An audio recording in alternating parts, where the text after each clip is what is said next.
Well, hello everybody, and welcome to WAMO 2025. My name is Nick Teixeira, joined by Will Stewart on the call here for what should be a lot of fun in Central Wisconsin, Green Bay, Wisconsin, not Central Wisconsin. Will, I'm excited to be here for my second time ever at WAMO and our millionth year in a row streaming it.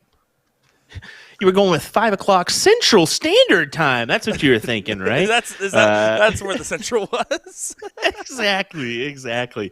No, we're ready for some action here. I know we've been ready for actually a little bit, but just the nature of WAMO, man. It's the largest state dart tournament in the country, and there's a good reason for that. We're streaming boards 234 and 235 here for this year's WAMO, and we've got some of the heavy hitters to start us off with Fred Polanco and Mr. Wright taking on Paul Thorpe and Mr. Coker. How about that? Yeah, this should be a fun little matchup to see here. I'm looking forward to seeing it. Best of 3 format, doubles cricket, nothing else you could really ask for, and it's going to be some amazing, talented players. More talented than myself, as every dart player in this tournament must have seen that video you posted, Will, all talking about, hey, it's Mr. Windup. Hey, look at Nick with the twist, Twisty Nick. So as I saw Lazarus comment in there, it's fun to be out here in Wisconsin because, man, this is where darts feels like it's most loved, the truest sense of people that love the game. Well, some simple facts here. We just got done with NDA Team Dart. What do we have? 320 boards there. And then you turn around, that's a national tournament, and you go to a state tournament, and you have more boards and pure chaos because, folks, this room is packed. They have 50 divisions playing here right now and 350 boards. So do that math there for a second, and you'll realize that, oh, man, that's not a ton of boards for how many players they have. That is correct. But here we stand. This is a top 24 matchup. If I'm not mistaken, I might be a top 16. Let me pull that up real quick. You're already lying to the people. It is a top 24 matchup, so you are telling the truth this time, though. Boom. Got it. Yeah, so just a top 24 matchup. We got underway at 3 p.m., so plenty of darts and action to come here as we get underway with some cricket at the 40th annual WAMO State Dart Tournament. Fun fact, Fred Polanco, 2022 singles 0-1 champion in that level number one, besting Garrett Rakowski in that one. Yeah. So good to see him to kick off our feed. Yeah, it's a pretty solid feat. And you mentioned this, and this will be the case for every single day, folks. Divisions 1, 2, 3, when you have 50 divisions, these top guys can compete against each other, but getting a Division 1 title in particular means something. There's a lot of pride behind it. That's a big reason why a lot of these people are in this room. I'm not kidding. 3 different people came up to me, Will, and said, my goal is to become a state champion. And they were all talking about different levels, but they were excited to have this opportunity, and we know that we're going to be able to see some great talents on this dartboard. Well, you talk to a Scuba Steve Dyke or I mean, like a Steve Hilger and whatnot. I mean, this tournament means more than some of those elite national level tournaments to them, just because of what it puts you on, to put your name on a winner's list and whatever level it may be at your state tournament. It just means the world to these guys, and yeah, they'll take it over an NDA Team Dart win or what have you. It's just crazy to me, but that's the truth. I've heard it numerous times from these guys. And I don't blame them. Again, when you look at this room, these are all the different people that in your state or the nearby states competing for what really does mean the most to them, which is being able to say, I'm the best at the Wisconsin State Dart Tournament. And that means something. It is this big of a tournament for a reason. Just looking at team events alone, I mean, Saturday, you're going to have over 5,000 players in Green Bay participating in that 28 division team event. Just impressive number, 5,000, just hoarding Green Bay for that. I mean, yeah, it's no football stadium, but it's a pretty packed crowd, especially when it comes to dart tournaments. Yeah, definitely a packed crowd, but a very happy crowd and a very thirsty crowd at that. Let me tell you, beer lines are long, folks. Make sure to get there early. Boy, they bring in the trucks for them there at Wisconsin. I'm talking semi after semi after semi of the brewskis for these guys. Granted, they don't have to go far. I mean, most of them produced right down the road in Milwaukee.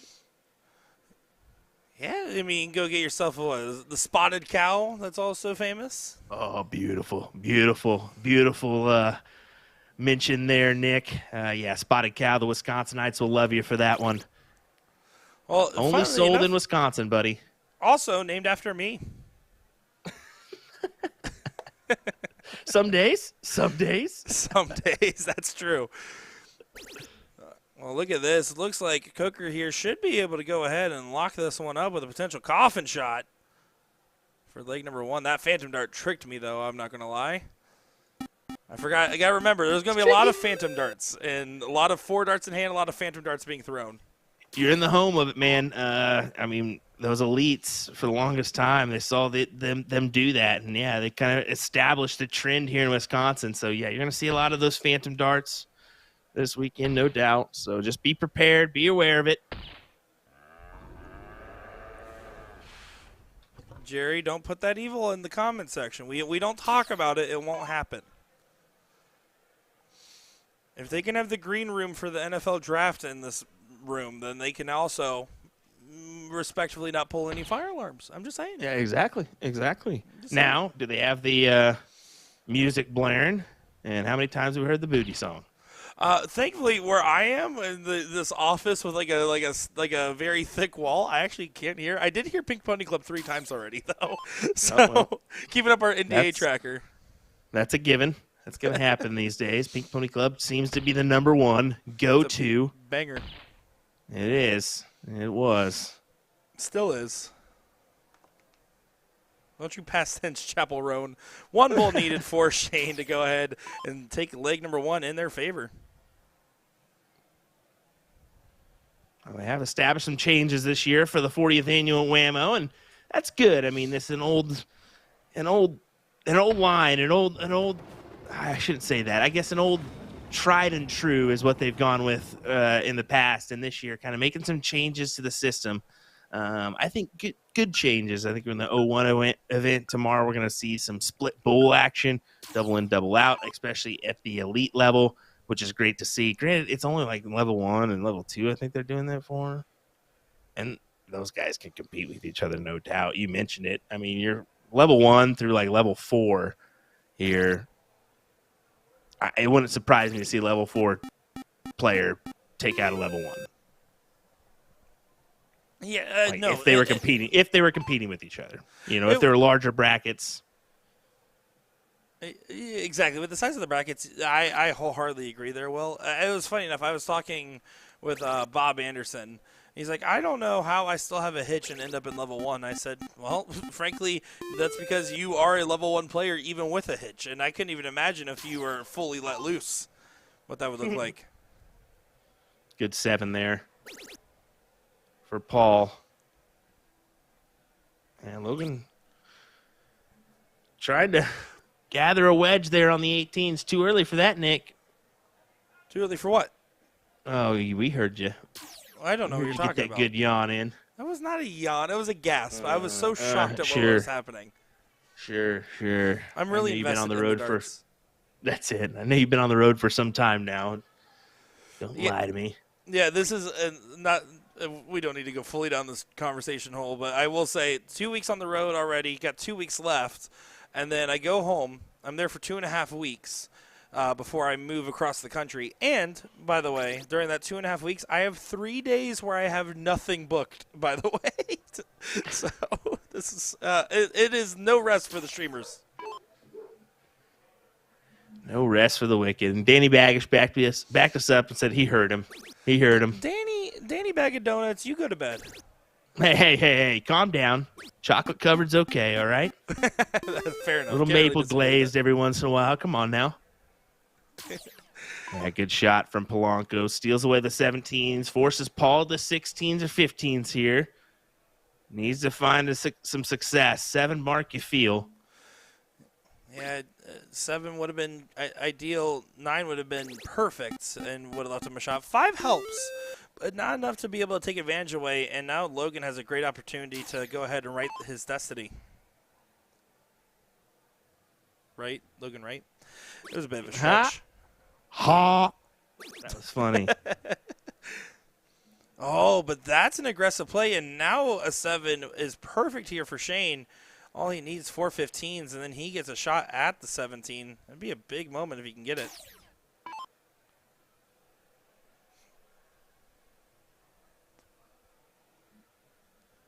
Well, yeah, this could be a big incoming. You got to grab the 15s first, but 4 mark, do you take the look? There's the ghost throw. Oh, Successful first. ride that dart. He does. This is a big moment. Takes a breath. If he can nail this trip 17, again, it's just a race to 2, best of 3. What an important dart this is. Oh, and it doesn't go. Still a good effort there from Coker. Yeah, just on the inside. But, yeah, good look there from Shane. Back to Fred, and this is not the guy you want shooting behind you. You know what he's capable of. Former title winner, like we mentioned. Not going to do it here, though. Forced to stay. Oh, and doesn't even add a dart to the throw. So now this shot is as simple as 2 17s before moving back to the 15. How quickly the tables can turn, my friend. I'm not going to lie there, Nick. You sounded like me when my son tells me a long, elaborated story I halfway understand. Oh. Ah, like that? Yeah. Oh. After hitting the trip 17, he went bowl. Very aggressive play there because it leaves game darts now for Logan. Not going to happen now. But still going to put some pressure. Will it be for naught, though? 2 bowls needed for Shane Coker for a 2-0 win.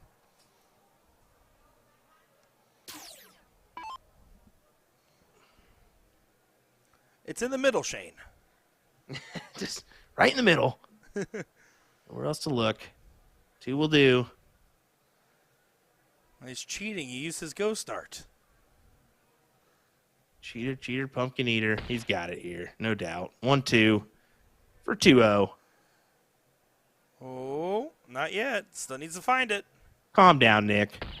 All right, you're right. I should calm down. You're right. You're so right. Oh, my. Can we take a look at the room? Yeah, we can. Absolutely. We'll take a gander here. Just look at that, folks. I mean, just incredible. Take a picture. I'm talking to the massive Bud Light beer thing in the back. That's what I'm talking about. Not of the people. Who cares about them? No, of course, the people. That is just unreal. Oh, yep, that sure is a big beer. That Imagine if it was is the filled. beer right there. Now this room actually is packed full. That's our beer supply for the weekend. It's actually in there. Yeah, it is a crazy big room out here. This is just one section, by the way. So there's 3 sections. We're on this side, and if you continue to move on over, you can see there's a whole middle section there, and you can't really see it at all. And then on the other wall, just presume that it looks about the same as this section, actually. Actually, this was a terrible play-by-play from Nick Teixeira. Just presume that it's extensively. Actually, you can't see this at all. I apologize. Oh, my goodness. Well, actually, I ended up lying, okay? Sorry. Gaslight, Gatekeep, Girl Boss, the 3 Gs of Wisconsin. And as it looks like, we are currently in game number 1 over here. This is our other streaming board that we have here, folks. So this is going to be on board 234, and this should be an interesting one. It looks like we got Matt Giraffe in this one. Is that the case? Matt Giraffe. You know Matt Giraffe. He's famous. I gotcha. Speaking of, we need to get some footage of that release this weekend if we can do that. Do a little slow-mo. Oh, yeah, we got to do that one because one of the interesting releases in darts for sure. Well, here is a Pilgrim stepping up to the line. John Pilgrim has an opportunity to get control of this leg. I was so confused for a minute because I was like, how do they have 3? And then I realized, oh, probably a sub, right? Yeah, more than likely a sub there. I don't think we actually do get the pleasure of Mr. Matt Giraffe, it seems. So it looks like we have Matt Gauthier. Am I pronouncing it? I I'm think it's probably butchering. Gaither. Gaither? That would make Gaither. sense. That would make more sense than whatever the heck you just said. Gauthier. It was like a little zest on it. I mean, they're German. They're not French in Wisconsin, buddy. Ah, oui, oui. Yeah, it looks like Bleu. maybe looks like Matt is just unfortunately unable to attend here this evening. But in the background, though, I do see Mr. Pat Cleveland. They actually were the people that put Wright and Polanco into the loser side, and they had a good run in last year's event as well. I want to just go ahead and bring that one up. Yeah, John Olson, Pat Cleveland taking third in that Wednesday doubles cricket event last year in lacrosse.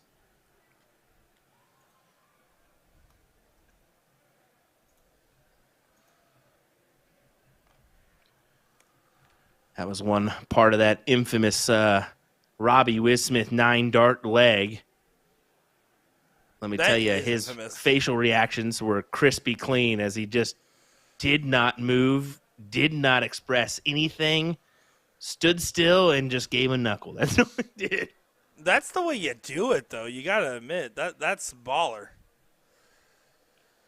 Didn't even release his other hand from his chin. Like, what? Excuse me?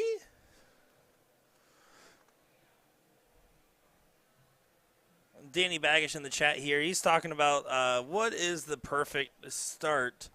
Well, let me tell you, anytime where I can hit all 3 darts on the board is usually a win for me.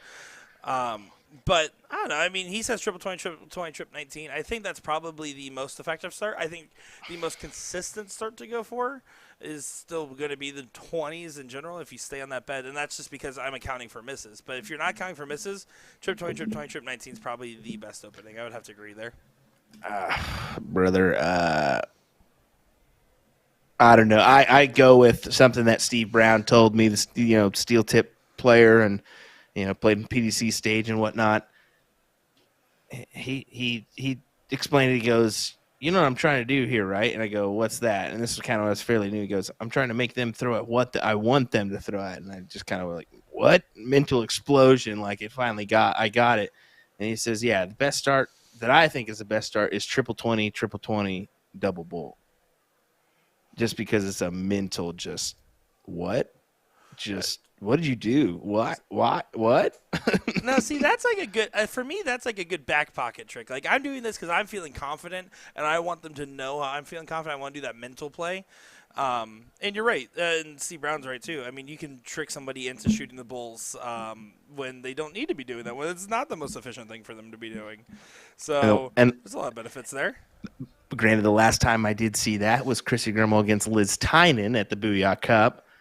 Did not go as successful as I thought it was going to go for Chrissy, as Liz did stomp back and grab the leg. So, but here we go. Matt and John kind of got the advantage here, as they just need to go ahead and close the 15s. They can 1, 2, 3 kill shot it if they want to, and be just fine. Yeah, that should be the plan here for Matt. No need to do anything fancy. Your goal is just to get a big 3 mark here. Get those 15s out of the way. You start 17s, but it doesn't matter if you're going to count on hitting a trip. He does so, and it gets some success on the bull. This is looking pretty good here. Oh, forgot to hit the button. That has been a thing I've been hearing around the hall. The real bane of the player's existence is hitting the button, it seems, so far to start off our first day. They used that automatic turn, that automatic turnover. Oh, absolutely. I don't blame them. I would be doing the same thing. Yeah, so when that changeup happens, it's definitely different, and that's part of my issue. But at the same time, it kind of helps me. Is I'm always panicking to push the button because I'm more of a steel tip guy than I don't ever play on. I only play on grand board. That's the only real soft tip I play. So Yeah, I panic push the button every time I'm in it. I Oh, by make sure I default, got it. Make sure I got it. I do this. I do the same thing though. I by default, I'm just like, all right, it's time to hit the button. This is what I'm supposed to be doing now. I'm just gonna go ahead and hit it. And even if it's automatic turnover, I just try to hit the button anyways because I'm like, I would rather just not have the awkward moment of turning around. All right, well, let's help you folks out. We do have some brackets available for you on CompuSport. Big shout out to CompuSport for providing our coverage of the brackets and the system that they do have. It makes it pretty easy on us to do our job. So big thanks to them. We'll throw that in the chat for you. There you go. And yeah, you can just see all those divisions. We do have 32 teams here in this one, in our Division 1 bracket. That's mostly what we'll be covering throughout our coverage. Of course, on the evening sessions. The morning sessions, they do have that split coverage because there's just so many teams. They unfortunately can't bring everybody in at once. So they do split the coverage where they have the, I have to say, like the lower divisions coming in the morning and the upper divisions coming in the evening. So they split it right down the middle. I can't believe you just insulted all those players. I'm not insulting anybody. Just the best way to say it. Gosh darn it.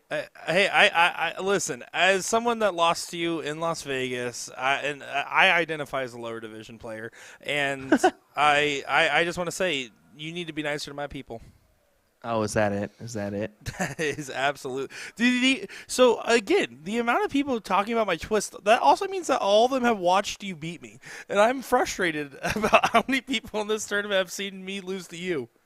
Hey, you beat me once, and a lot of people saw that, and I heard it, and now payback. It sucks to be you. Yeah, anyway, that's fair. That's fair. Looking at some of our other divisions, I mean, looking at like I said, some of the quote unquote lower divisions. I mean, they're moving pretty fast here. Yes, they are into the top 4 in some of those divisions. We're actually in the top 8 on the winner's side here in this one. So lots of good darts to be played. But yeah, kind of interesting to see that little split, especially when it comes to cricket. I'm guessing slightly different format there for them. Yeah, and also I just know like the lower divisions have a couple more, access to a couple more boards as well. Okay, then that may be it. That's probably smart to provide a few more boards for them.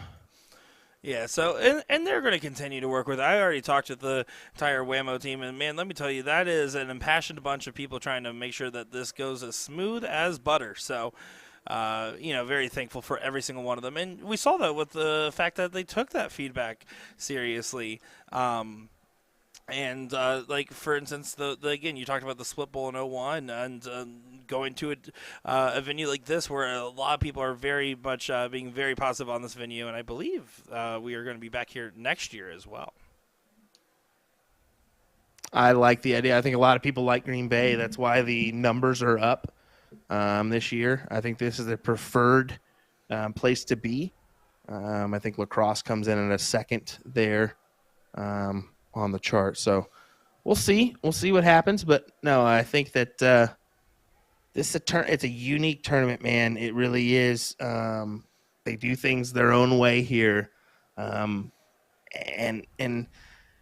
for some it can be a little bit of a bore, just because of the format the way it is with the split only one thing getting played every day.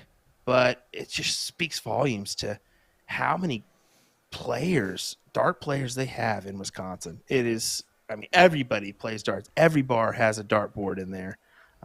It's crazy. You ain't a woofing. There's so much darts to be had out here, my man. I love every bit of it. It's insane. Jason says, is WAMO the largest dart tournament in the country, or is Pittsburgh Bullshooter? How many boards did you have at Pittsburgh Bullshooter? 70. So we got 350 here, so just slightly bigger.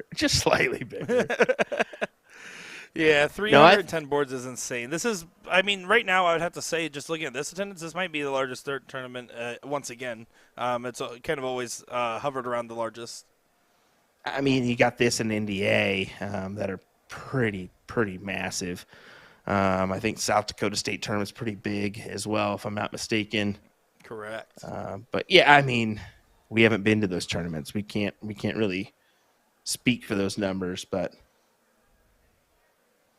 Yeah, well, I know South Dakota got pretty close within the last couple of years to almost surpassing the size of WAMO, and then has fallen just a little shy every single time.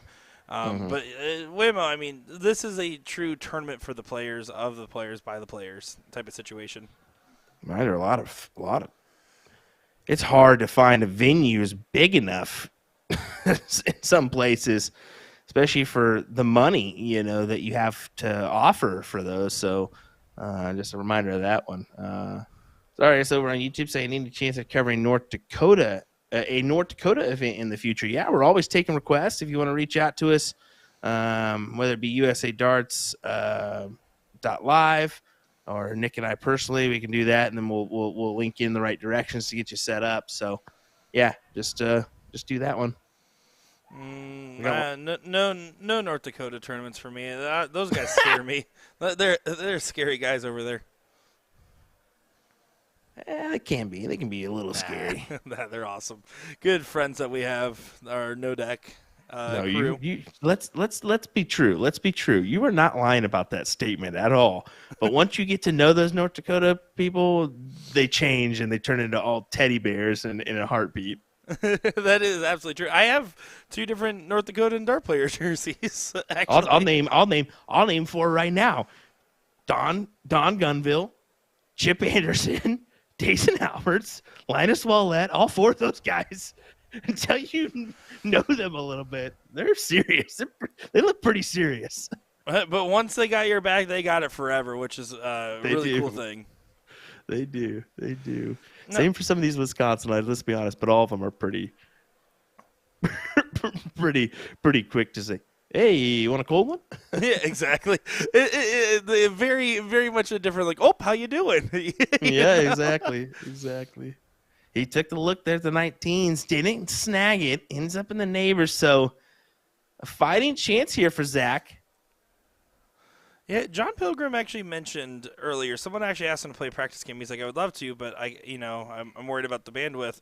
Talking about how much his shoulder injury gets aggravated the more and more he plays, and he really does feel like he's always on a little bit of a timer each day he throws darts. And when tournaments run, to a little bit of a longer bracket run, that can be a big factor that can kind of play into your event here. It can. I mean, it really can, and that's why you can't slack having an energy bar or some electrolytes in your bag. You can't say that. You can, the entire tournament this morning, or at 1:00 when they were starting all the events, whoever was on the announcement said, "Hey, make sure to drink some water to bounce out the liquid," and everybody booed. I'm not kidding you. There was almost 5,000 people in the room. They all booed. It was intense.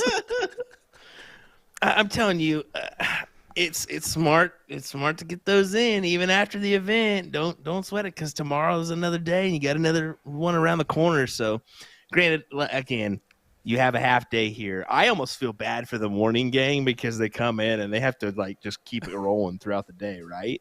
Yeah, you expect if you do well in the morning, you're gonna be running. You'd be having a good night. Maybe not be a good next day, but it's going to be a good night. That's exactly right. Pilgrim and Matt put him into a little hole here. They got to fight out of it. They did find the close on the 18s, or at least the opening scoring wedge, I should say. I just realized their scoreboard says Pilgrim, not Pilgrim. Yeah, I was like, you going to go full names there or no? And it's just because they chopped it off. That's the only reason why you did it. Yeah, I was just reading out the record. I was like, I know that's not correct. Go ahead and add an ER on the back of Matt's name too. All right, let's. We're getting a little pushy here. Hey, we're getting a little pushy, but hey, we're biased. We got to do it, No one likes a backseat streamer. That I'm just kidding. Oh, it is weird not having you here, though. I will say the amount of people that are going around. I'm right next to you. Yeah. Oh, sorry. Oh my God, you're right there. Yeah. I was wondering what that smell was. I didn't have a kid or nothing like a week ago. No way. I have got a lot of messages like, "Hey, gonna be good to see you," and I'm like, "Yeah, brother, I'm not gonna be there," or "Sorry, missing out." Yeah, I'm just joining you virtually this year. It is unfortunate missing out on the 40th annual. I would love to be there, but yeah, family, new kiddo arrived. I'm gonna commit to my couple weeks here and enjoy some family time. Yeah, well, and that's where priorities should lie. I mean, you're definitely doing the right thing, but also, man, if you leave me in a room full of Wisconsinites ever again, I don't know if I can make it. I'm going to be honest. And then they all like found out that, like, you're moving up to Rockford next month, and I was like, yeah, like, you're going to be right here. Here's a million tournaments planned. I'm like, I appreciate how welcoming everyone is, but this is intense. Yeah, you're gonna have to have some time to unpack and stuff. Come on now. And you still got events you're going to be going to and what have you. So it's a big change for you, but I'm excited. congrats to you. I kept did see Hmm? Scotty Kirshner joining us. I missed out on that one, so good to You see got Scotty Scotty joining there? us. Yep, Scotty's joining us. That's Darren Kirshner. Where's Scotty? Scotty's just above. Scott Kirshner. Yeah. Oh, there he is. What's going on, Scotty? Great to have you in here as always, sir. Well, that's a 27-point lead. Pilgrim going to have to make sure to get some results on this turn. He's fishing for a 9. Yeah, I mean, pressure's on here. I mean, it's 1-1.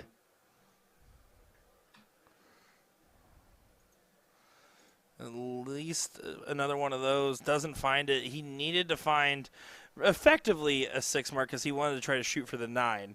He only needed a 5 mark on the turn. John, with a 3, means that Zach has an opportunity to go ahead and take control of this leg.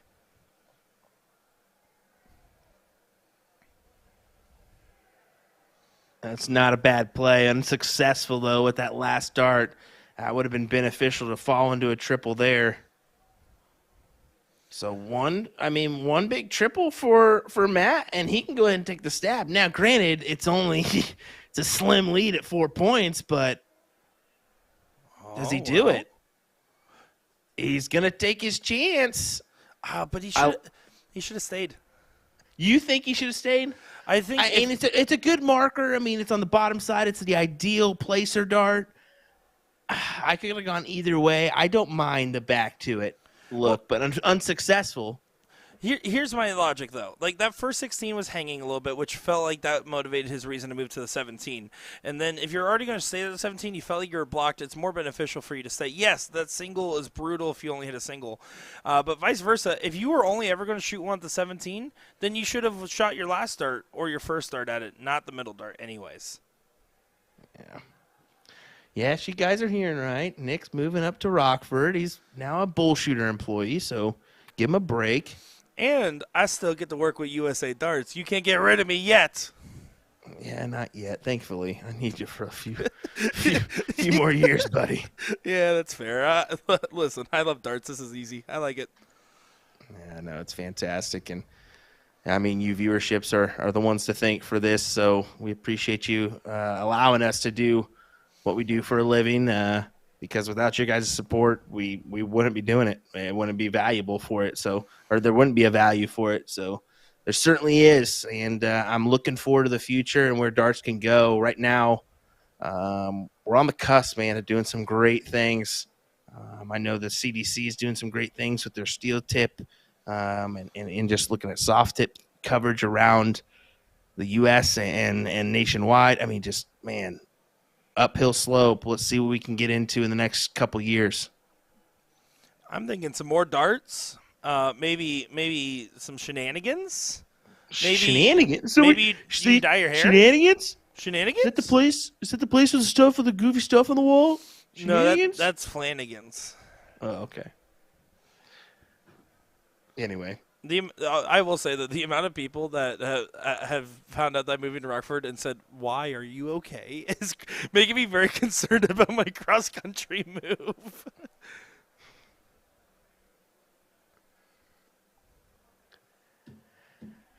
It's gonna be great. It's gonna be grand. I would rather listen. I offered to move into your basement so many times. No, thank you. All right, hence taken. Pilgrim needs to gather the 15s here. Oh, no. That is not what they wanted to see there.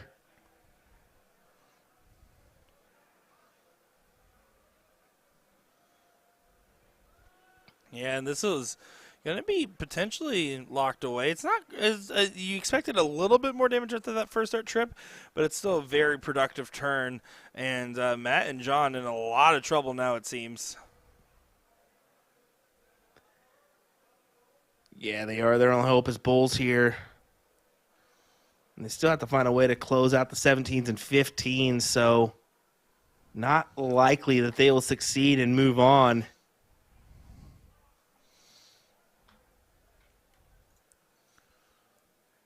Just looking at next round matchup, you either got Cooper and Horan, and then Kraus and Starks playing it on board at 236. That's the board actually just a couple away from this one.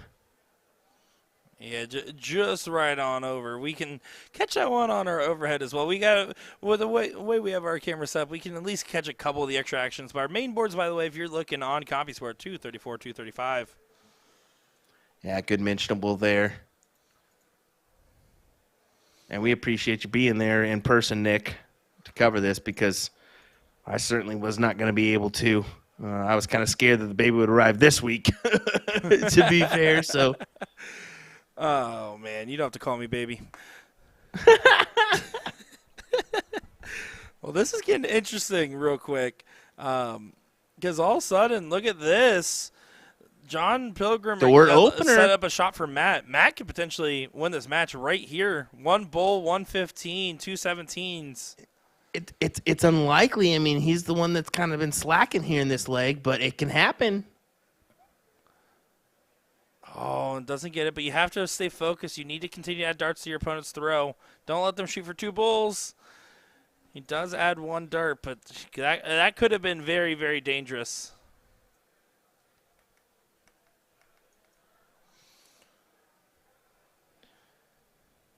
And to your earlier point, Will, by the way, I am happy to be here. No need to thank me. It has been wonderful staying in the Booyah frat house and hanging out with all the great players in Green Bay.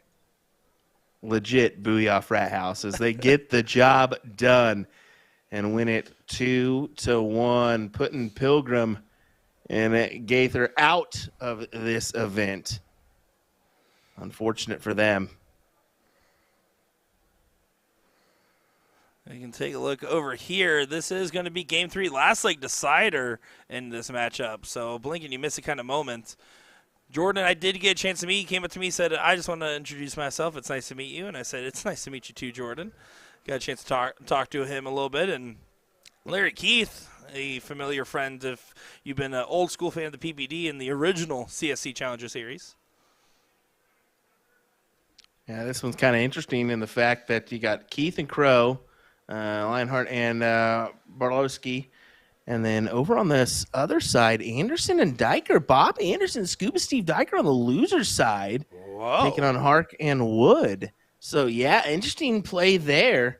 I believe Casey actually reached out to me. He said, are you streaming yet? And I said, no, not yet. He said, are you streaming 234 and 235? I said, I think that's a stream board. So, okay, make fun of me. So, bro, you got to get some new glasses, my guy. Them are pretty bad. He came back here and sat down and talked with me for about 30 minutes while we were getting the stream up and going. And let me tell you, man, you need I'm just kidding. He doesn't need a breath mint. He's great. He was actually super nice. Oh, bro, you can't say said that. You asked us to roast him. I was kidding about the four. I was kidding too. Eyes comment here. Come on. His breath was phenomenal. Actually, I'm kidding.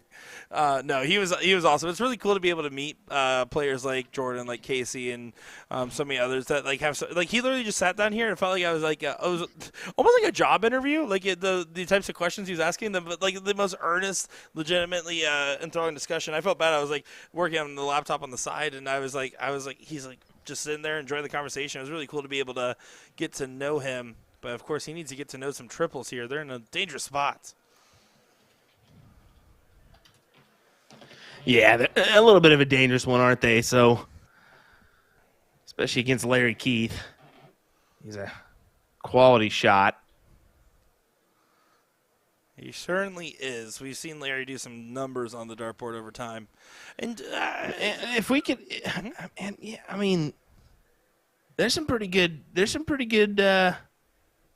board sounds going on right now. I mean, that was a pretty good one right there. Good little 7 mark there. Yeah, well, actually, that was me doing it in my head the whole time. I was hearing it without a fault. Oh my goodness! I tried texting you first. Oh, there's no chance. For those that without going too much inside baseball, my messenger is almost unusable right now after this last wave of messages. So I feel bad for you, Nick. Sometimes I do because I am terrible at messenger. It is bad. I just today have received 50 messages from other people because of some of the stuff I'm working on. It is no, thank you. It is brutal. So yeah, my messenger, I have everything silenced right now. I'm here to just stream darts and have a good time. Now, if you texted me, that would have worked better. Oh, maybe I'll do that. I guess I'll do that moving forward. The only reason, guys, if you're curious why Will doesn't text me, is because he doesn't like that my contact for him has a bunch of hearts. That's it. Exactly it. Casey, you gotta find a triple here, bud. I do fundamentally like his throw mechanics. Yeah, they're not bad. There's nothing really to be mad about there. Them still bifocals, brother. Them bifocals. Maybe he needs to focus on getting some new focals. Well, there, Ronnie does get the close, so this is a pretty hefty lead. Again, this is a last leg decider. Losing team is knocked out. I know someone mentioned earlier talking about the averages. Listen, this is about being the best in the moments you need to be the best in. There's amazing, talented players. This is level 1. These guys are all very talented shooters. It is so hard to stay in this rhythm with partners play already and just compared to normal singles. But also, there's just a lot going on, and it's a long weekend ahead. How often are you used to playing a competitive tournament on a Wednesday afternoon? You're not. Yeah, that is the truth here. And we got, Jeremy Byrne, Rob Waterfield, a couple, Booyah Darts guys. They're going to be playing here in just a moment. That's 2:34 that they'll be on. This is still loser side matchup. Then you got, how about this? Eric Bobzine and Aiden Cromwell. Usually Eric Bobzine we see with Tim Eisner, at least in the past 3 years or so. So new teammate for him. Unfortunately, they find themselves on the loser side, but could definitely make a run. You never know. Yeah, certainly the case there, and you can see the reaction as Ronnie does get the win, and Jordan and Casey unfortunately do get knocked down and out. So you can see that reaction there. They wanted to keep going. They had more darts in their system, but fortunately that's the way the cookie crumbles sometimes. Well, a couple mentionable teams here that are on the winner's side. You got John Olson, Pat Cleveland, that third-place team from last year. You also have Cody Drager and Anthony Shearvogel on the winner's side. They're going to play Steve Hilger and Garrett Rakowski in what should be an absolute thrilling battle there on the winner's side. And you also have this little team of Robbie Wismith and Byron Johnson. I was going to say Jesse Johnson, I actually thought that they were going to be teaming up again, but no, new teammate for Robbie as well.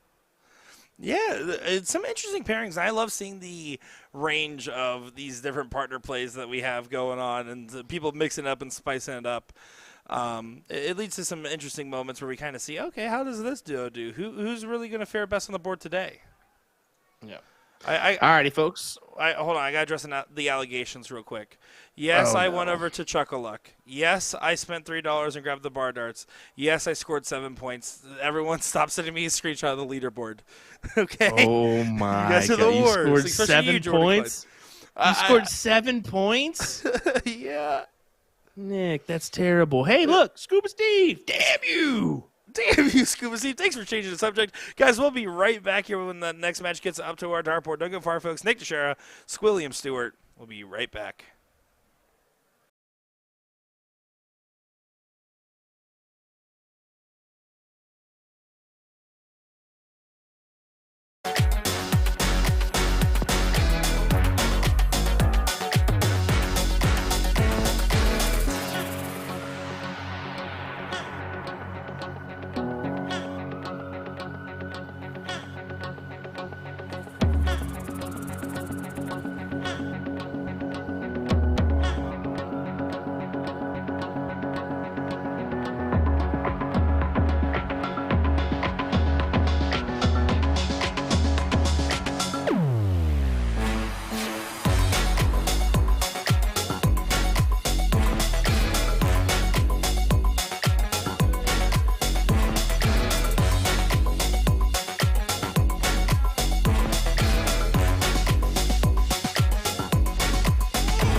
Welcome back, everybody, to our coverage here of WAMO 2025, 40th year running. And man, oh man, is it off and running. Look at these athletes that we got over here on the board. That's Jeremy Monopoly Man Byrne, and he's playing with Hot Rob today, taking on Brian Wint and Jason Cassins, and what should be a fun time here. Looking forward to seeing these guys on the dartboard go ahead and put on a good show for us. Again, more coverage of this Level 1, Division 1, cricket doubles bracket. This is a loser's side 17th through 24th matchup. See Hot Rob up to the line right here. Not feeling too hot for that, Rob, as he only gets the 1 mark on the 19s. He did ask me to not put him on the live stream, and I immediately said, I'm going to put you on the live stream. As in, if you're up there on one of the streaming boards, you're going to get put up. I have no say otherwise, but man, oh man, we'd love to see it here. Jeremy Byrne, of course, of Booyah Darts. Big reason why we're able to be out here, so big shout out to Booyah Darts for bringing it out here once again to WAMO. Ryan saying Jeremy cut his hair. Yeah, he cut all of his hair back at the Booyah Cup, and it's been regrowing ever since. He's getting some progress in there. But that mustache has been there. I believe he said it's been like a decade since he's actually like last properly cut it, like other than just normal trimming and maintenance. It was something ridiculously long.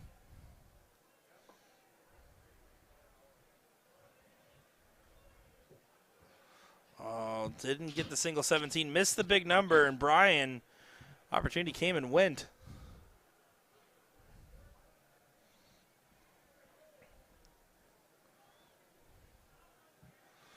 Hot Rob there with just a 2 mark. You can see the frustration's kind of continuing on for him. Carl saying Jason Cassins has a gecko named Pesto.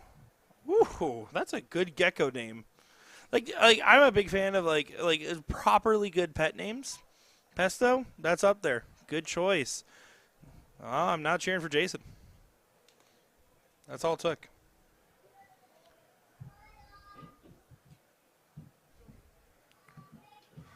The battle continues on. Jeremy has an opportunity. He needed that first trip to grab the single 19 and the 20s. Instead, he's going to be stuck at these 17s or has to start another number. He moves well over on the Aki and still is able to find a triple. Great shot there from Mustachio Bird.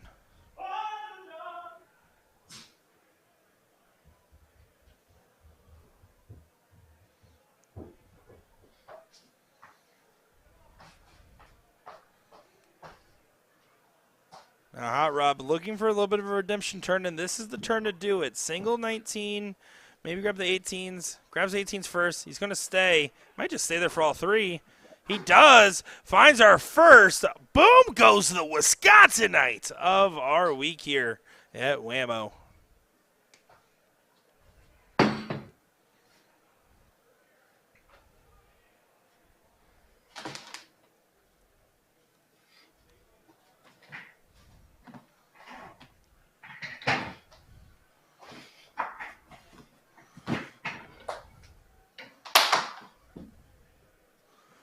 Now, Jeremy should be able to go ahead and clean up. Finds the hard number. There's the easy one. And then moves over to 16. Sails it just a little bit high, but still going to be a very productive turn. Good partner play there from Rob and Jeremy.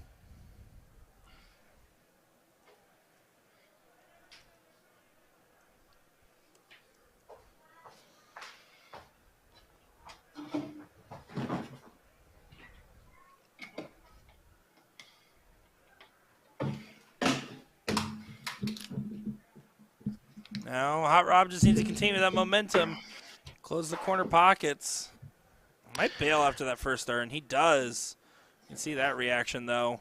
Falls a 9 with a nothing. That's what I would do there.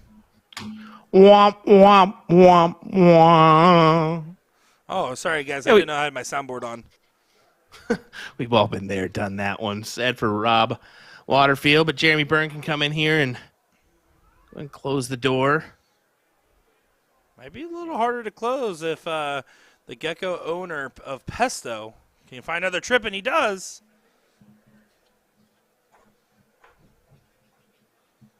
So That's a Byrne, good shot. Yeah, he's looking for a 9 now. Well, I mean, you got the 18s to your advantage. But even a single here is okay.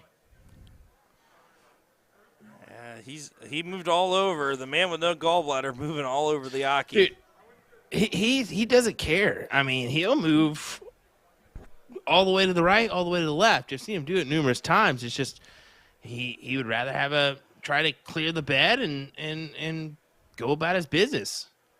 That's a good 7. It is. I kind of wish Brian would have taken that swing of the 18 in the last start. But Hot Rob's a little unpredictable, right? You betted the 18s, you also missed the 18s. What are you going to get out of him here? And I got to be honest, I'm mad at Hot Rob. Can I say it? I won't say it. I'm mad at him. Say it. There's a ping pong table at the frat house, so to speak. And we're there, and it was just me, him, Jeremy, and, a couple others hanging around. It was a pretty subdued crowd. And he said, "Oh, I never have played ping pong before." And I was like, "Oh man, I'm no expert. I'm pretty bad at it actually, but I'll play with you. I'll teach you the ropes." He hustled me. He knew how to play. He kept that bit going for 15 minutes almost. We were playing there, and I was like, "Man, he's a quick learner. I'm proud of Hot Rob." And then all of a sudden, he was doing backspins and behind and under the leg and all these crazy things. I think he was about to cartwheel with it. I don't even know what's happening anymore. That is hilarious. Good on Rob for doing that one to you. It was brutal. It was brutal. I was so earnestly trying to help too.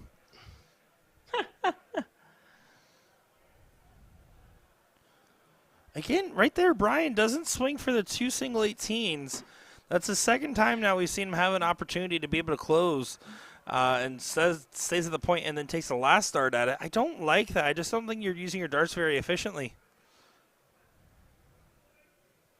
Oh, here we go. Rob. Big 6 on the 18s. Grabs that point lead.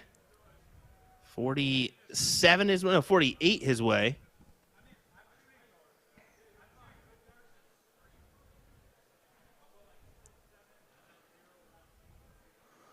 But the frustrations there, you can see it on his face. Not happy with those first 2 darts. Still is able to produce a result to tie up the scoreline. Interesting.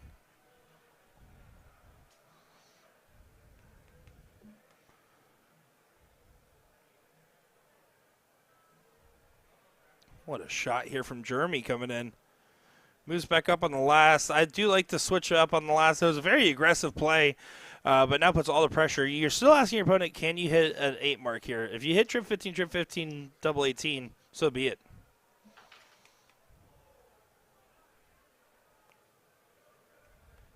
Ooh.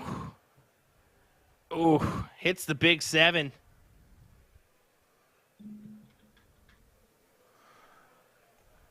Acid saying Will's Mike's kind of aggressive. No, it's actually just Will. Also, I adjusted it. Thank you for the call out, guys.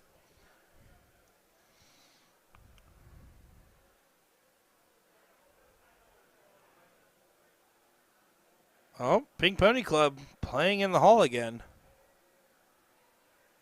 I already lost count. Hopefully Porky's keeping count for me out there. Just say 1 million and be done with it. Yeah, it's like 53 9 marks.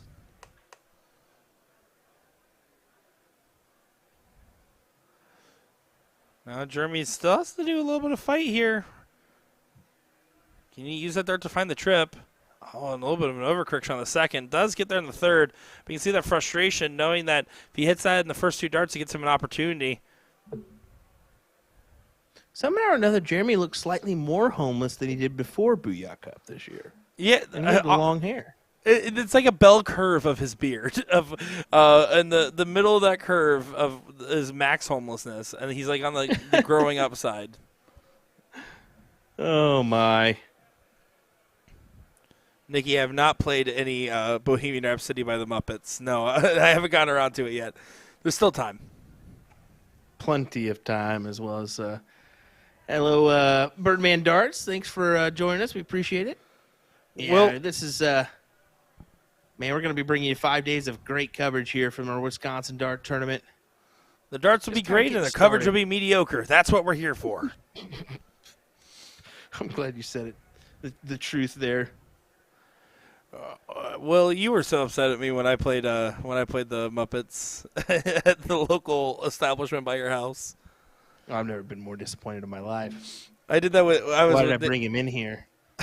I was with Nikki Henshaw and Sean Green, and we were over there at the Cleveland Extravaganza eating lunch, and I put it on the jukebox, and then they were like, "Is this the Muppets?" And I was like, "Yeah, I think it is." I started playing in like I didn't know what was happening the whole time, until eventually Sean looks around. He's like, "You're the only one here that would have done this."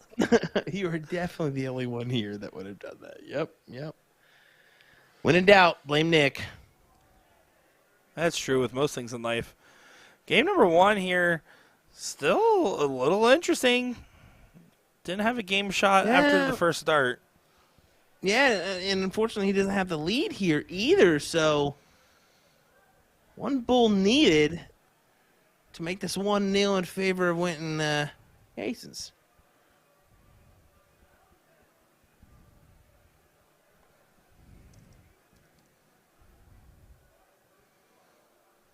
Yeah, they do get that first leg on the board.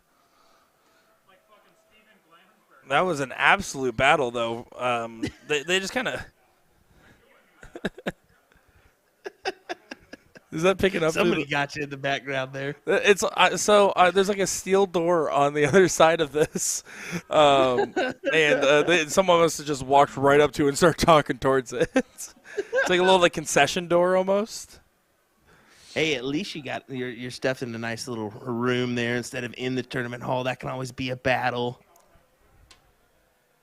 Yeah, it is really nice. And it's nice to have those nice big red stanchion ropes around the board cam. I told a bunch of players like Tim Katz, Darren Auckland, and a bunch of others out there, I was like, all right, guys, you see this giant rope? If you kick this camera, you owe me a drink. And then they all looked like they were about to kick it on purpose because they were like, oh, we can get Nick drunk. This one would be fun. Here we go. I thought about the consequences of my actions after that. So then I took that deal off the table. Can't do that, Nick. Can't do that. They forget we have a job to do. We're not here for the fun and entertainment in that sort of way. I was going to say, it is convenient that our job happens to be fun and entertaining by itself anyways. Exactly. And Nader with a great comment in here. Shout out to Ricky Bobby. We all miss you, and we know you're watching this weekend from above. Yeah, R.I.P. to Wisconsin legend, someone that has been dearly missed already in our short time of the 40th WAMO getting going here. Yeah. Well said.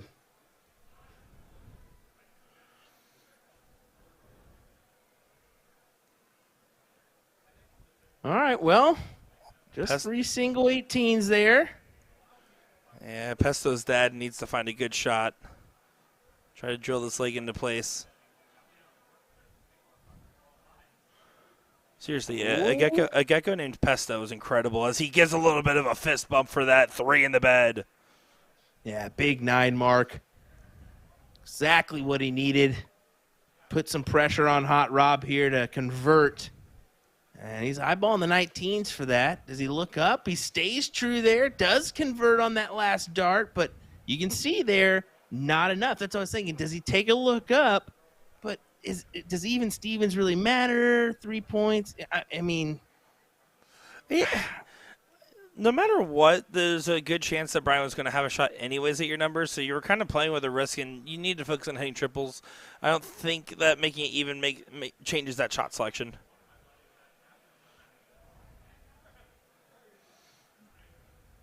Jeremy needs to hammer down, and that's exactly what he's doing. Good shot at it as he took a look at the trip 17 with the 100-point lead.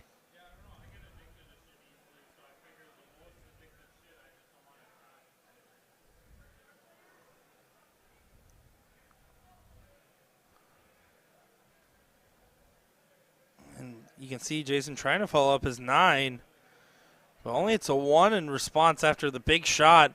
Going to feel frustrating in this moment just because you know you have that momentum. We saw that with Hot Rob in the last leg. Following a 9 with a bagel or a 1 just feels frustrating because you know you just figured it out in the last turn. And what could have possibly changed the 9 darts that were thrown in between? The answer is not much. Not much at all. It's kind of goofy how that works, but that's the game of darts for you. It's a fickle game. Next one, you're not. And I'm usually not. Jake Tisnick and John Lindbergh back there rocking the USA Darts jerseys. Love that. Best dressed team in the building. Dang right. We got some roars in that room there, don't we? Yeah, I'm surprised. I'm surprised all that's coming through. All right. Looks like they are playing the top 16 as well before they go into that top 8 on the winner's side. So at this point, they could open a few more boards up and go ahead and play it just because of where they are at in the lower divisions. But I assume they're kind of locked in right now with just how they're rolling. Yeah, hopefully they'll be able to continue to keep their eyes. I know the tournament staff is working vigorously because it's a lot to manage this many. This many the great dart players.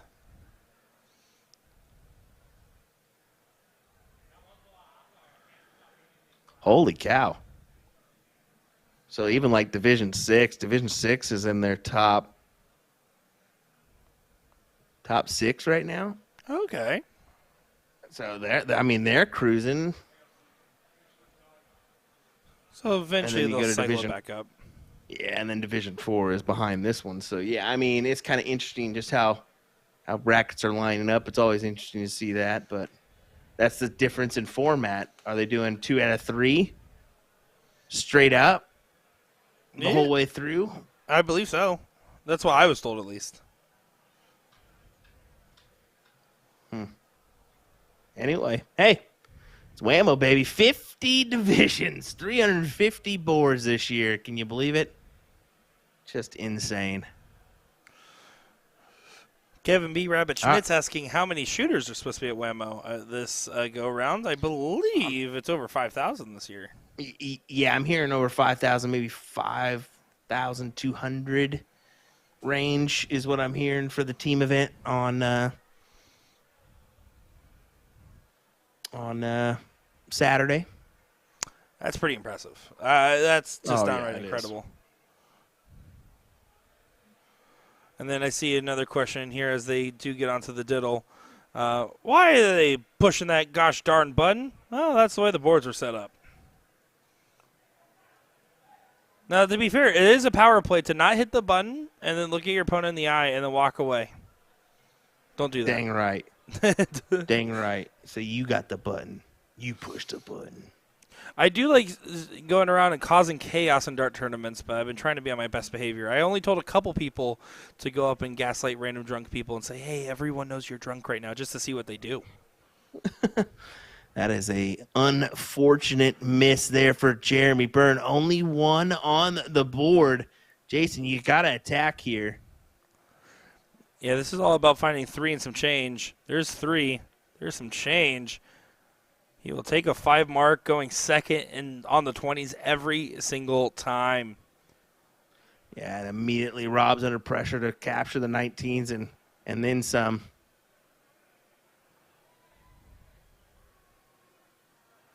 Yeah, good 6. Grid shot there from Hot Rob to get them back into the fray, but Ryan has an opportunity to start pushing off with that lead. Now, this is one of the situations where I'm not leaving this 20 unless my first 2 darts are trips. And otherwise, I'm staying there. I never want my opponent to have a sniff at the 20 again. They had their one chance. I don't want them to be able to grab it. But there with just the 2 means Jeremy Byrne, if he finds a first dart trip, should go for the 1-2 punch.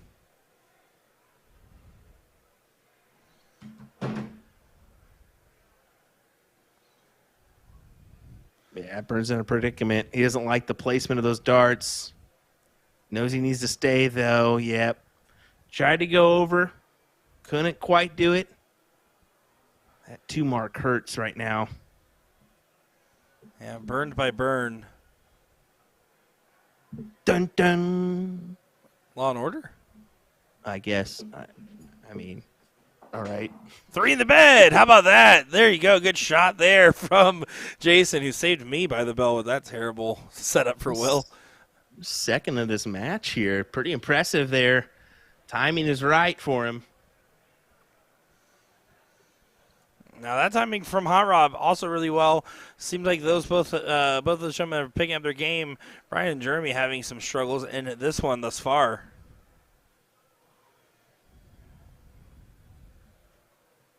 I gotta say it, Brian. When he throws his darts, I'm sure he's very happy to be here. He looks so sad. Like his face, he looks like he's upset when he throws.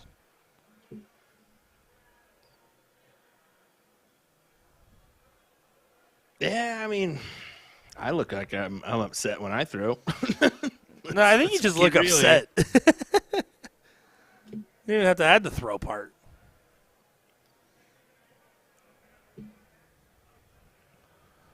A little hesitation on that last dart, or second dart there. But there, goes for the last dart close. Doesn't find it on the 18s. Hot Rob with that 6.5 MPR is feeling juicy in this moment.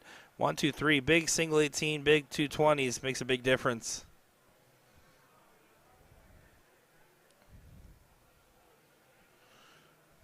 Ooh, does take the look. But he didn't go for the 1, 2, 3, right? He didn't go for the point lead in too close. Does this come back to hurt him? It would now require a lot harder of a shot, though. So it's still, overall, the math does work out for Hot Rob in that situation because that trip doesn't get the point lead, had to stay. So at the end, it does seem to be an all right position.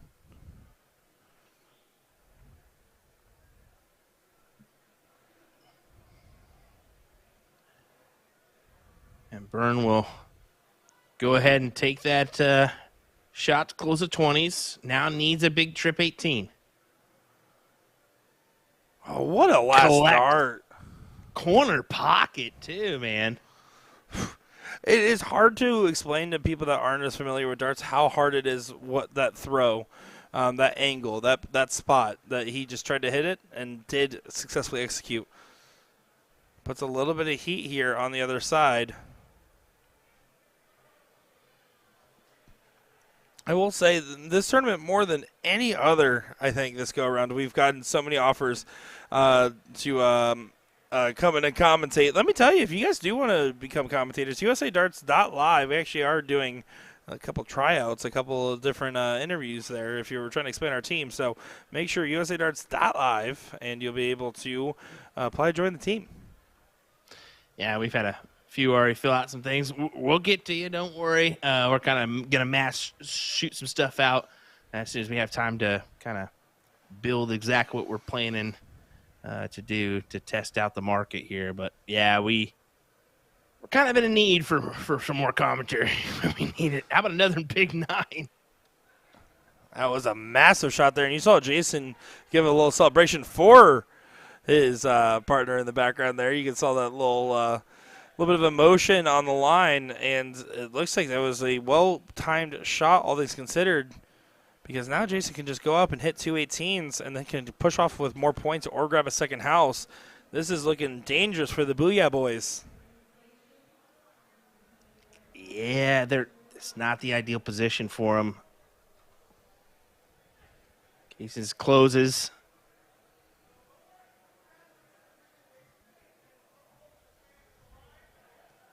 Now Rob's forced to the 16s. First start makes it a little tricky. Yeah, and I'm surprised he got that second and third one in there. Woo! But, hey, maybe it's just a position that we're sitting at, or the board, how the board angle is there for our cameras. Maybe it's just a little bit more open than we were able to see.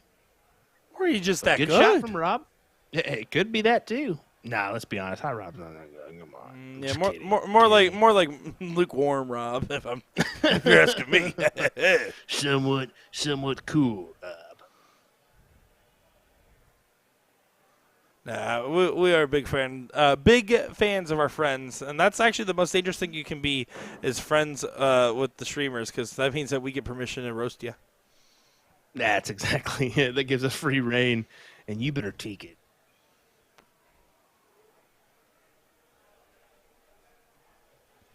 Needs the triple 17 here. A single's not enough, and he gets it. Yeah, this is a pretty tough position now. It's looking like you need to find a big 9 or you're going to be in some serious trouble. That's a good start. That's another good dart. Stays there for a 3 in the bed. How about that, too? I mean, this other team has had 3 of them to their none. Now they finally get one on the board, and it's a clutch time to do so. Gives them a 113-point leeway. Brian now unable to take the lead, so wow, what a time to hit that. This would be an incredible turnaround here. But Jeremy's got to make sure to follow up his partner. He's moving over. He's going to try to play that 17. It's risky. You definitely have to move off it now. Back to the 16. Only a single on the last start. It does leave a 9.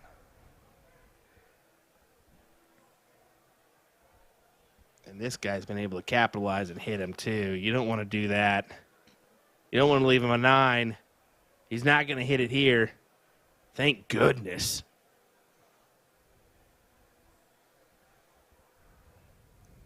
Kevin Luke joining us. How's it going, Kevin? Hope you're doing well, buddy. Tyler, we would have picked something else regardless of how many hands you had to make fun of you with, so don't worry. It would have been sucking either way. And two of the guys that never pick on you here, and Will and Nick, let's be honest, it's Sean that usually knows that. Yeah, put your hands up if you bully Tyler. It's not us.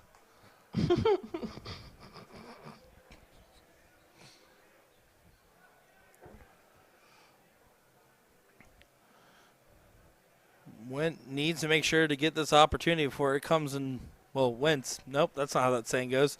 Does find the trip 15 on the last start there, but unfortunately, this is, again, a chance right here. Jeremy Byrne, 315s, gets the point that going into the bowl. And he might just take it here. Not quite. As that last start wasn't in there, but it's still a good turn and almost locks it in for the Booyah Boys in a – well, frankly, they thought they were probably going to be getting knocked out around here and turn it around.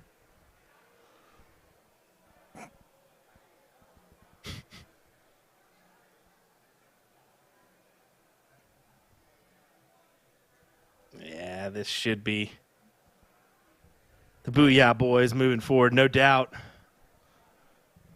Booyah. It's in the game. Booyah.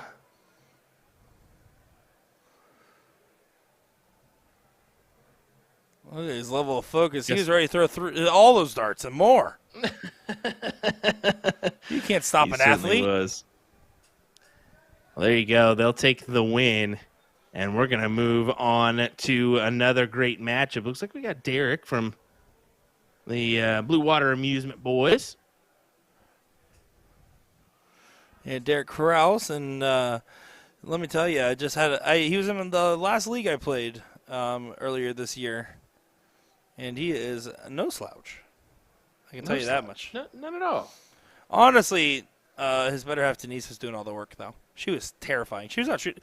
So I tried to keep up with Derek, which is already hard enough. And then Denise is out shooting my dad, which, to be fair, not that hard. No, but she was playing great. They were a tough team to play. But, yeah, it looks like Derek Krause and Kevin Starks are going to be taking on Dan Heidick and Zach Malberg is this next matchup here.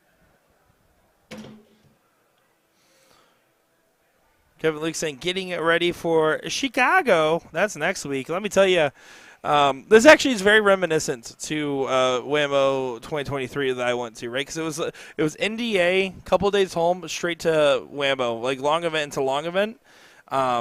that's exactly what this is like this year with WAMO right into Chicago for me. Man, I am so excited to eventually sleep one of these days. Eventually, we'll get a nap in, right? Yeah, I could imagine having a kid. I could imagine. I'm gonna be honest with you, brother. Shout out to my wife because I've been the one that's been able to sleep a little bit. I don't have the necessities to take care of a kid at this time. I really don't. She does. So let's just be honest here. I'm just here for moral support. Go get him, champ. She's flat up real with it. So yeah, I mean, it is what it is. I help her the best I can with all the dishes, the laundry, whatever it may be. But just take care of just the necessities is some crazy work there. Oh, she's got the necessities, the bare necessities. I mean, can't really just flat out say it, you know. I mean, I don't know. I feel like I'm spending more time thinking about it rather than if you just said it. I love it. No, again, congratulations on having 2 little ones now. And hopefully this one doesn't call me poopy butt the whole time. He will. She will. Whatever it is. It will. All righty. Here we go. Diddle decided. We vamped for as long as we could. For better or worse. It was worse. Yeah, taking a look here at how things square up. Yeah, you got Bob Zine and Cromwell there on the bottom half of this 13th through 16th loser side. They will advance to play Waterfield and Byrne in the next round. That should be a great matchup. Alongside this one is Anderson Diker versus Keith and Crow. I mean, another exciting one. Larry Keith, Anderson Diker. Come on now. And then we're getting this one here with Kraus, Starks, Malberg, and Hataich. Haddock? Haddock? Brother, whatever. I don't know at this point. Don't you brother whatever me. Don't you brother whatever me.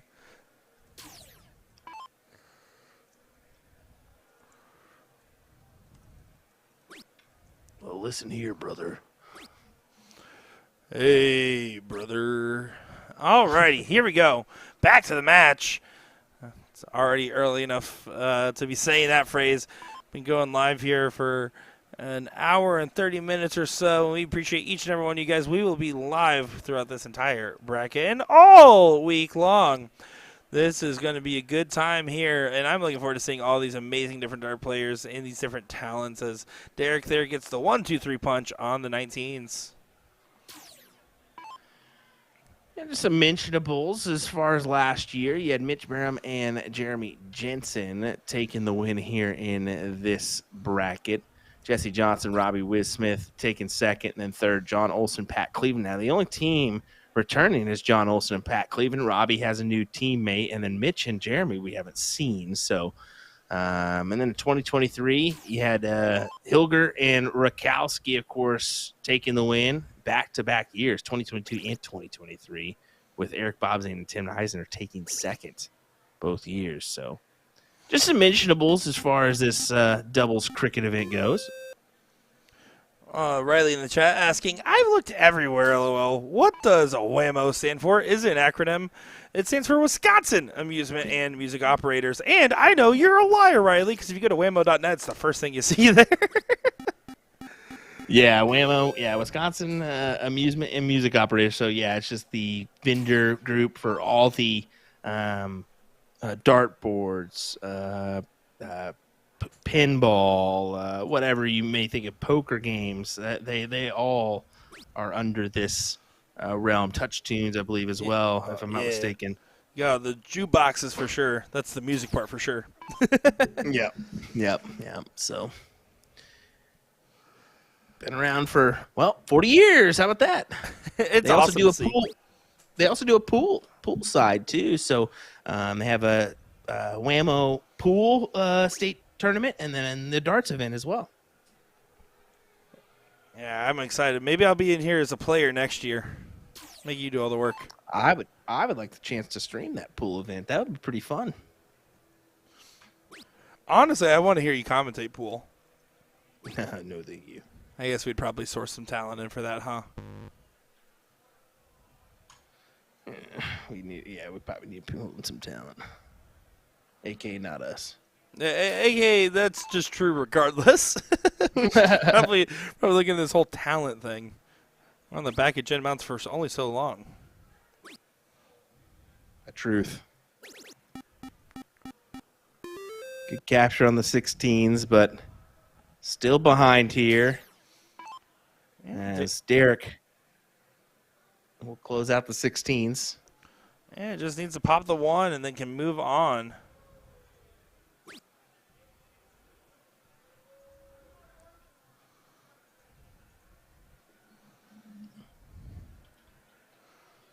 Riley, sorry for calling you out like that, but to be fair, you said you checked everywhere. Specifically on USA Facebook, fair enough. All right, I'll allow it.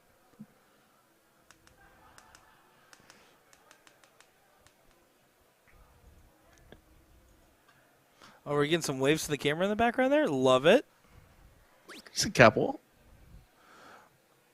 I will say there's a player out there that told me that her and her friends have like 10 different signs made.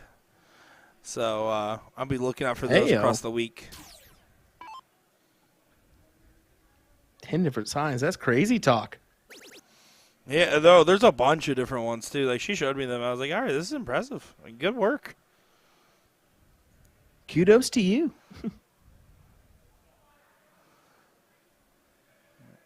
Zach, not going to be liking this board state too much, as he's not doesn't really have much he can do. Going to be relegated to just the Bulls.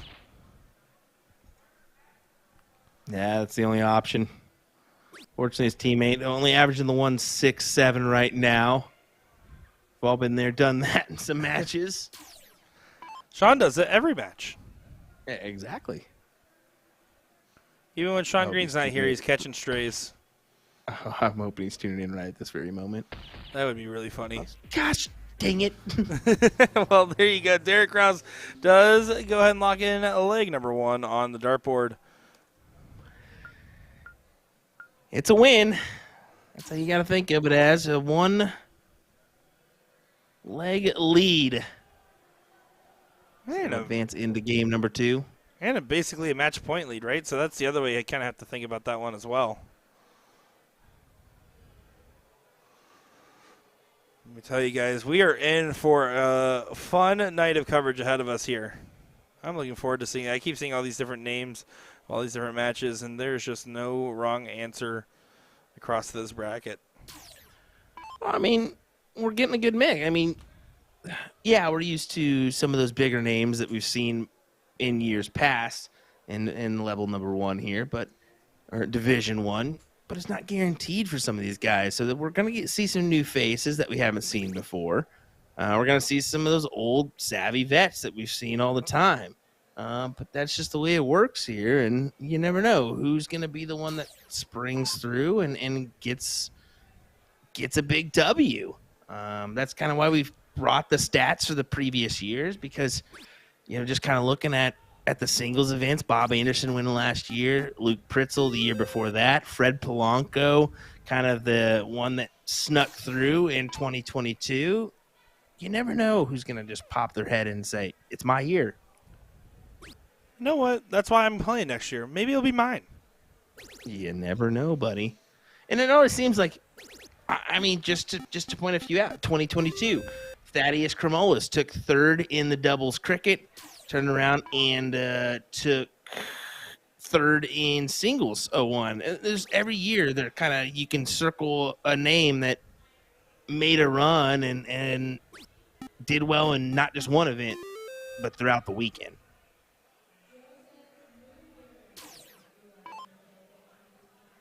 Paul Rogers asking, how is Nick going to be able to shoot? I'm moving to Rockford, Illinois. I could drive up and play once a week. You can play Paul anytime. I could play Paul. We'll be neighbors. Actually, Paul, do you have a 1-bedroom in your room in your house? Yeah, I haven't signed a lease yet. Probably really should. Run out of time. Move exactly a month from now.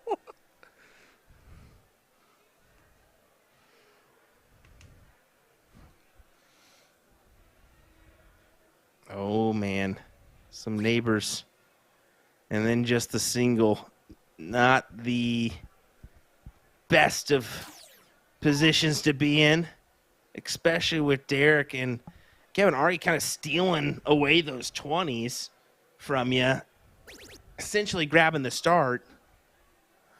Yeah, I fear those 19s are gonna could potentially go here. Is he gonna stay? Yeah, he did take the look. He took the swing. Doesn't collect on that last start. I think I would have preferred continued on the stay. It leaves if he stays up on the 20 and finds another trip there to follow his other darts, all of a sudden it sets up your partner for a 1-2-3 close. But that will still be the case here if they so choose with the 11-point difference.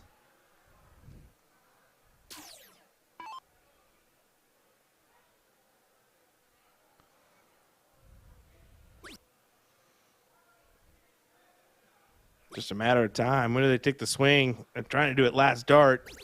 Trying to bank on the big triple, and he gets it. Yeah. Not a bad option. You can be my hero, baby.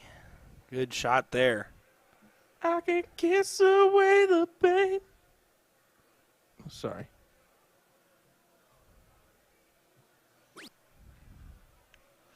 I do love how Chad has very strong opinions of the different towns. And, like, I'm getting so much knowledge about all these different places that I've looked at for moving to. I mean, we've discussed it. I mean, there's so many options for you, really, within a 30-mile radius or so that you can kind of choose from and what have you. So, I mean, you have avenues. It'll be interesting your next couple years and next 5 years. Yeah, especially it'll because be I'm having a baby soon. No, I'm just kidding. Yep. A food baby. That's what it looks like right now, brother. Looking back at the match here, Zach, it does try to find some more on the 18s, but only after that first trip. Doesn't produce much else with just the single and the second dart. Leaving a chance here for Kevin. Kevin should be able to 1-2-3 the 18s. Now, I wouldn't mind if he did a quick bailout. The reason I say that he's averaging under a 3, so it's unlikely that he's going to get the close in these remaining darts, and an X doesn't really help. Does bail out to 20, does find the big shot, though, so job done for Kevin Starks.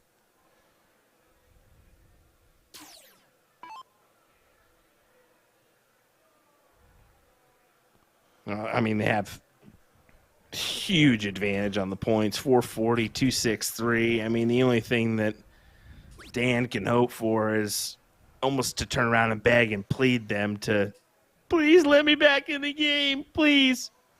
Yeah. At this point, that's all you can account for.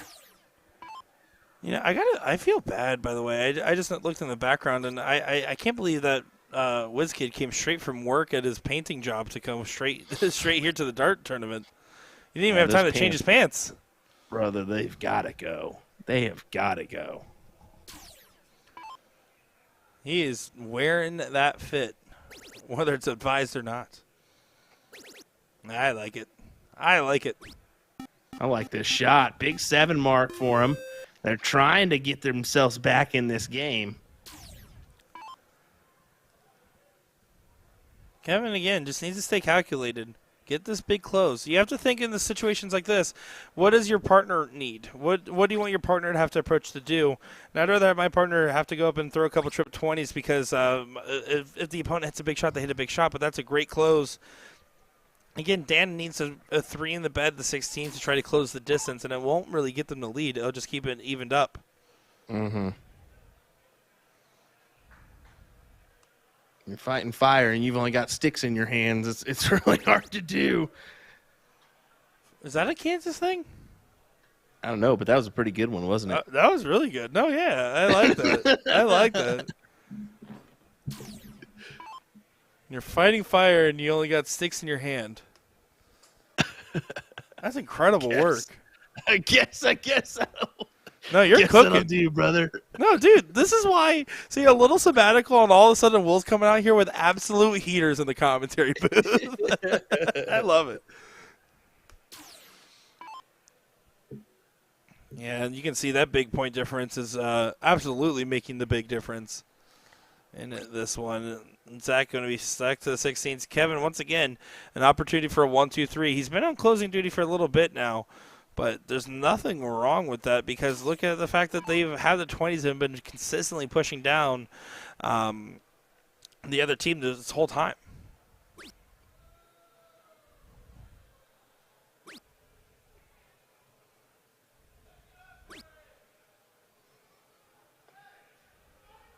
James Friendsway asking about a Rockford Regional. I do not know, but I don't believe so for this go-around. We were there last year, but who knows? Yeah, I mean, it's a good idea.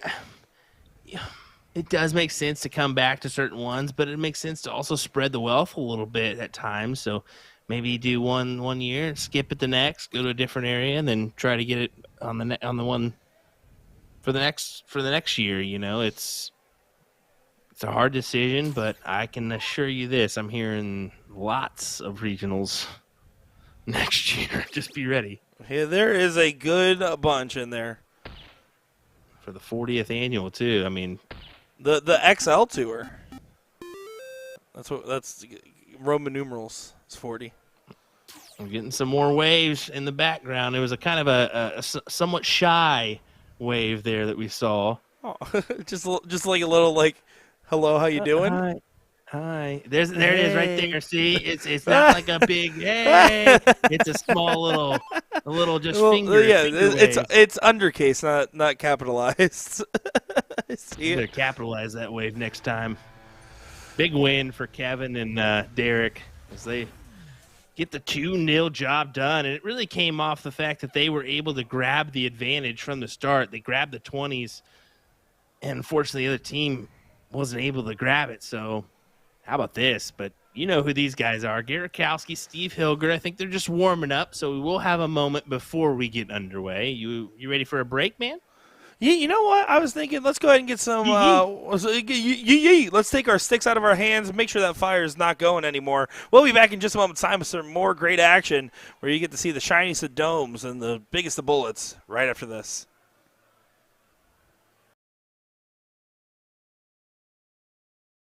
Let me tell you about A to Z Darts. We're a specialty dart store with over 10,000 different products. We create in-depth videos and blogs to help improve your game and showcase our products. We give helpful advice on how to practice darts, the fundamentals of form and mechanics, and how to make better decisions when purchasing your darting equipment. Whether you're brand new or a seasoned player, we try to provide fun and informative content. I'm Jen, the creative director for A to Z Darts. I've been playing for over 10 years, and I've traveled the world competing in and promoting the sport. This is Will. He runs our live streaming company, USA Darts, and travels the globe as well to broadcast major darting events and interview PDC players alike. You'll find over 2,000 different sets of darts on our website. Guessing right now you're pretty interested in our resources? Learn about form, throwing mechanics, practice routines, scoring and grouping, checkout methods, cricket strategy, and much more. Visit a-zdarts.com to take advantage of our blog or follow us on social media at AZDarts today.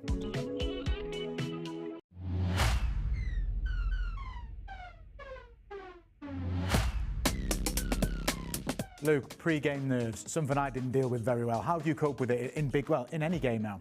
The best way to deal with it is to relax into yourself. I'm never a good starter, but I think relaxing into the first couple of legs does help you. Once you get into the game, I feel like after a couple of minutes, then nerves do go away. And I think that's why I'm a good player in such long formats, because once I'm settled in, that's when I can really hit the heights. Any advice to players, up-and-coming players who are experiencing these nerves for the first time? As in, what would you do in the back room before you play a game? Just decent breathing. I think don't hyperventilate. That could be the worst thing you do. If you start panicking, then the nerves are going to come on harder. So embrace the fact that you probably will feel a little bit nervy at the start of the game, but just once you've settled in and you're familiar with the surroundings of being up on the B stage, just to relax and hopefully you win that first or second leg, and then you can run into it then.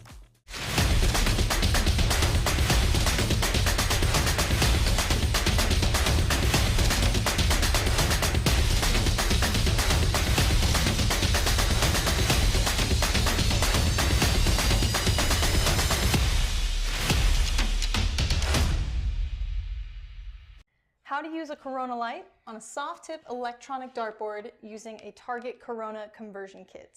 This kit comes with 4 identical pieces here. Very, very simple. The very bottom has 4 prongs that actually insert into the outer ring of the board. The other backside has a magnetic piece there that goes and connects against the magnetic feet of the Corona light. So full disclosure for this kit, it's not compatible with all electronic dartboards out there. We've tested every one in the store. It does not work with the Target Nexus or other boards similar to that shell, and it doesn't work with the Grand Practice 13-inch board. However, it's compatible with the Grand versions 1, 2, 3, 3S, and the Grand Dash, as well as the Darts Live 100S and 200S. And that is it. You guys ready? Turn this bad boy on. Voila, that is it. Very, very easy to do, super affordable with the Target Corona conversion kit. Mike Maloney Hulk Smash brand new signature darts as a part of the US player launch. I'll be doing an in-depth review of his debut soft tip barrels following his recent signing with Winmore. Now, Maloney went for a design that captures his style and personality quite well. That Hulk Smash theme is just bursting through with this electric green color. Then we went with more of a natural silver in the rear to kind of help with that deep purple color to pop. Got to rock a backwards hat in true Maloney fashion, and you can tell right away I clearly don't know how to wear a hat because I'm a loser.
You mentioned the difficult part of your career. I've always wanted to ask you, obviously my career kind of came to an end throwing-wise with the dartitis, never managed to recover. How did you get through that awkward part of your career?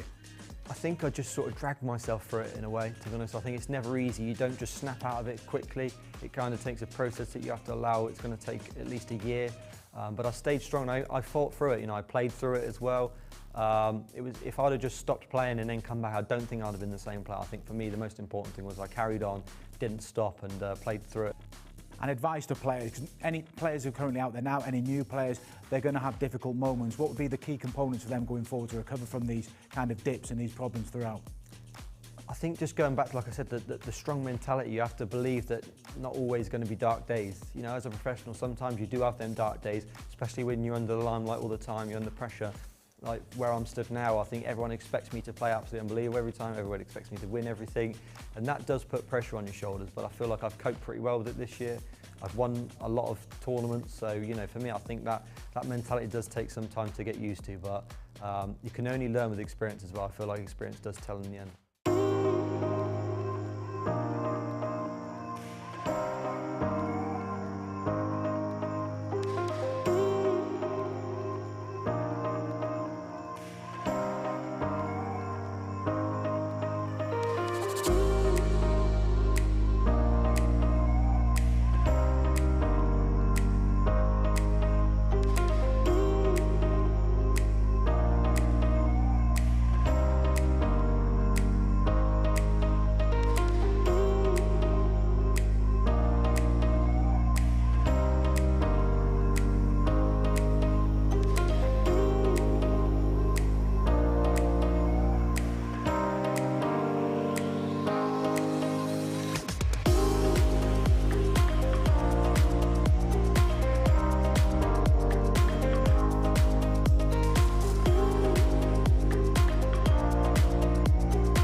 Whammy whammo, welcome back. Here we go. My name's Nick Share, joined by Will Stewart on the comms, and we have another great match in front of us here. You can see Cody Drager taking the hockey to start things off, and he's going to start things off with a boom goes the dynamite there.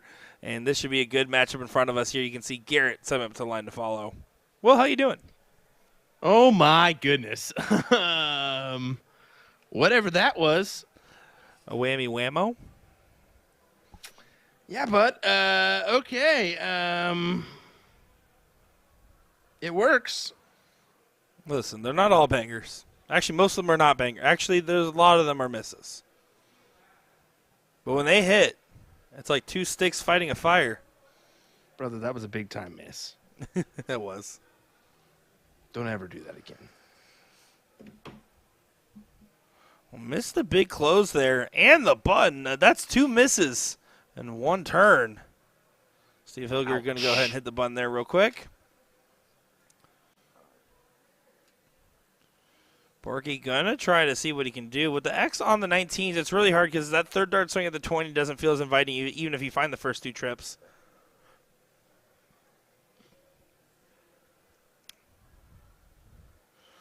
And those 4 emanations only lead to a 2 mark here.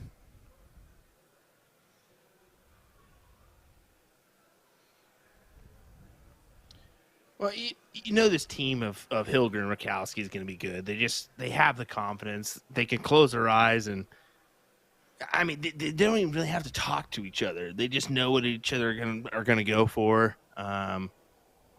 Most of the time, there's a couple times where Garrett will call for something, and it's like, no, Hilger, stay in.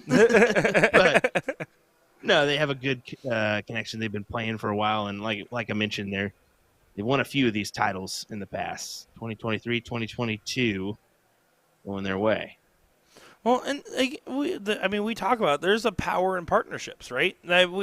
We've seen this time and time again. So when you have a partner that you're used to playing with for years on end, it makes it tough. That's why I love watching like Ricky Perez's and Jose Jasicia's for the same reason. They literally Porky and Jasicia were talking about it and talking about how the fact that they both had very similar experiences with their young, talented partners. And let me tell you, it leads to some great results here for this dangerous duo, the Game Master duo.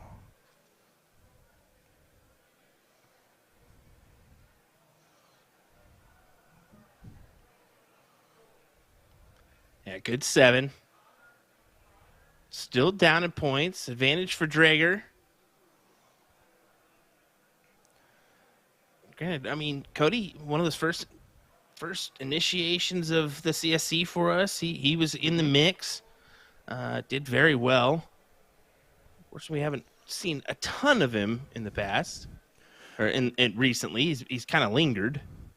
Yeah, I mean, he was hovering at a mid-4, and then for a good year or two, if I'm not mistaken, and maybe someone could correct me if I'm wrong, but he actually dipped below a 4 for a while and got stuck around that 3-8 range and kind of got into a rut and has now kind of made it back to the other side of it seems, and producing some results. So love to see the little bit of a comeback story. Oh, you would love to see it, no doubt.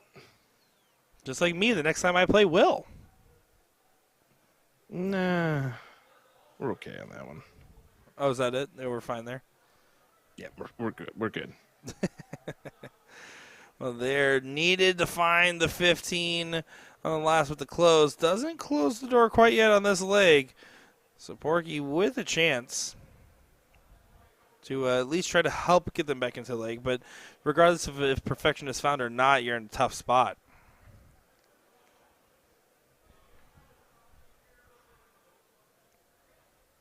Oh, big trip 15.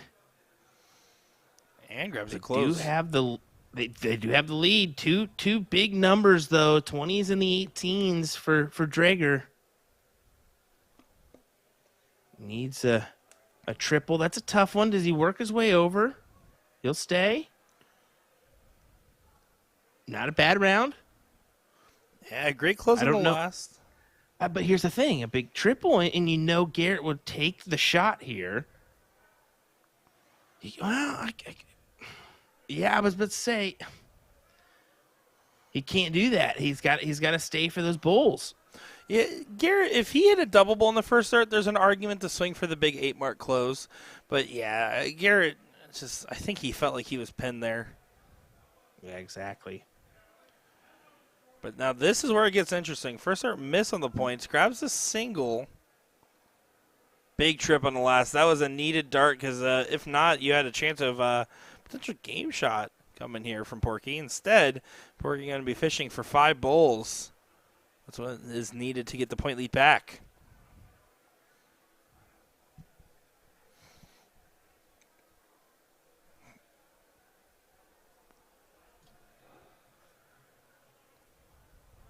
Yeah, Hilger just hoping for at least a single bowl. I mean, he knows chances are this is going to be 1-0 in favor of Cody and Anthony here. Well, chances it's going to be 1-0.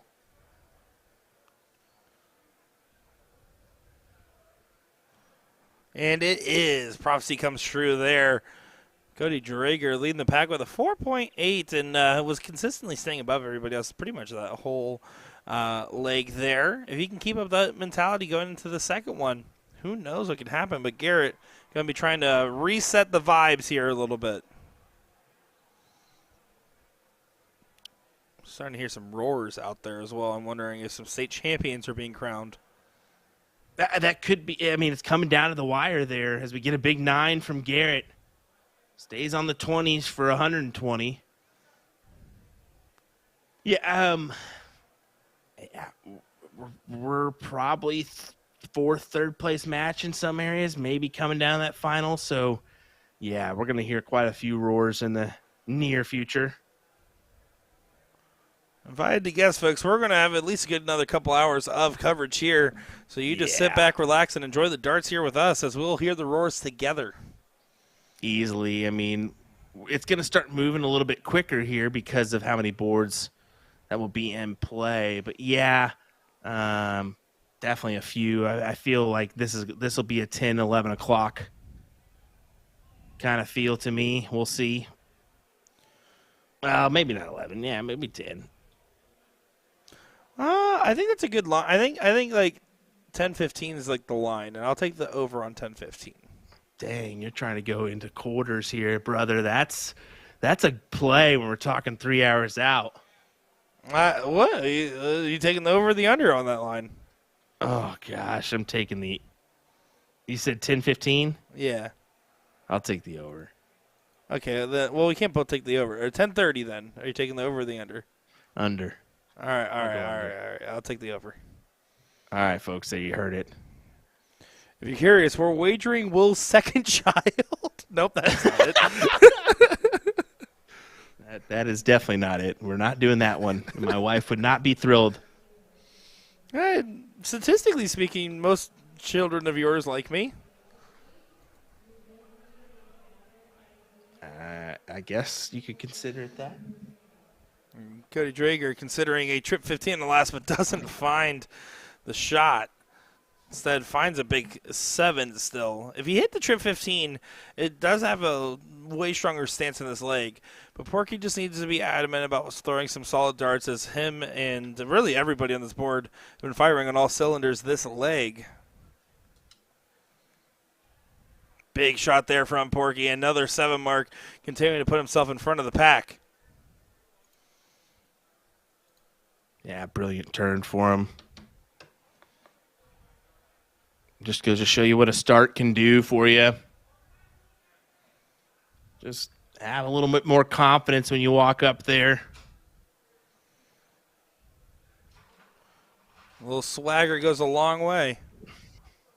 You ain't lying. That's why Conor McGregor had the advantage that he did, man. It's just a little strut. No, I'm just kidding. It's the suit. It was always the suit. The suit. Yep. Oh, Garrett but that's an opening. goes for more. It's a good last start just because it takes a shot out of range from being a 9 mark to close everything and get the point lead. But Cody's taking a deep breath because he knows that if he finds two trip 15s, even a 7 on the 15s, it helps out so much. There's the 2 big trips. There's room for a 3 in the bed. But instead hits the 7. I should have stuck with my gut feeling. Oh, just about. It keeps it interesting. I mean, 7-0 for Hilger, 6-3-3 for Drager. Good back and forth between those two gentlemen. And not a bad one between the other two guys in Garrett and Anthony.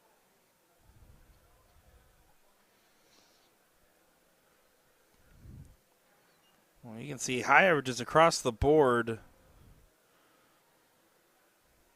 Anthony, can he go ahead and find a big shot here to get down to a 2-point deficit if he finds a trip? See the reaction, though. He does not like the way that that dart is leaving his hand.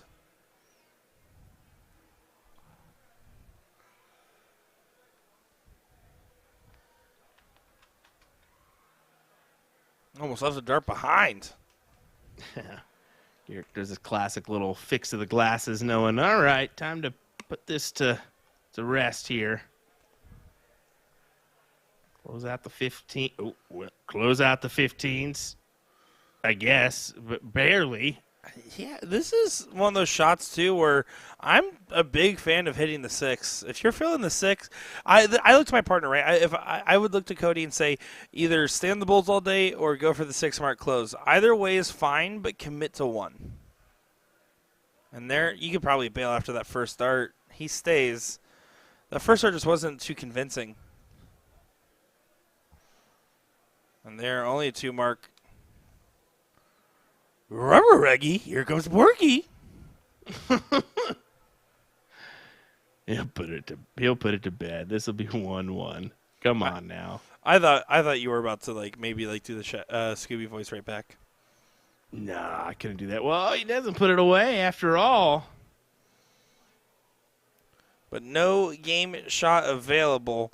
So Anthony here has to still stay on the bull until the point lead is regained at bare minimum. You have to play for at least 4 bulls to add a dart to your opponent's shot.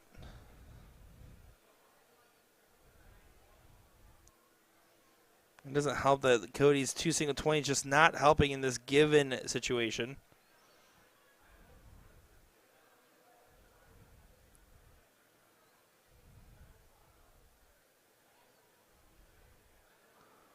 Ooh, looks like a Nick wind up on that last one.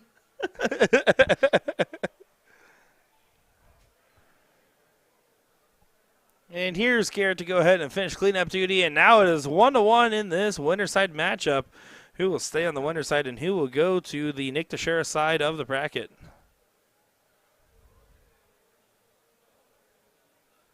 Surprised Will didn't jump on the fact that I called myself a loser there, but that's cool. I just left it to it because I didn't disagree. So I'm just Oh, kidding. wow. I can't do that to you, buddy. That is brutal. It's a tough crowd in here. Winner of this matchup will play either the team of Chris Benson and Chris Blaschka or the team of John Olson and Pat Cleveland, by the way, in that next round. Winner also would be in the top 4 winner side. So a great spot to find yourself in. A very important match to win. This is going to be a consequential last leg decider for better or worse.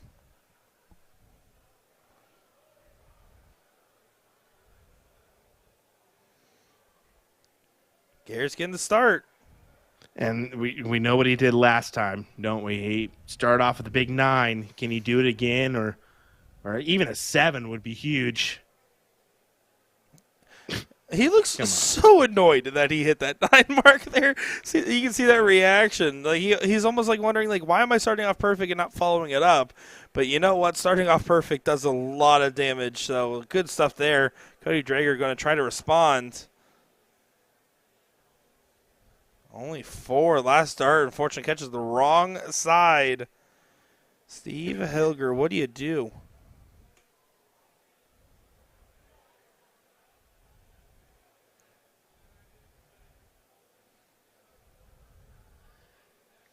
Yeah, attacking the 19s. I don't disagree here. He'll go back up at the last. He could have potentially stayed, tried to do that Mike Maloney, but then you're kind of treading the water of if they hit a 9, things get interesting. Yeah, 8-6-9. Dang, she's fine. Give it to me one more time, get low. I couldn't help it, folks. You just can't help it after that. I did kind of bait you into that one a little bit. You did. You did. You certainly did. You baited me. That's all right. You play some Jumped Jonas on that. Brothers, it would probably fall for me. Yeah, closure from Garrett. Yeah, I was expecting a pad on the points there, especially with Drager behind you. You know what he's capable of. You've seen it before.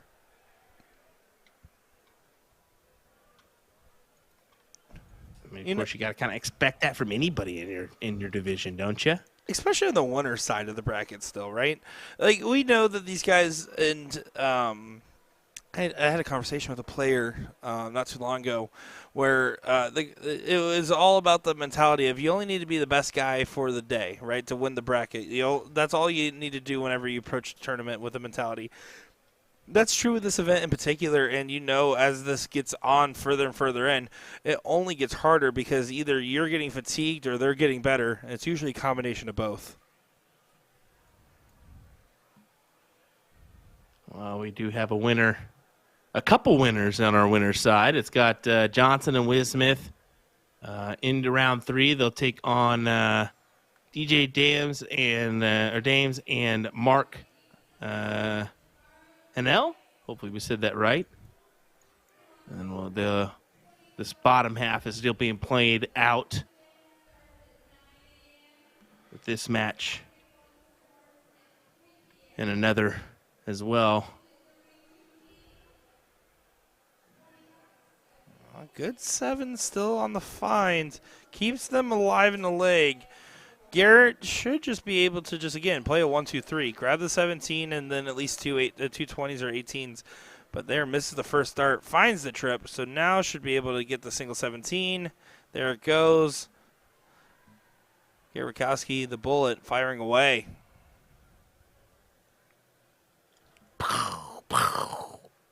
Whoa. Sorry, I shouldn't have done that one. That was a full 12 gauge. I was thinking like a 9 mil. All right, let's calm it down. I was like a little 22. Pew, pew, pew, pew. Pew, pew, pew. I want you guys to know, Will did just make the sound effect, though. He actually did, pantomime holding a shotgun and everything. Couldn't help it. Oh, I love it. Couldn't help it. All right, Hilger, got to find some points here at first, and then you can take a look. But, yeah, pat him up. Find him at the last. And even though it's outside, that's okay. Yeah, and he did his job. He knew that if he played a little bit of the safer shots, stayed up at those 20s, that no matter what, if that 16 goes in or not, that Garrett will still return to a good board state. And that's something that is so important in partners play. People forget stuff like that. But it's not just you against the board. It's you setting up your partner for when they go up against the board as well.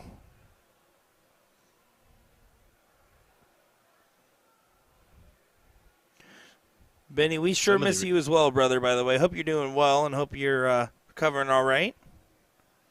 Some of these reactions from me to the last start are pretty good.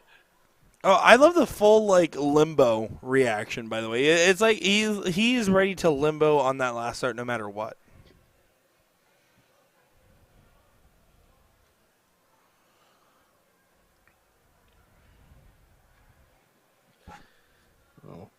Rare non-button push from Garrett there. Yeah, it looks like a little bit of an accident. They're having a little bit of a laugh about it, as you can see in the background over there. It happens. It happens from time to time. 3-point lead is regained, and Cody looks frustrated, but recovered quite well after a single in the first dart. He knows, though, that Steve Hilger, again, going to be focused on grabbing those 20s. If he gets a dart in the third, he'll be happy to take it. On the second, he'll be happy to take it. Doesn't quite take it, but still a good 5 mark. I mean, it really is. In this situation, you have the reins. I mean, 440, 383, even with the big trip 15 first start, they're forced to stay. They need that one extra dart in their hand, similar to Porky, but Unfortunately, can't use that in this game. Well, I mean, no Doesn't point in not count. trying.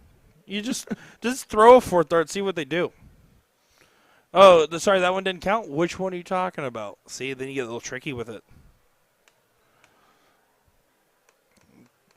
Garrett on cleanup duty once again. 33-point difference a maker here. Single 15 incoming. How about a triple for show? And then, of course, another shot there at the 20. Finds a 7. Good shot there from Rakowski, who claims that I am his spirit animal, by the way. And he keeps coming up to me.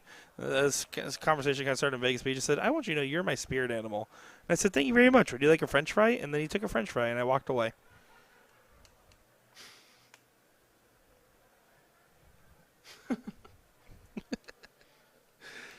Just will continually Random process story it. brought to you by Nick DeShera. Yeah, well, I mean, did you expect sensible, normal commentary? No. No. Heck no. It's Nick. The hair dye got to him. It's gone to me a long time ago, brother. All right, to put this away, needs 3. Unfortunately, didn't do this one in the previous leg. He missed this last dart, but he'll miss it again. No, he wanted to point a little bit. It's more of a statement piece. He does add a bull by that accidental point, which is even funnier. They're all kind of giving him a little bit of guff about it. Anthony just taking a quick moment. He's still hyping himself up. He knows that if he hits 6 bulls and hits Garrett in the kneecaps, that maybe they have a chance. You need a big kick in the kneecap.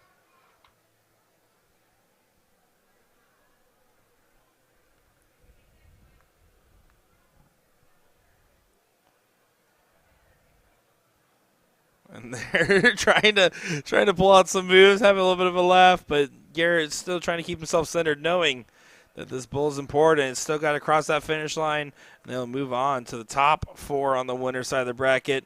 The iconic duo of Garrett Rakowski and Steve Hilger move on. Yeah, barely move on, but they do. As we're going to move on, too. It looks like we've got Pat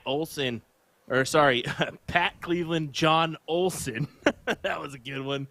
Taking on Chris Benson and Chris Blaschka. Blaschka. Here in this one. This could be last league decider. Or it could be just starting. I'm going to go just starting. 7-17. Yep. So just starting. Yeah, they're just now getting into that mix over there. This would be a fun one, folks. I'm looking forward to seeing it. I hope you guys are enjoying this as well. Another winners side matchup, as Will alluded to, and what should be a good time. And your third place finishers last year, and John Olson and Pat Cleveland. So good to see them making another potential run here in 2025, this time in Green Bay, Wisconsin, instead of La Crosse. I will admittedly say I'm missing out on seeing the stadium and what have you. I'm sure it's a beautiful picture, but it's hard to beat out on that scenery in La Crosse, man. Right on the river. Pretty cool. It's a great walking town as well, which I mean, just to be able to see the different establishments, the nice weather, the river. If you're going to take a walk, La Crosse is a good place to do it. I wonder if you're going to be taking a walk this weekend. I mean, I would say there's enough beds. Airbnb?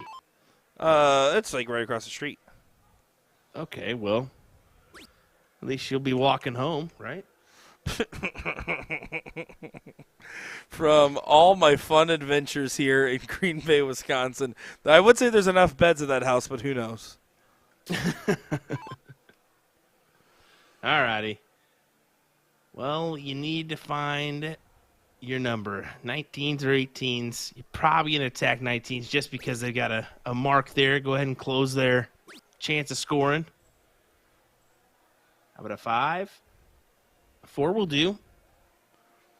Yeah, you're going to be able to take that turn and effectively still get the same advantage. The button situation of WAMO 2025, though, seems to be one of a pressing issue. Get it? It's a button. Well, it's also been the factor that you haven't been able to consecutively play back-to-back especially for these guys, because they're on the winner side, back-to-back-to-back matches or anything to kind of nail it in your head that you need to push that button. So that makes it a little bit more difficult when you have a little break, because that little break will just that thought goes out of your brain, you know? I mean, that's a very valid point. And also on top of that, if you have a brain like mine, there's not many thoughts in there in the first place. True, Nick. True. David bringing up a good one. He said, can we have Porky interview people again? I'm sure we can do that. That's easy entertainment. Yeah, that's true. I still remember the Phil Glomsky interview that he did 2 years ago. Mickey Mousky? Mickey Mousky? One time I actually called Garrett Rakowski Mickey Mousky, and he got really mad at me. He said, no, that's Phil's thing. Maybe I should send you Adventures with Porky from last year and then the Glomsky ones, just for old time's sake. I'll send those to you. Yeah, we can run through them. Why not? Chris here looking for 2 17s, and then you can move to the 18s. Grabs on 1. Moves to the 18s. Is he going to stay? No, looking back down. Does switch to 19s. 133-point lead. Very comfortable position for Chris Squared.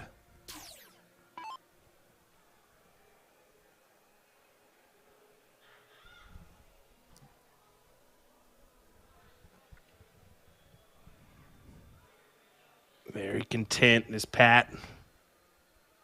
See, it keeps his eyes on his target.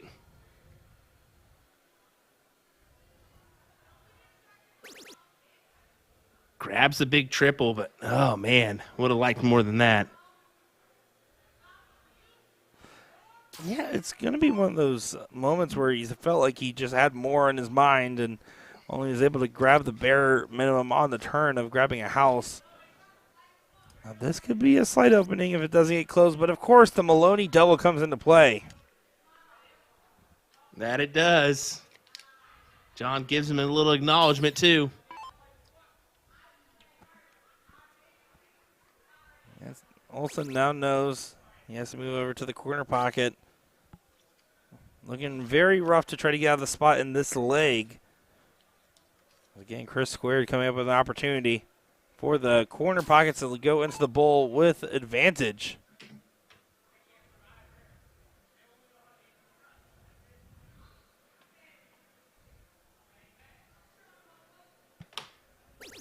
There's the 16s. Just keep on chugging.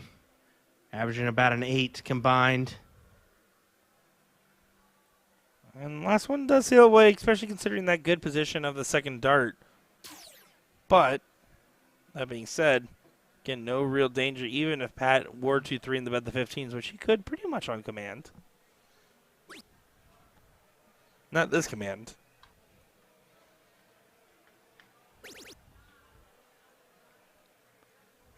You wonder if this team will play that Hilger-Rakowski duo in that next round winners matchup, as the other top 4 is just now to get underway, it looks like, with Johnson and WizKid and Dams and Haniel.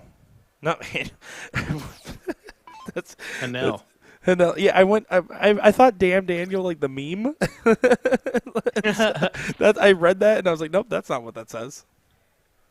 Actually, figured they'd wait just a second to play that top 4 matchup, but however you have it, we're going to be keeping you going with some darts here. That's the exact same look Pat Cleveland had last year when Robbie hit the 9 on him. Actually, that is spot on. Exact same thing. And then the hand on the face didn't move. The other one did to give him a knuckle, and then he moved it right back. I was like, okay, very excited for the man. Hey, you know, when someone hits a 9, you got to give them a little bit of love. I expect a full-blown celebration party if I ever hit a 9 in my life.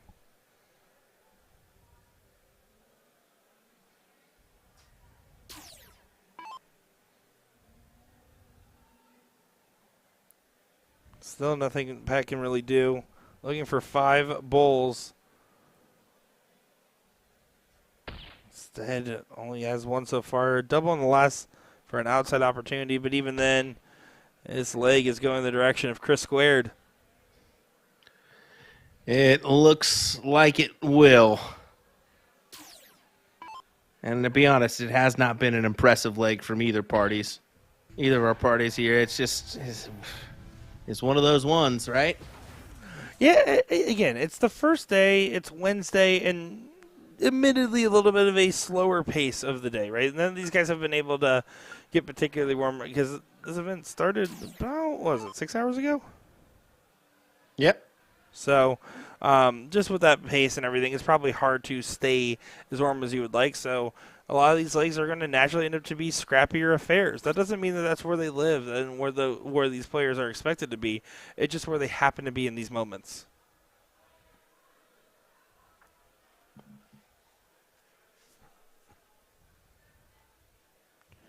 But Pat Cleveland, looking like the Cavaliers, very disappointed. Yeah, struggles, man. Just some struggles. Brittany saying, I'm lost who to cheer for. Cheer for us. How about let's go Will and Nick?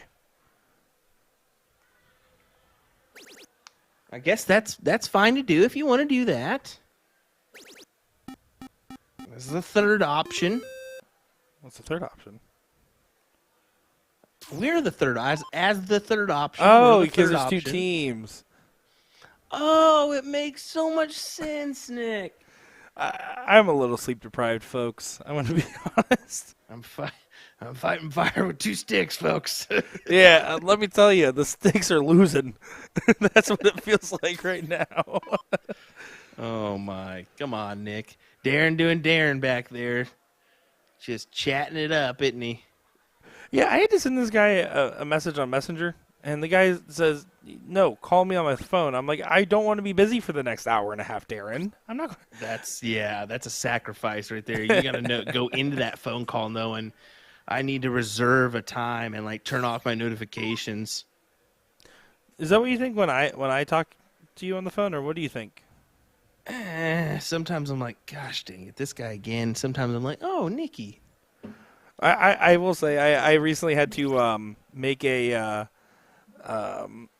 adjustment to my contact photo and everything on my phone, right? That's because my old contact picture when I called somebody would pop up with a picture of me holding a rose to the camera, and I remember that the day I changed it, I happened to call Will. And Will literally hangs up, calls me back, and says, if you ever call me with that ugly contact picture again, I swear to God. He started yelling. I don't even know if you remember this. This is a true story. And so ever since then, I was like, I'm keeping it. And now I'm like trying to be more professional in my life, and I finally changed it to an actual photo. I thought it was funny. I enjoyed it. All right, well, John, Olsen, and Pat really need to find some success here, and they need to find it fast. Attacking the 17s. Does find that success with a good 7. Yeah, it certainly does help the cause. Now the Chris's are going to be staying up with their 20 for a little bit. And again, I'm up a leg. I am owning the 20s going second. I am going to play this super conservative. And there's not going to be much that makes me want to move off this 20, especially now. Needs to find at least a single. And that was the bare minimum on the turn. Vice versa, if I'm Pat, I'm starting to take some gambles and saying, you know what, let's see what happens here. If I get that first dart on the 17, I'm probably going to hit 2 single 20s. That's the goal.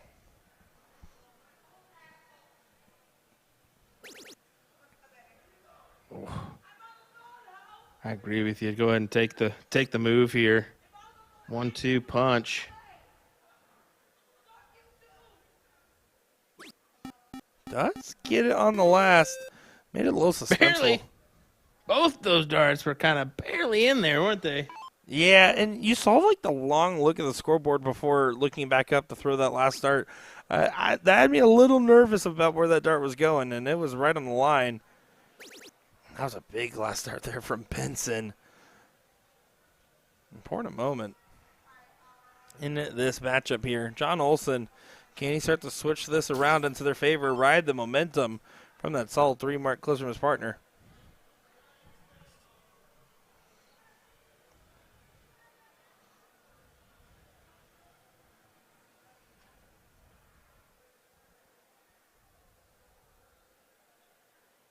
Oh. Yeah, a little frustrated there. You can see the toss of the dart. Only just have to move along with the 1 mark and know, all right, I got to come back next time and give a little bit more. You know that this team has the advantage with the 18s their way compared to your 17s. Yeah, Blashka trying to make something happen, but this is a slow leg for him. It really is. It's been kind of it's been a slow affair the whole time. I mean, both our legs here. It's kind of been a struggle.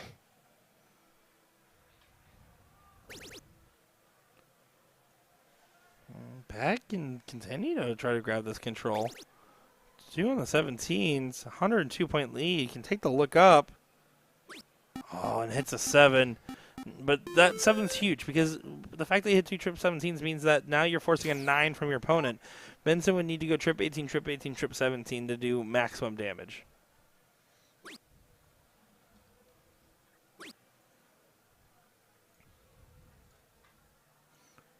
With 2 on the turn and 2 18s need to close. Olsen should be able to be on cleanup duty.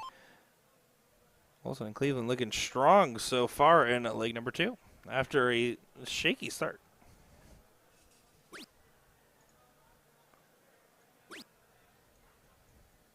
Oh, wow.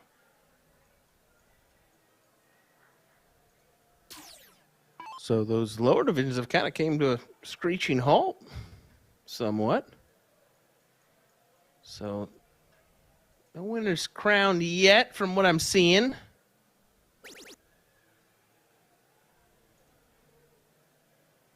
Most of those divisions are kind of in the same spot, 5th, 6th, 4th area on that front. But once you get to that Division 5, that's where we kind of, I guess Division 5's in the same position as well. Yeah, once we get to Division 4, that's where we line up with this one. Just to kind of let everybody know how things are working with the other divisions here at WAMO State, the 40th annual WAMO State. WAMO.net is where you can get more information if you want to get involved, or check out the description and just kind of follow the tab that we presented to you.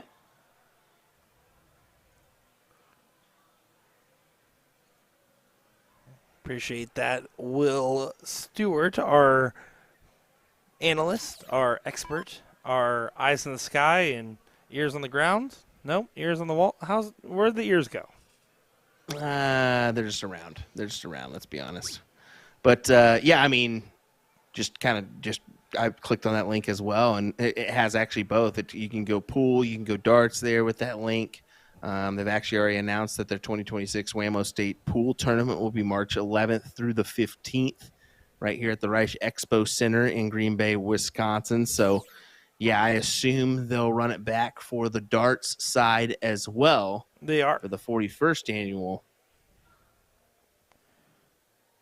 That is confirmed. We will be back here next year. Love it. Yeah, if you click that tab, too, they also have a great view of the Reich Expo Center and just how massive it really is.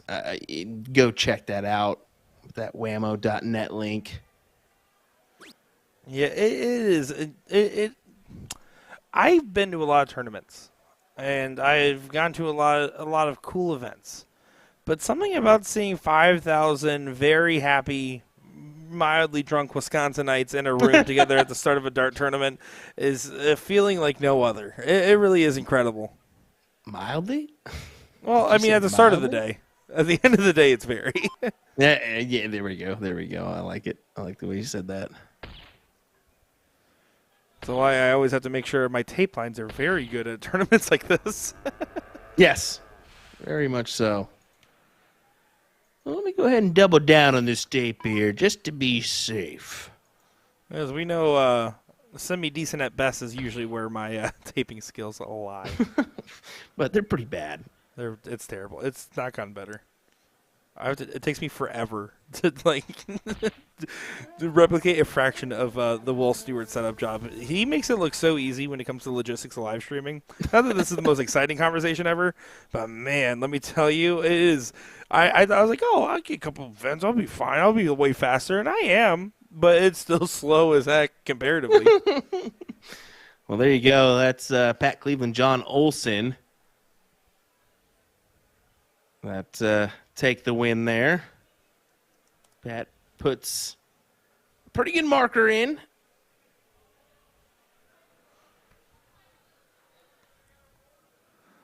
You can see the frustration, though. Wanted to go over top and instead snuck it underneath. 310 dartboards of action. 310. I thought you told me 350. My bad. No, 310. 310. 50 divisions, 310 boards. So actually just under what NDA Team Dart had at 320.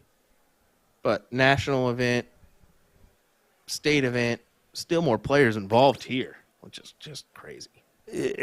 I would say the word is almost sickening. But here we are, last leg decider. Will Chris Squared go ahead and find their first leg form and get this one done?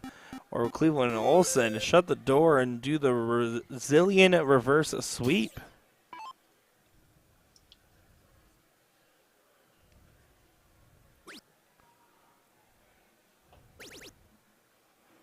Keep in mind, boys, all the bars in Green Bay are holding nonstop leg of the draws. The whole WAMO, says Anthony. Wow. That's intense. There was a couple that were going on like really close to our Airbnb last night, and I said, there's no chance. I'm going out and throwing darts, folks. No, well, that's just part of it, man. When you go to lacrosse, the bars that are right near makes it a nice attraction. Big 9 for John Olson. But same here. I mean, having those LODs to go out and do if you do get ousted early, it's just an added bonus. You can just keep it the fun, keep the entertainment coming. You're not restricted to your one event and done. Especially like when it comes into play for tomorrow and Friday, when you're only playing in the morning or the evening. Your days kind of open up after a certain time frame.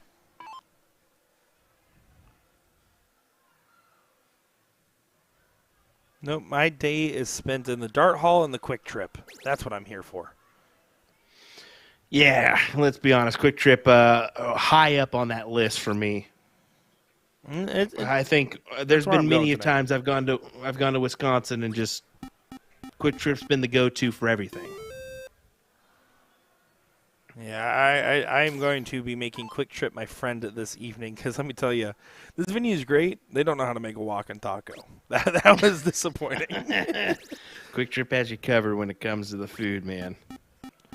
Yeah, they do. And it's nice because it's like a big goal of my physique right now is to see how round of a shape I can become. And Quick Trip helps. My goal is full circle. This one looks like it might be all but over. The strip 15 goes in. Bails on the last start. So it's an all or nothing moment here for Chris Squared. Needs to bed the 15s. In hopes of an opportunity from a forced error. That is your angle. That is the position you find yourself in.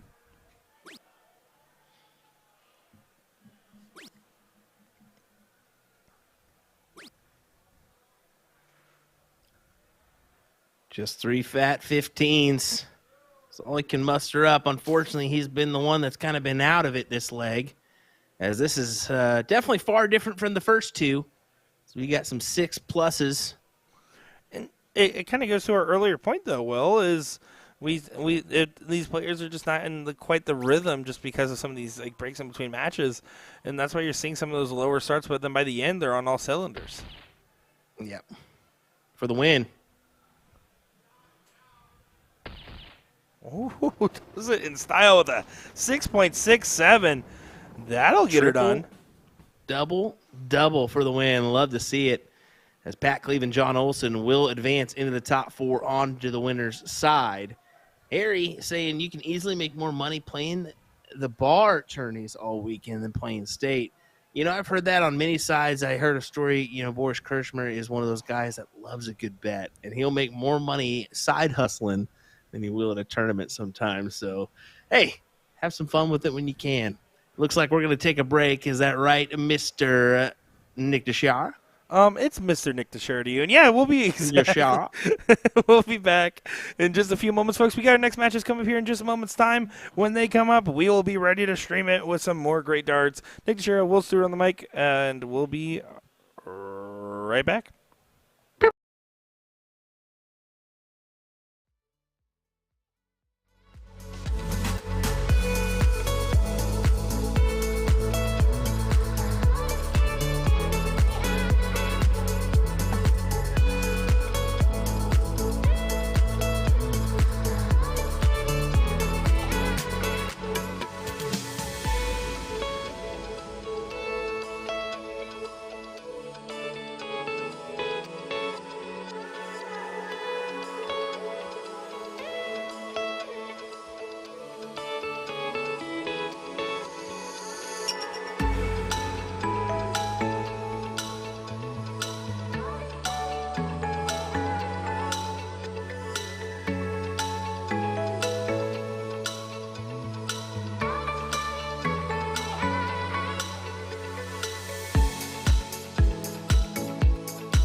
Welcome back, everybody, to our coverage here of WAMO 2025. My name is Nick Sherrod, joined by Will Stewart, and we got a great matchup here on our stream board. They've all been great, but this one just is looking juicy. We got Byron Johnson and Robbie WizKid Wizsmith taking on DJ Dams and Mark Hannell, and what should be a great one, Will. Yeah, this should be an exciting matchup here. I mean, we all know what Robbie's capable of. We saw it, of course, last year with that impressive 9-dart finish, and just what he was able to do with Jesse Johnson last year. But changing it up, going with Byron Johnson this year as the teammate. And they're putting up quite a run so far, as this is still leg number one here, this one. Going up against DJ, part of that Booyah Darts crew. Yeah, and what should be a pretty interesting matchup, all things considered. I'd love to see how these brackets continue to develop when you have so many tough names and you're not really sure who's going to go on the run and what that run's going to look like. And all of a sudden, you're seeing these matchups and you're like, "Yep, okay, this team makes sense. This team makes sense." And this is one of those top 4 matchups where I'm like, "Okay, this is a very interesting dichotomy between everybody involved." Yeah, definitely. And very interesting pants from Robbie WizKid. Just don't know about those, buddy. They're growing on me a little bit. Here's my problem is not that, is that's the wrong button. Whoopsies. That was the button I was trying to hit. It's not the pants that bother me. It's the kind of like a jogger style, so they're kind of like tucked into his shoe a little bit. And that's where you're losing me on it. The actual pants themselves, you know what? Go ahead and be your Picasso and have the painter pants. Do you, boo-boo? Do you, boo-boo? As DJ there does go ahead and find the 18s on the last. Good shot. Puts pressure here on Byron Johnson.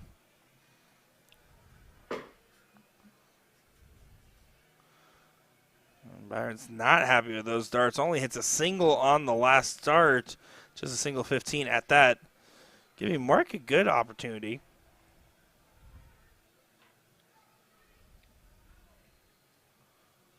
Marky Mark bring the funky bunch. And bring the good vibrations. The answer is not this turn. It was only 2 mark.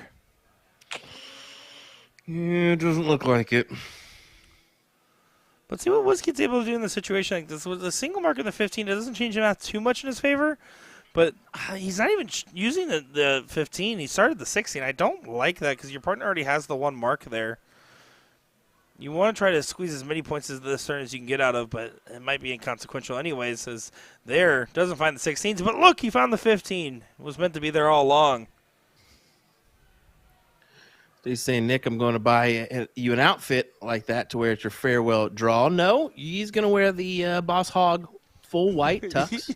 I forgot to pack it for Chicago. I realized after I left, I was like, Will's going to be so upset.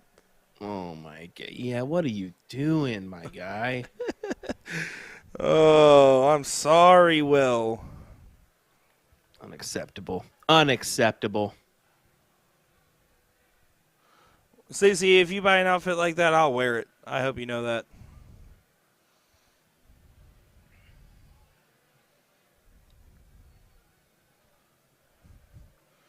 Andy's comment, by the way, if you read it without knowing who WizKid is just a crazy comment out of context. I see little Wiz brought out the clown pants again. Like, explain that comment to someone who doesn't know what's happening.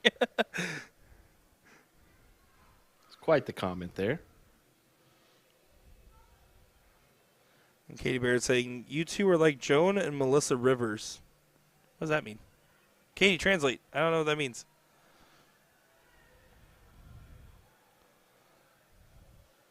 Still, this battle has continued on. 15's the fighting ground for WizKid, who is getting really close to that point where WizKid is just, you can't go by WizKid anymore once you get a certain amount of distance away from being a kid. Yeah, once you lose the old family insurance and you got to pay for your own, it's probably about time to lose the WizKid reference.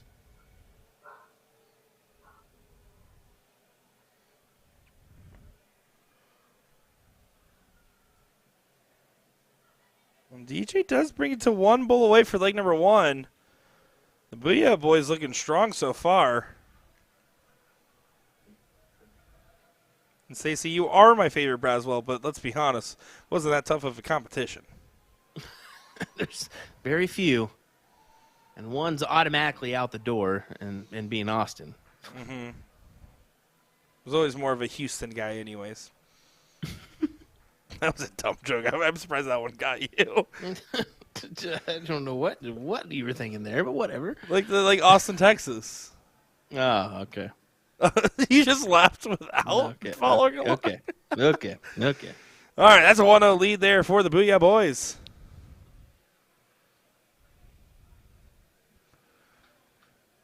Yeah, Little Wiz with the clown pants to get things started. And a reminder, winner of this one will guarantee themselves at least a 3rd place finish in this one.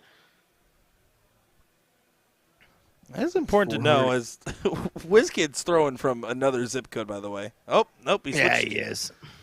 He's trying his hand, isn't he? He's trying to figure out the best option. I like this option. Just figure it out, bud. Yep, that's open. a good option. Good open there. Solid 7. So yeah, third place brings home $440. I know what you're thinking. Nah, that's not as good as I would have thought it would have been. Well, they do pay out to 7th, 8th here, so a little bit more of a payout structure than other events.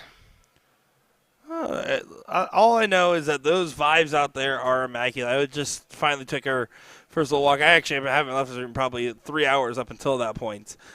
So walked out there, did a little vibe check, and it was great. Everyone's just smiling, laughing, having such a good time.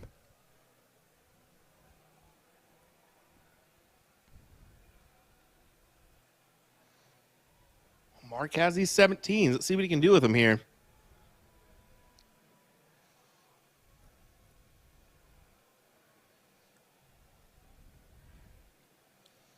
Not a bad 5. It gives you that point advantage back. The real question still becomes in this situation, what is WizKid listening to right now? I'm going with who knows with this guy. I'm going with like the newest like Some Shady album, like the Houdini type stuff, which like is like I think he's listening to Bad Eminem is my answer. Oh, L-Style did some 40th anniversary flights for WAMO. Yeah, it's really cool to see that out there. I actually need to go grab myself a set, huh? Grab me one as well. Put them on the old collection wall. Yeah, I get you some. I got you. Yeah, you better.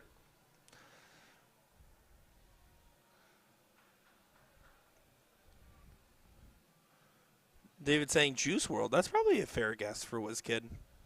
Yeah, he's a big Juice World fan. I mean, who doesn't like Juice World? A shirt with it on. A jersey I love with Juice World on it. Apparently, the entire comment section is like right in there on Facebook. Yeah, he's a big Juice World fan. I like it. Good taste. He might not know how to pick his pants, but at least he can pick some good hip hop. You don't like Juice WRLD? R.I.P. Juice. Really though? I mean, it's I'm not a huge fan of the rap these days. Okay, get off my lawn. Alrighty. Rap these days just really doesn't cut it for me. Gosh dang it, Bobby. I love it. Going back here, DJ doing a good job fighting on these 18s. Yeah, they're trying to make a stand here, and they're doing it justice, man. Big 9 for him.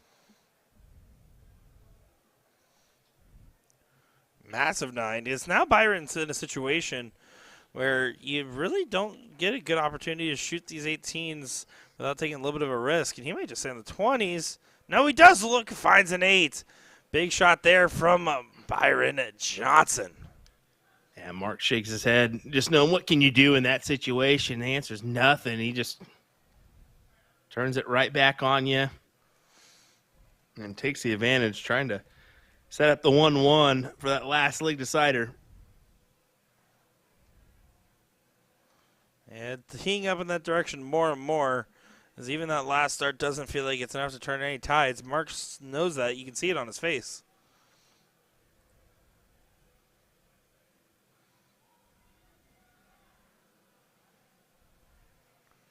Ryan Miller, that's an excellent comment that I'm not going to read out loud.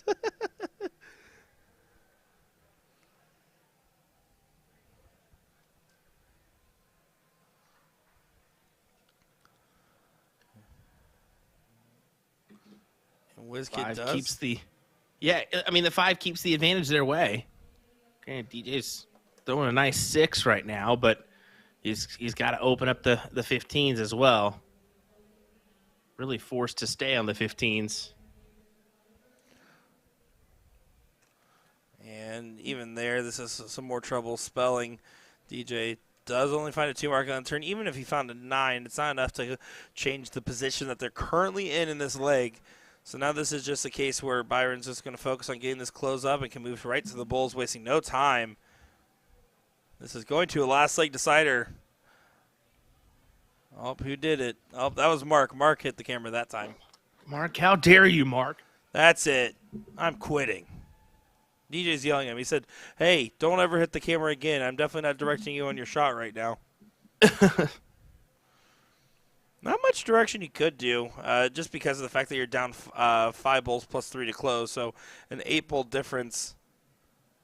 So you had to stay there and play it. Does still find good 4 bowls there.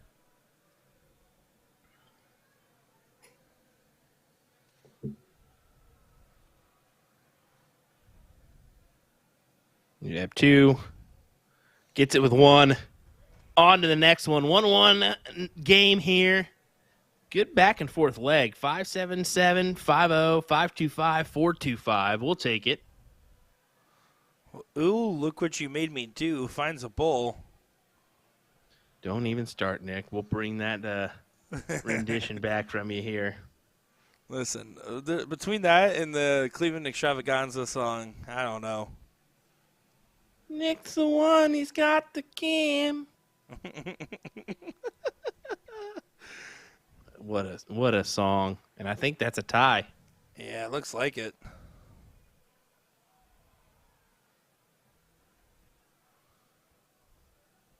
This kid trying to find the angle. Oh, but he overthrew it, and you can kind of see when he released it, it just looked like it was going to float a little bit, and he felt it. This is beatable, but still easy to deflect. Not this time, though. Good shot there from Mark. Beating out WizKid, and the Booyah Boys will go ahead and get the start in this last leg decider to see who moves on to the seat match. Guaranteeing a podium finish with at least 3rd.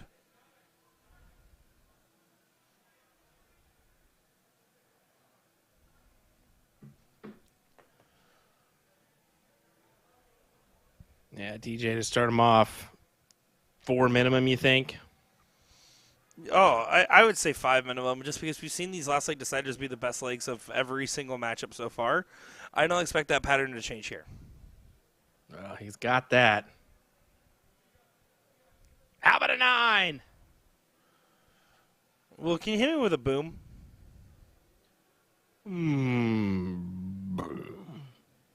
That was pretty good. Robbie going to try to answer right back. That was the saddest boom known to man. Yeah, just for you, Sean. There was no dynamite. That was just the boom. Only a 4 mark for WizKid on the response. Mark should just be able to go for the 1-2-3 on the 19s now. You know when you just get thrown at you, it's just so demoralizing, right? Oh, what a shot! Here we go, folks. Back-to-back 9s. Wow, what a good shot there. Incredible stuff. And now it's even tougher. Now you're like, all right, we're not coming back from this. At least that's your thoughts, and you can't help but to think anything else. It doesn't mean you're going to give up on the leg, but it doesn't also mean that it's not going to pop up in your mind, right? You're going to think about that just a smidgen. And it's hard to shake off that mentality. Even right now, even if DJ just completely slows down into a 3 mark, there's still 2 numbers and 143 points. But, of course, they're going to continue on this pace. They're finding everything right now. What is going on? He's laughing mid-throw. He's like, "Aw." What a back and forth. Yeah, incredible little streak right in that moment. That is 8 triples in a row and a last leg decider to get to the king seat. You're going to be pretty happy about that. That's impressive.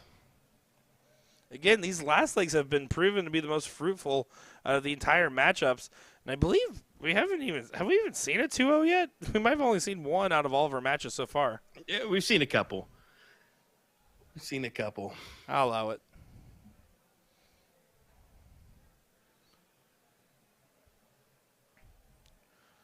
This is impressive, though. I mean, what a leg to pull out when you need it the most. Yeah, there was just no doubt in their minds. Once DJ started off with that 9, Mark goes up and hits the clutch follow-up with another 9. It's demoralizing to your opponents and invigorating to yourselves.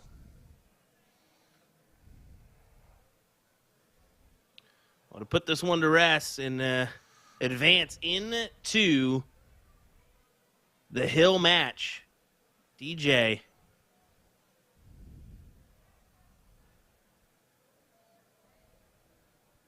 There's 1. There's 2. Yeah, incredible performance. I almost think we have to go over and check out an overhead shot of Hilger, Rakowski, and Olsen in Cleveland. I don't know about you, but that's our other top 4 match. Unfortunately, it's just off the streaming board, but I mean, your call here, bud.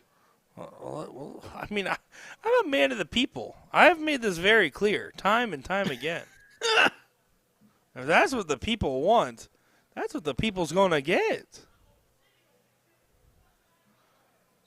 Where are they at over there? You said they're over there on 236? They're on 236. They got underway at 7:53. So, I mean, that's when it was called. This one, I don't know where we're at in this matchup right next door, but looks like game 2 here. Yeah, nice and early in this one. So we can go ahead and keep it on over here, take a look at this matchup, just because it is our other winner side matchup to see who will play in the seat, and then we should be able to get that seat right after.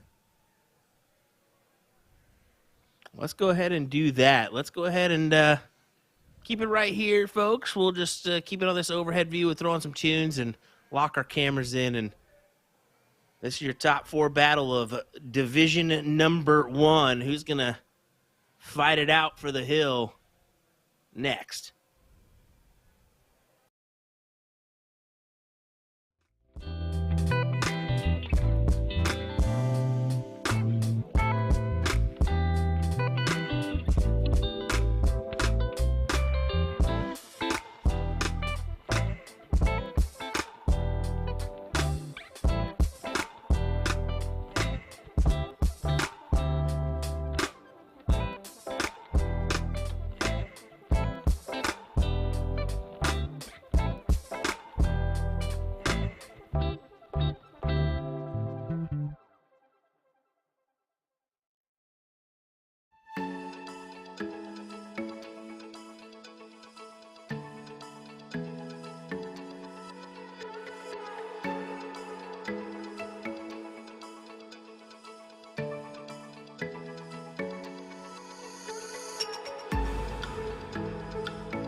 Welcome back, everybody, to our coverage here of WAMO.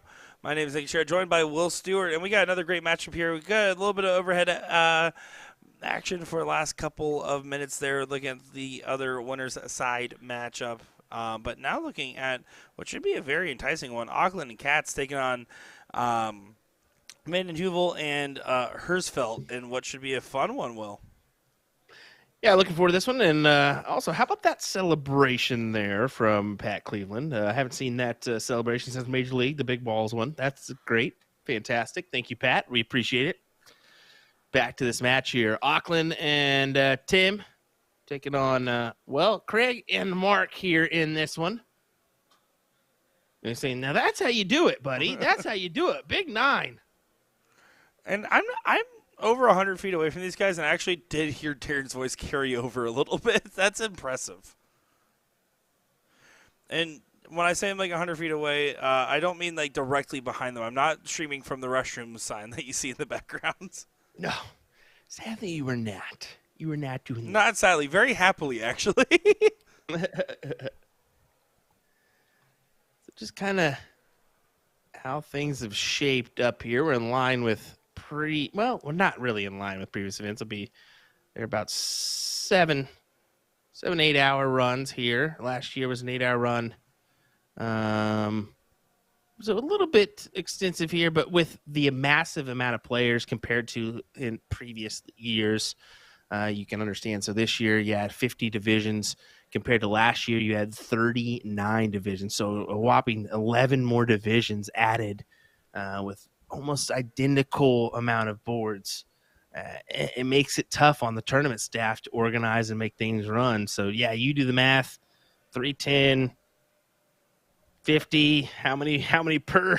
It makes it tough. Yeah, 6.2 boards per division. Yep. So we'll keep it at 6. Yeah, we'll round down. You don't get 0.2 of a board. 0.2 of a board, that means you only get like what, the 8s to the 7s, like 8s, Yeah. 16 and 7 maybe. I'm looking back here, so far, leg number 1 has been shaping up, and the favor of Vanden Heuvel and Hersfeld. And yes, I know it says Hersfeld on the scoreboard. I ran out of characters. There was not enough space. You can go ahead and just make the font just a touch smaller. You could do it, but that's pretty tough. That's so Very tough. smart. That's not too tough. Not bigger, smaller. There you go. Look at that. See? I'm Will Stewart, and I know everything, and I had to remind Nick about this feature he forgot about.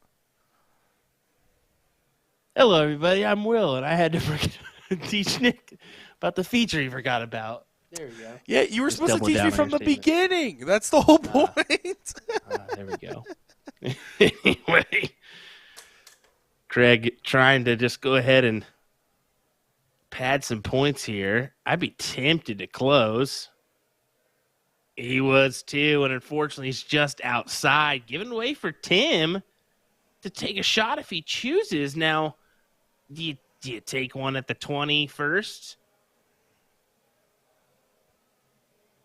Tim, by the way, doing the very dramatic look over until they hit the button type of scenario. Yeah, see, me, I wouldn't know how to take that. I'd be tempted just to run up there and just do it myself, but then you kind of set the tone for the rest of the match, per se. I mean, I get people just forget, but They're also just joking around with each other for sure. oh yeah, for no doubt. If it was someone like, if Yeah. I'm playing people I don't know, I'm going up there, and I'm usually watching the board pretty actively for me or my partner. And so I would just go up there and hit the button and try to like run up. Hey, hold on real quick.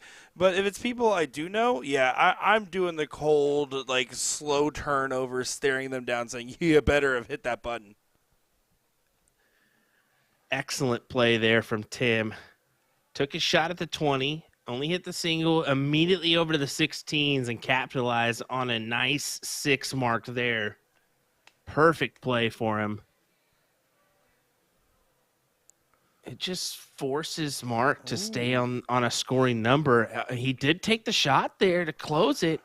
Being that he's down by a point, what does Darren do? You're tempted to take the look, but it's almost a smart decision to open up a wedge, isn't it? Yeah, so if you were to hit this big closing shot, it would force a 9 mark on your opponent on the 15s for you to get punished.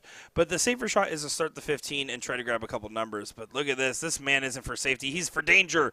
He likes to live on the edge, jumping up, down, left, and right, but it doesn't get the 19s on the last. That is the harm. One bad dart, and it cost you there. Now, granted, you can only hit 3. If you hit 3 fats on the 15s, you're unfortunately not making any progress. But you can see he's down and out. He looks down and out after that turn, and it was a great turn. He's averaging a 6'6" compared to everybody else's 4'8". I mean, come on.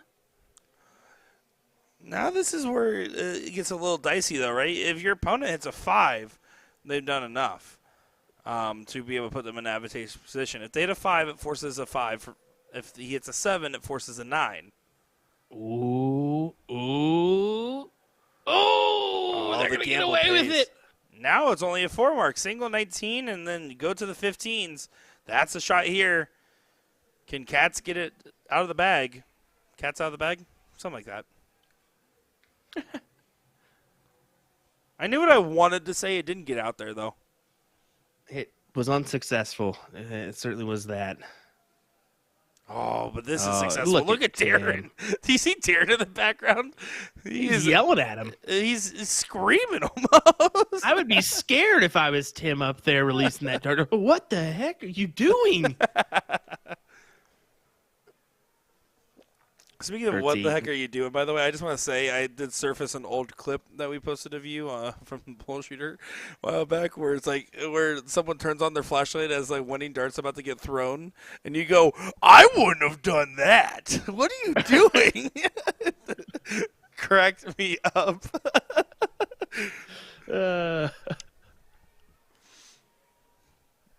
Oh, there's some funny moments that we've produced together here. Oh my! The one that comes to mind is just me busting you in a 40-yard dash. That's about it. Oh my god, that was such an illegal count. Like, can we just say that we're redoing that TOC? Like, this is going to be a sanctioned event with a big check. Whatever. I'll still get off the line 4 steps before you get your one in. Yeah, because you And there started you 4 steps go. early. Darren with the 6-0 to take the leg here. What an impressive leg there. Back and forth battle, but Tim and Darren get it done there. Derek Fondue in the chat asking, what division is this? This is Division 32. Division 1. Calm down. On the leg number 2. That's a Wisconsin 11, by the way, because they usually are seeing double. Oh. That's funny, isn't it? There you go. That's pretty good. Yeah. And if I was sticks and you were a fire, my hands would hurt. Classic. Thanks. It went from you saying something really cool in the moment to me just completely deteriorating it over time. That's it. Look at this from Tim. He's just finding success left and right. One hole out from closing those 20s. Now the 20 is being left open. This is one of those moments where you're thinking about your approach.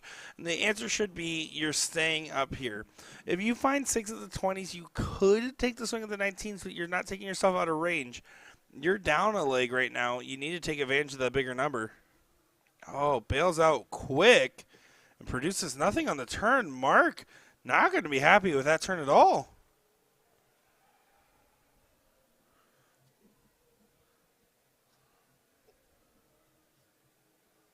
No, and this gives way for even just 1, 2, 3 on the triple or on the single 20.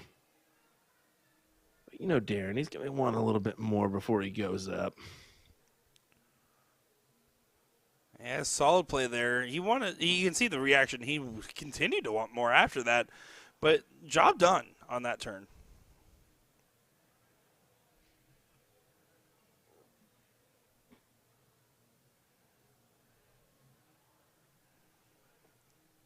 Big moment. You know that you have to get yourself and your team back into this leg. You need to get a little bit of a foothold. The 18s are the standing ground of choice. And a solid 5 at least keeps you not completely eliminated yet, but not enough to take the darts out of the way. And Cats can really do some damage here.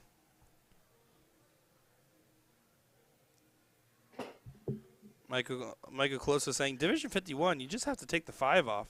I would I would have said Division 51, but the 5 is silent. Either way you look at it. That's good. Yeah, that is. Oh, just the 3 on the turn. Darren's yelling, what was that? In a very serious tone before just peeking a smile out. Let him know he was joking. He is one of the most personable people, right? Oh gosh, man. All personality there. He's a ticking time delay, to be honest, but That's also true. The reason why is just because he's so talkative and just he's so personable. It's just that's just Darren for you, man. That's just Darren for you. Mark's struggles continue. 0 mark into a 2 mark. Auckland can go ahead and try to hit another big shot. 2 18s already does a lot. Trip 18 and then the close on the 17s does even more. And then trip 18, trip 17, trip 19 does a lot. There's the 19. There's the double 18. Over to 17. Almost, but still a great shot. And he threw a double in there for the fans. Not for you, Mike Maloney. Calm down.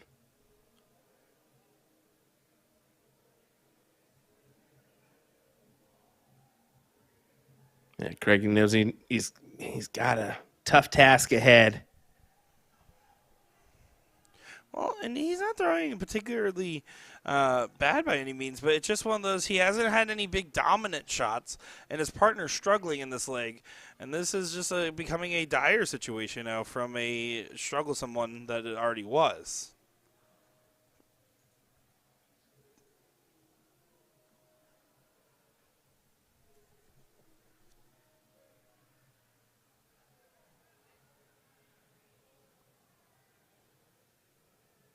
Yeah, but Tim and Darren just doing what they have to, just chugging along, getting the 16s or 17s closed. I say it over and over. You can save yourself on the 16s, 15s, but man, it is so difficult to do, especially when you're fighting off the higher number like a 20 or a 19. But that's a good start. Now you bank on a miss. That's step one for multiple reasons, not just as you aptly point out about coming back on the corner pockets, but secondly, that Mark's the one that's struggling. He has to start that comeback because if he continues to struggle, there's nothing that can be done regardless of what Craig does. But is it too little too late? It might be. It will be. Look at that. Darren Auckland continuing to have some really great form, by the way. Yeah, the door's cracked at this point. But I mean, it's it's almost shut. No doubt about it. Darren, that just kind of solidified it. Winner of this match moves on to the top of 6 on the loser's side of the bracket to play Hilger and Rakowski. That's your present. Ouch. Ouch.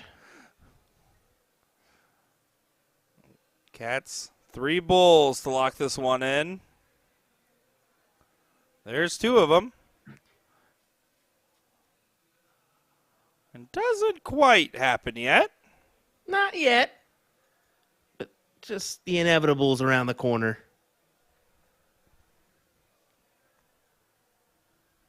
You know what they say about corners. Darn. Of course, they put that Anderson Diker, Bob Zane Cromwell match on 36. Yeah, a bit unfortunate. We'll have to get our overhead eagle eye shot on it to see if we can get at least a little bit of that action. You might have to tell them to. They're going to probably keep those 2 throughout the rest of the event, I assume.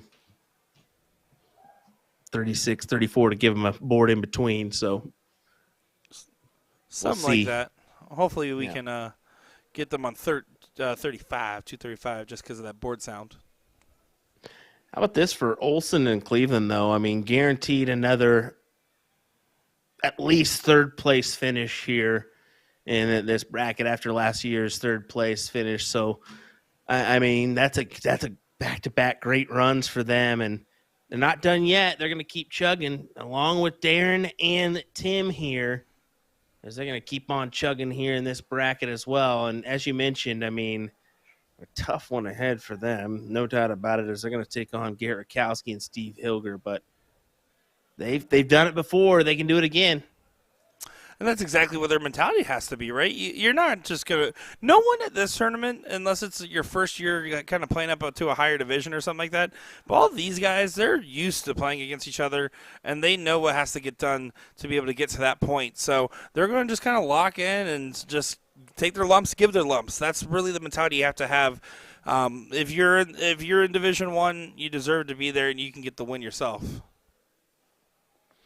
Well, we'll give you this view of the Bob Anderson, Steve Diker matchup, taking on Eric Bobzine and Aiden Cromwell. Should be a good affair. Unfortunately, we're not connected to this board, so we will have to go with this one. But we appreciate you joining us for our coverage of WAMO 2025, the 40th annual WAMO from the Reich Center here in Green Bay, Wisconsin. We'll be right back with some more action.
Alrighty, everybody. Hey, welcome back. We are ready for action once again as we continue our coverage from WAMO State Dart Tournament, or the Wisconsin State Dart Tournament.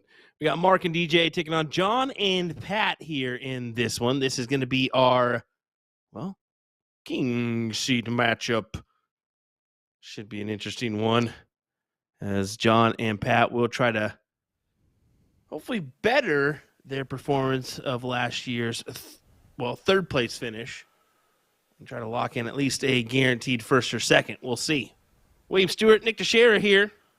What do you say, Nick? Well, I'm saying this is going to be a great matchup. I'm glad we were able to get it over to our main board. Sorry if you were watching the other match on our overhead camera, but it is time for the seat. I'm looking forward to seeing every bit of this great matchup here and seeing what the Booyah Boys are able to do versus some tough Olsen and Cleveland team. Yeah, I mean, admittedly, we could have potentially had this one wait a match or two, but we get him as we get him. We can't throw a fit. We're just happy that we adjusted and are going to take a peek here at this one. Yeah, I literally almost dove in front of them as they were about to throw that diddle in the other match. Like, no, it's okay, we'll move. They were awesome about being ready to move over and to make sure to bring you guys this great action on the dartboard.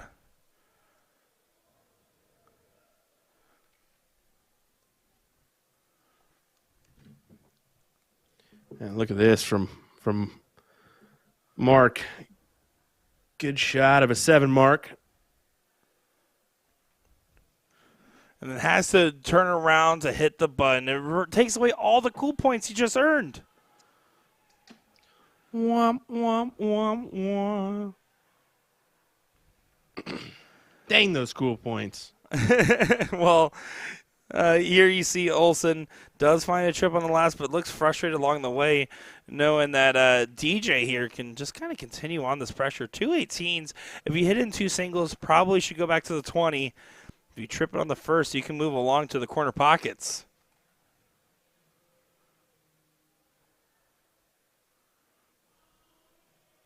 Now this is where I would go back to the 20. Oh, good shot there from DJ. Excellent 5. I mean, the advantage is hefty for them. Pat forced to stay on the 16s.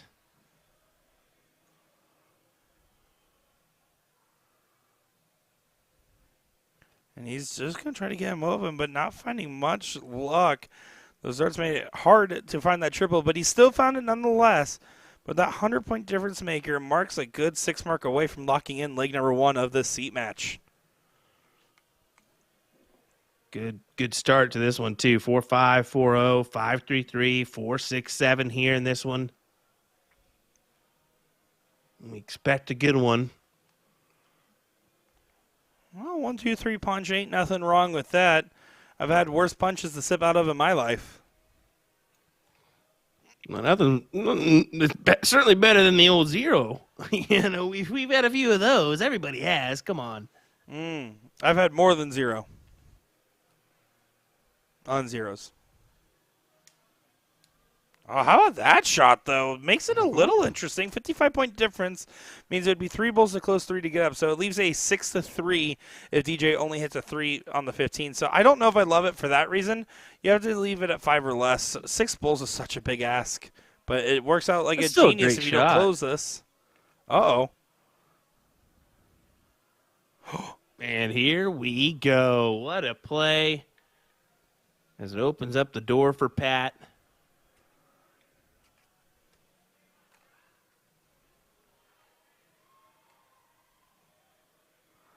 Well, Pat taking advantage of the opportunity. First start makes it a little awkward. Any amount helps. A single 15 reduces the bowl count by 1. You need 3 otherwise. So there's a reduction, but still 40-point difference. Needs to find a trip.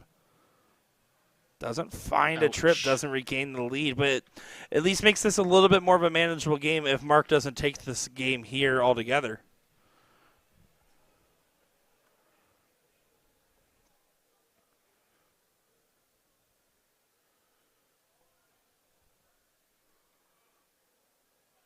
Oh, and left an outside opportunity. If this goes, it would be something special. 3 to close. And then 25 points to tie the score and get the win. 4 bowls. Anthony asking a question here. Oh, wait a second. And does hit the 4 bowls. what a shot. Oh, sorry, didn't mean to cut you off, but no, my it goodness. was a needed time to do so. But no, it's just interesting one. Question, Will. This is a major tournament. Are all your matches games credited to a player within TOC PPD? I noticed player names are active on the boards. No, to answer that question, they have player names on these boards, but these boards aren't actually networked. They preload these boards with the player name information for the different divisions, pretty much each day, actually, if I'm not mistaken. And none of these boards are actually online. TOC PPD, the only leagues that qualify for them is just TOC and PPD leagues and tournaments. It doesn't apply to, even if a lot of these, some of these vendors are a part of the PPD program, it only applies to PPD tournaments run by the PPD. They don't offer any sanctioning in that sense. There you go. Also, I just want to say, Anthony, you said a question, Will, and then when Will didn't answer the question the first time, you said, Will, do you know Nick's quiet on the question? So hold on a second. Exactly. So you double down on Will, and I'm not going to be able to tell you anyway because I don't know. So all I'm saying thanks, is you never asked Nick in the first place. He got you there, Anthony. He did get you. Sorry, bud. Back to the match here, though. John. Gotta find some triples here on this 19. He wasn't happy with his performance in his last street match. I talked to him very, very briefly. But he's trying to pick it up in this one.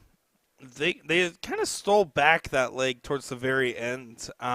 They're going to need to do something very similar here. Play from behind, going against the darts, and really, you don't expect Damson Handle to have the same struggles, but no guarantees in darts. That's why we play it all out.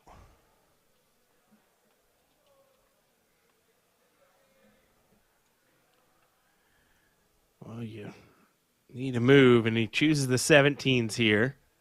At bottom side of the board, he's had success on. He's going to find some more success here. Does he take a look at the 20s? It looks like it.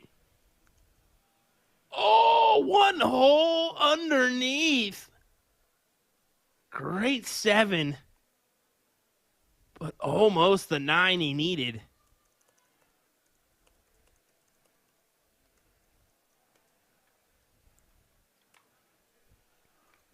Pat just chucked him across the room. Just get out of here. I got it. Oh, they're having some fun out there. Starting to empty up pretty heavily out there. You can see this area is still fairly packed, but the middle of the room is emptied out when I ran over to tournament desk. Let me tell you, I don't run very often. You said it, Nick. Thanks, Will. Appreciate it. Didn't have to back me up that time. I do appreciate how supportive you've been overall, though. You got yourself there. I don't mind that cover shot at all from John Olson, by the way. It's frustrating because you know you're not maximizing your points that you need, and you're enabling your opponent to potentially hit a white horse kind of shot here. But he didn't like that 17 at all. Did a good adjustment, found 4 18s. DJ can hit a big hero shot, though. good. Oh, that's not the way I expected that to go, though. Not today, though.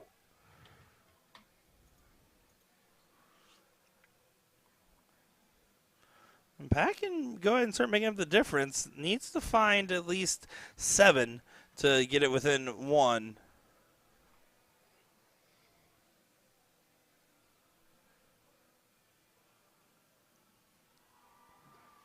Another trip can use the 17 as a cover. Does do so. 46-point difference between the teams.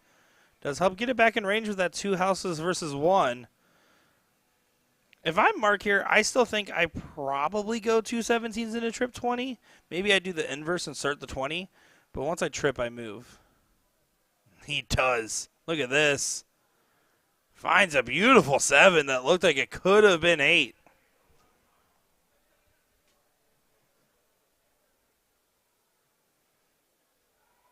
Yeah, this is.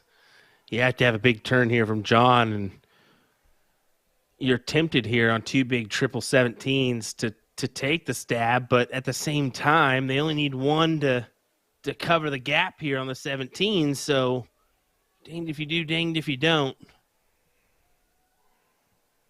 Not going to have the option. And DJ's going to make him pay. Closure right off the bat. First start at it. You got to do it.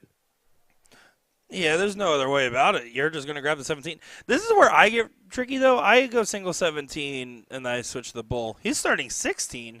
Now going to move because he didn't like how much of a single that 16 really was. And then he can go back over and try to finish it off. Yeah, I start 17, and I usually do a bull play to get a little tricky on him there. Especially that's a steel tip mentality, right? Once 20s through 17s are closed, you grab the bulls. Yeah, it works. It works. You know, if you get a 4 and on the 16s, you're still padding some points.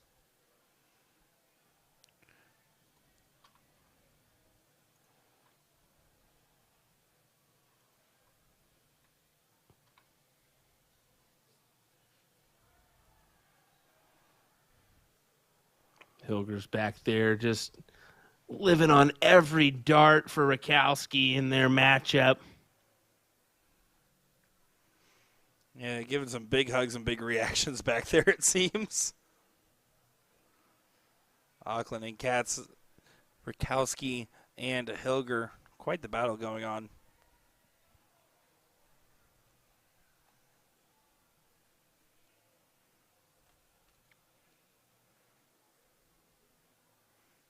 Also making a final stand at the Bulls for this leg, but it's all but set in stone for a last leg decider. And frankly, if you're Doms and hello, Hello.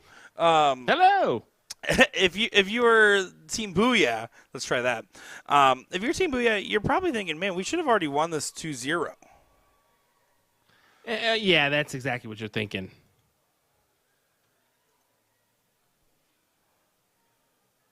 Well, there you go. I mean, 1-1 now. Fill it up for the decider. Pat to show first. And he shows a good one at that.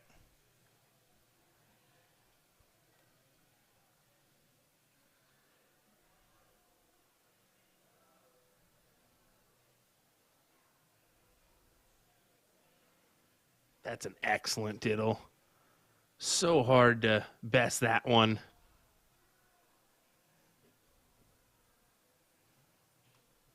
Yeah, not going to be able to be bested. So right now, Olsen and Cleveland, they know they need to pick up their gear. They scrapped away to get back into the first one and to take it with a 4 bull with their opponent needing 1 bull on the next turn to win. And then leg number 2 just wasn't that it was uncompetitive, but it just, you could tell that there wasn't a lot of fight in that leg. This is going to have to be a different case. Pat's going to have to set the tone early here.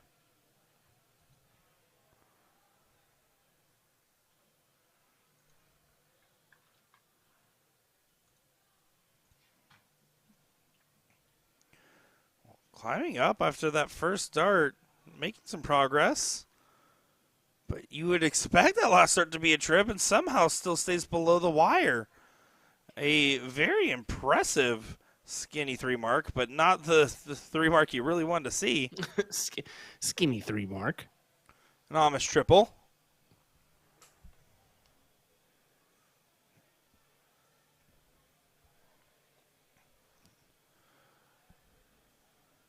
That was a skinny fat 3 mark on the 19s.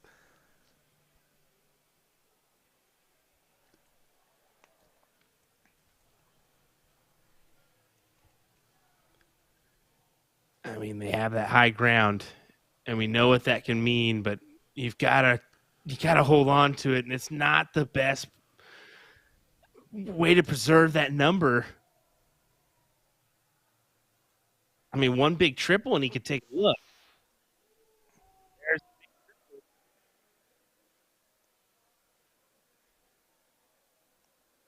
And he does take the look on the last, but doesn't collect. Only a single on the 20. The very last second took that look up, man. Do you think it was a last second decision for him, or do you think his eyes were just a little late to follow where his heart was? I think a little late to follow. I mean, he knows that's the right option there. This should be a good stay. There's a room to guide in that dart. Fortunately, goes to the left.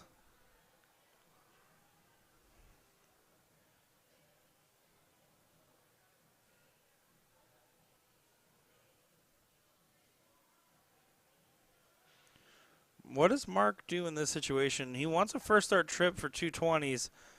Will he even get a look at the 20s? He could on this last if he wanted to, but he decides to stay down. Doesn't find it. You can see giving a little bit of a scowl towards his darts.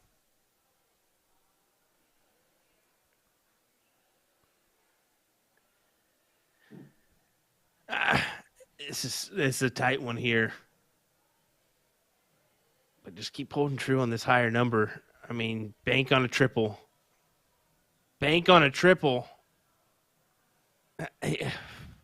Saving grace.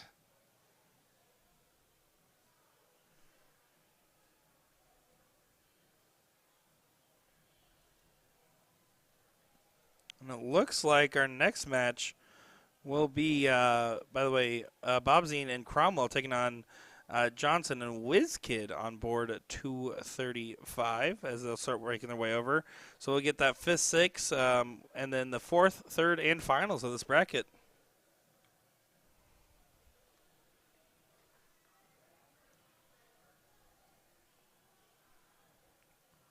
That's the second time Mark's hit my camera. Come on, Mark. I would say third striker out, but he looks bigger and stronger than me.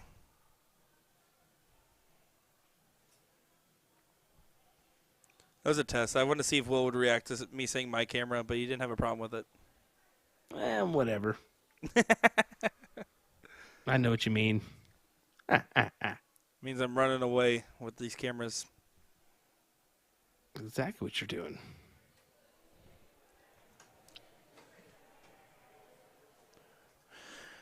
Well, 6 mark for Mark. 6 mark for Mark. Wow, that's a sentence. That is definitely a sentence. Listen, Will, I'm trying my best every year with some of my Willisms.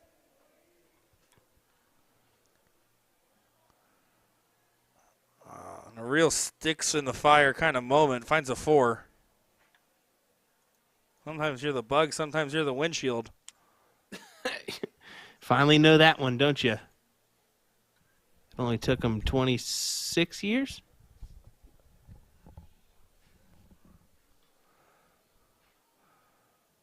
Do want to let you guys know Porky's upset there's no couch back here this go around. Finally, I'm surprised it actually took until 9:21 p.m. for my first Porky visit in the back room. Give me a break? There's He's no ready for such some thing. commentary. Even with a Kit Kat, there's no break. Is that a saying? Will like Mikowski barely getting the win to secure a 4th place battle. The winner of Bobzine and Cromwell or Johnson and Wiz Smith. So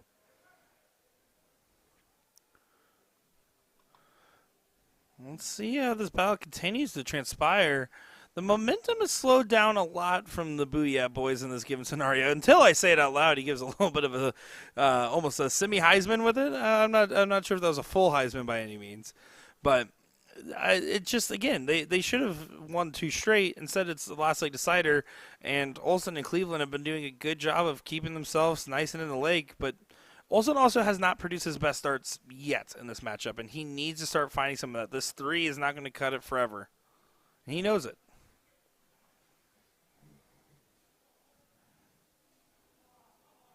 Man, we're still fighting it out here on the 20s and 19s, and I mean, you can't blame them for holding their ground. They just every time they have a position, they're just like this one. They're just missing a little bit and forced to go back. I think you can do it here, though, if you're Pat. Yeah, I mean, I would still have to start the 20 just because of the fact that there's the slash on it, right? Oh, that was DJ this time. It's not Mark's 3rd strike. All right, fine. 1st strike for DJ on the camera kick. Well, he's going to do it here. Yeah, now he has to. You had to start to just guarantee that point lead just because it's you mark close on the 20s. You're guaranteeing your opponent's going to go for it if you don't get somewhat of a point lead. So that was kind of the trade-off in that moment.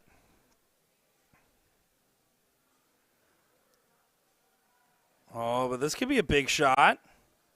Well, how about that? 3 in the bed and gives a little booyah with it. Yeah, big 9. The right time. But you still look at John's number and say, okay, he's got the 20s here, a triple and even a single, and he's got that point lead. But his struggles are continuing. He's averaging a 3. He needed a 4 on the turn. And it's not that averages mean everything, but it just he needed to overperform how he's been playing in this leg. Instead, he underperformed in that moment. And, Tim, we see you. Please stop staring at my camera. It cracks every time you look at it. Yeah. Ugh. Gross. Ew.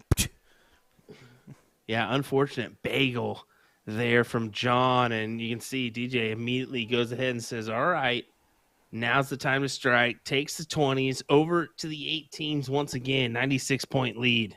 Yeah, and that single team means that a 9 mark has to get hit to get a very marginal point lead. Now, it doesn't mean that Pat's not going to want this 9 mark. But it means he has to get this 9 mark. 66% of the way there. Well, that's good timing. Pat Cleveland loads it up on the 17s.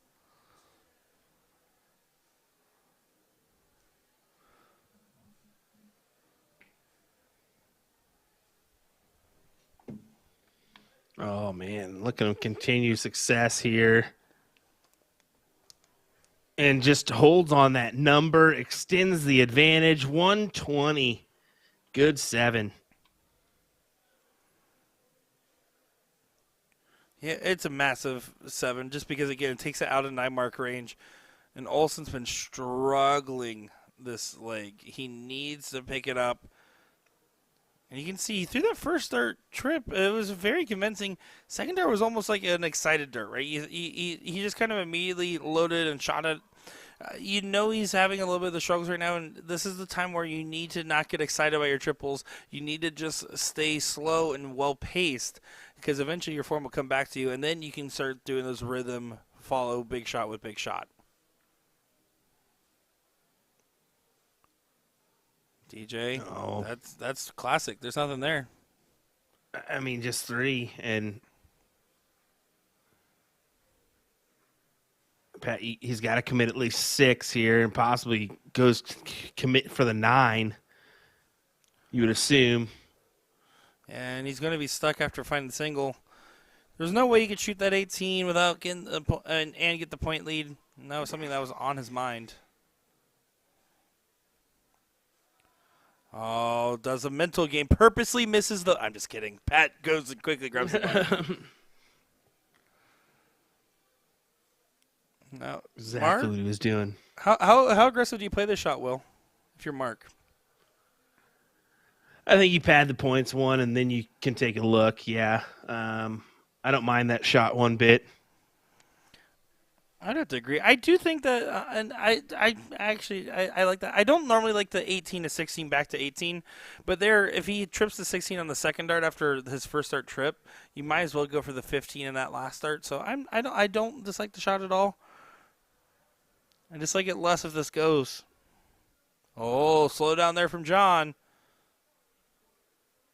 And he does swing it, but it doesn't collect. And now DJ with a wry smile needs to make sure he's careful and calculated, looking for a 3, 18 for 2 16s.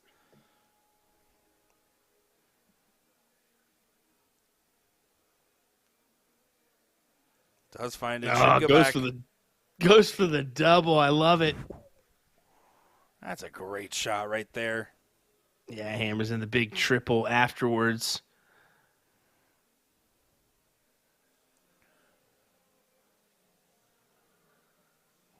Pat, he's not done anything wrong. Olsen at that last round did start to show signs of life, but has been struggling in this last late decider, in this matchup in general. And if you're Pat, you're thinking, man, we probably had a good chance, but it's going to be fine. We can run it back.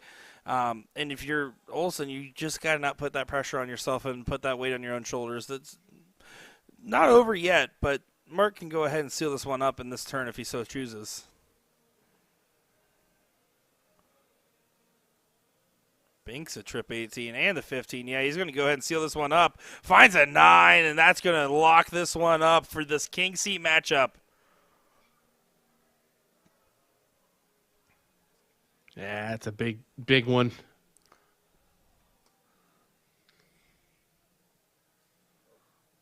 What a big time shot. He's had a few big nines when we've seen him on the stream, and it's all produced this outcome of a guaranteed first or second finish here in this level or Division 1 doubles cricket event at the 40th annual WAMO Wisconsin State Dart Tournament. You got to put your back into it if you're going to say it like that. You got to go whammo. Nah, it's too close to Boom Goes the Dynamite. I don't like it. It's not too close to Boom Goes the Dynamite. Yeah, way too close. I don't like it. Boom Goes the Dynamite. Now that's too close to Boom Goes the Dynamite because it's the same phrase. Very much so. But whammo. Oh, you know what I should have found? I should find that that little cheese whammo video I made 2 years ago. Oh, you do need to find that. Yep. I wonder if I have it somewhere. Get a promo going. One bull needed, one bull found, and the Booyah boys move on to the finals. And Pat and John just going to have to do a little bit of recovery before they can get back to that final, and they still need to get through some tough opponents that are left in this bracket. Yeah, good win for them. DJ and Mark looked just pretty strong there, and Mark being the one that just, like I said, produced the nines when it mattered the most, and locked in for a first or second, guaranteed to have that $580 go their way. A little bonus prize of $780 for first. Granted, they're going to be banking on the first place finish because if not, they're going to feel like they gave away $200. So moving on to this 5th-6th battle. Here we go. It's Eric Bobzine and Aiden Cromwell taking on the team of Byron Johnson and Robbie Wismith. Boop, boop, boop.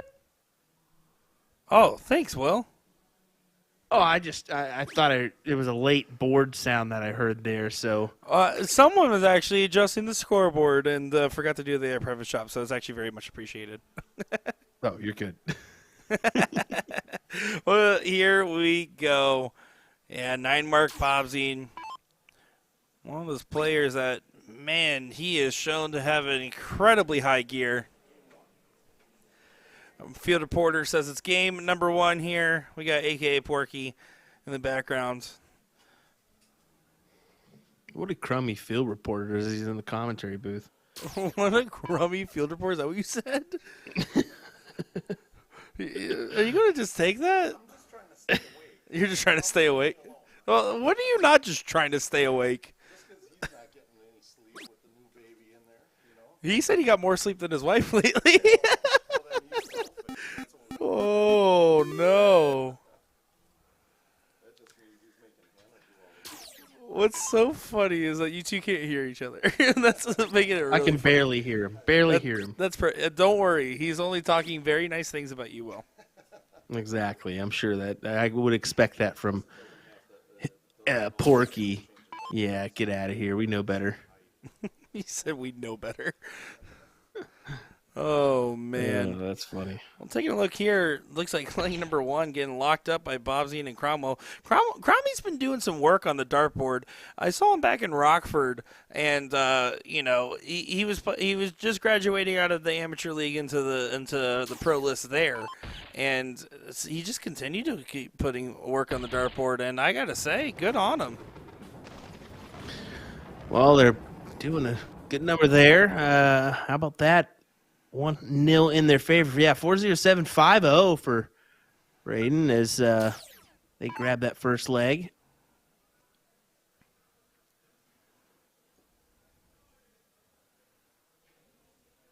Was kid in his bright pants. Will lead us off here in leg number 2. Not the ideal first dart, and you can see him moving already. Yeah, he does not like that dart at all. Oh, So and that makes it difficult to work harder. around. Ouch. Yeah, he tried to place that lesser. You could tell he was trying really hard to find the right spot to throw it in. When the correct answer is you have to just throw that dart with a little extra gas on it, right? You have to try to power through it. But it's hard because it's subconscious. It's not like he really thought, I want to perfectly place this. But your brain's like easing off, and you can see he was lucky to still find a single on that dart. But Cromie finds 4. And I just noticed this. Cromie's starting. And Bobsy going second. Interesting.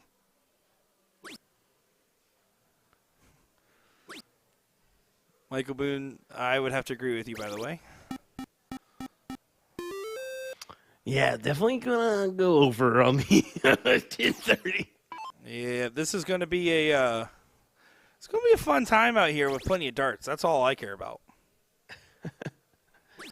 Like I said, it's definitely a tough one. 310 boards, 50 divisions this year in the doubles cricket event. Just a massive amount of participation in this one. You love to see it. You can tell. I couldn't tell who was staring at me through the door. I'm sorry. Though, Gary was like absolutely like staring through the door, but the way the crack like looked in the door, it was like very dim lit. It kind of just looked like a eldritch horror looking at me. I wasn't sure what was happening there. But I will say, when there's more boards than Will Stewart's barrels sold, that's how you know it's going to be tough to manage a big tournament like this. Buddy, that was harsh. That was harsh. That was the line. Yeah. Apparently that was the line. Even Porky said, yeah, that was it. I'm estimating about 3,150 players tonight in our, today in the coverage of this doubles cricket event. That's pretty crazy. And that is actually insane when you put it out loud like that. Let's just say average of 63 participants in each bracket. Some have 31 teams, some have 30, some are right on the dot, 32. So I just average it out there. And some, of course, have a sub or two added. I would also like chat to know, as everyone says, low blow, and that's mean. Have you guys not listened to the last 4 years almost of Will and Sean bullying me? Like, let me get my couple licks in. That's all I'm saying. Yeah. Oh, don't you do the woe is me. Don't you do that over there. Listen, Nick. Listening. You just got to do better, brother. Just got to do better. That's do fair. better. That's you just got to do better. Rami. Well, look at this advantage for Aiden and Bob Zine here. I mean, what a run. Come on! That's a white horse. Yeah, yeah. Oh, that's a great shot. And now, I mean, showing more and more, okay, well, if you got Bobzine getting comfortable in the B position with a 7-0, and you got Cromie hitting a white horse and averaging a 5.33, yeah, they're looking awfully dangerous as Johnson and Wizkid just aren't getting it going here. Well, you look, I mean, Eric earned his 9-mark Bobzine nickname a few years back at WAMO 2022. And now all of a sudden Aiden's turning that into his own nickname, per se. I mean, they're both what a duo here. And I was wondering how this would work for Eric, being that he's played with Tim Eisner the past several years, and he's had success with Tim. But yeah, just a little bit different this year, and who knows what happened with that one, if Tim maybe just couldn't make it or what. But well, either way. And to be fair, too, Bobzine is smart because he just knows how to pick partners that will shoot really good, and then he shoots really good himself. So it seems like it's a good strategy as it pays off. Bobzine and Cromwell move on. Get her done. What a shot. What an advantage. They will take the win here, and we'll keep on moving on. It'll be Steve Hilger and Garrett Rakowski taking on Bobzine and Cromwell in our next matchup, folks. Don't go anywhere. William Stewart, Nick Teixeira. We'll be right back.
Welcome back, everybody, to WAMO 2025 in Green Bay, Wisconsin, Titletown, baby. My name is Nick Sherrod, joined by Will Stewart on the call for what should be a great matchup here. We got Bobzine and Cromwell taking on Hilger and Rakowski. Yeah, count me in. Yeah, you could say that. You can say that. Count me in as well. Why not? I guess we're here. We have to be in, but no, it should be an appetizing fare either way. Good shot from Aiden, and man, we're kind of seeing a newcomer arise right in front of us here with this Aiden Cromwell. Man, it's. You said you've seen him at the bullshoot in the past, but man, really putting in the work, and it's showing. Yeah, I mean, again, that would have been in September, so in around 9 months, going from being on the amateur to joining the pro list to going up and doing really well in Division I of WAMO. I mean, he's definitely going on the run right now. Good for him. Well, that's a realistic time frame. I mean, if you catch something, like catch fire, just catch a wind of, okay, I found something here. In 6 to 9 months, you can really turn your game from a whole mark can go your way, if not more. I mean, it's just about timing and getting the rhythm down, and that's what it's all about. So, I mean, people ask, what does it take for me to become like this? Well, practice first off, and more practice. You never know what's going to happen. Or you could just blow on your darts like Steve does. Yeah, and if you don't practice, you could lose to Will just like I did in Vegas. I mean, that's what happens when you don't practice, kids. Well, you had the same amount of practice that I did because you played in the same DPFL league that I did, bud. So, Yeah, and I actually made it out of the round robin. Not very far out of that round robin. No, we I had had. to forfeit. I could not imagine doing the month I'm already doing while also bringing a travel board and just playing playoffs. I just couldn't have done it. I No way. could not have. There's no way. Yeah, Bruno deserved the win anyways. Go Bruno. I wonder how he finished. Actually, I have no idea how that bracket actually ever finished up. Well, Eric, 80 points his way, but Garrett can turn it here because he's got the 2 marks in the 17s. We'll see. Kind of has to stay for all 3.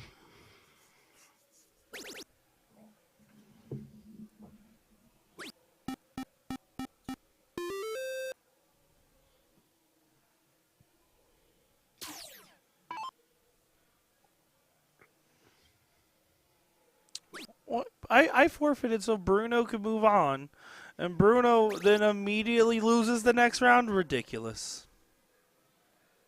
Womp, womp, womp, womp. It's okay. Your arch nemesis Donovan over here still making a run.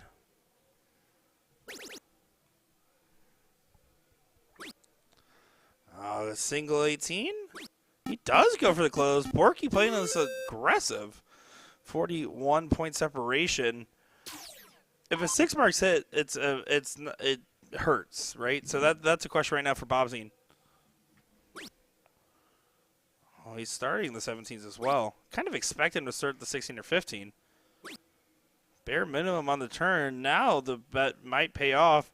5 to get it within 1 mark. 6 to take the lead for Garrett Rakowski. That's one good one. And fine, solid 7. Good shot there from Rakowski.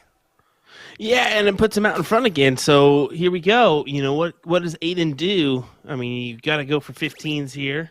Bank on a 6. Take a look. Oh. And you can see even Steve gave him a little, like he thought it was going to go in. Now the shot's still on, and Porky's going to be able to get the swing at the 15. He's only going to get 1 dart for this close. He doesn't swing it at all. I know that they like their partner play, and normally he wants to tee up that shot for Garrett. I get it, but I just think that this is leaving an opportunity for Bobzine here.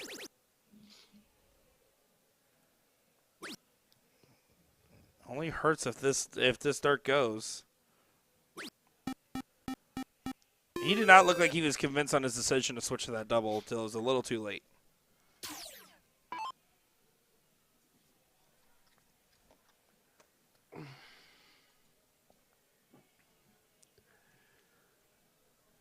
He kind of fumbles with the darts a little bit. And doesn't execute on the last dart close. Took the swing, but doesn't happen. 45-point difference.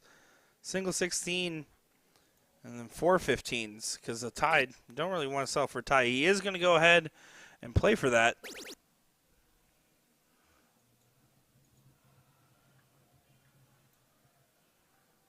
Is that how you spell lambast? Tim Katz teaching me English in the chat. Yep.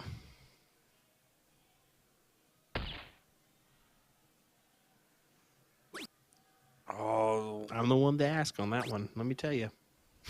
that is true. Leaves it 2-3. Porky does. Yeah, Bobsy should be able to take it here. Interesting position for that dart. That's one deflection. Interesting position. I told you, interesting position there. Well, now Rakowski only needs 2 bowls for a tied score leg number 1. Wow. That was honestly a lot of back and forth in this first leg. Really fun parity play across the board in that regard. It really was a back and forth there throughout. I mean, early stages going the way of Aiden and Eric, but I mean, quite the turn there, and all of a sudden, Steve and Garrett steal the leg away at the end.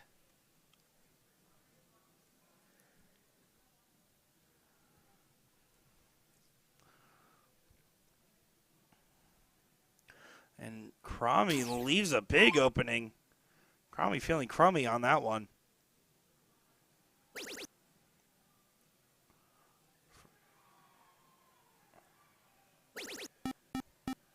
Yeah, good shot there for Murkowski. Finds 6. He wanted 9, but 6 is massive in that moment.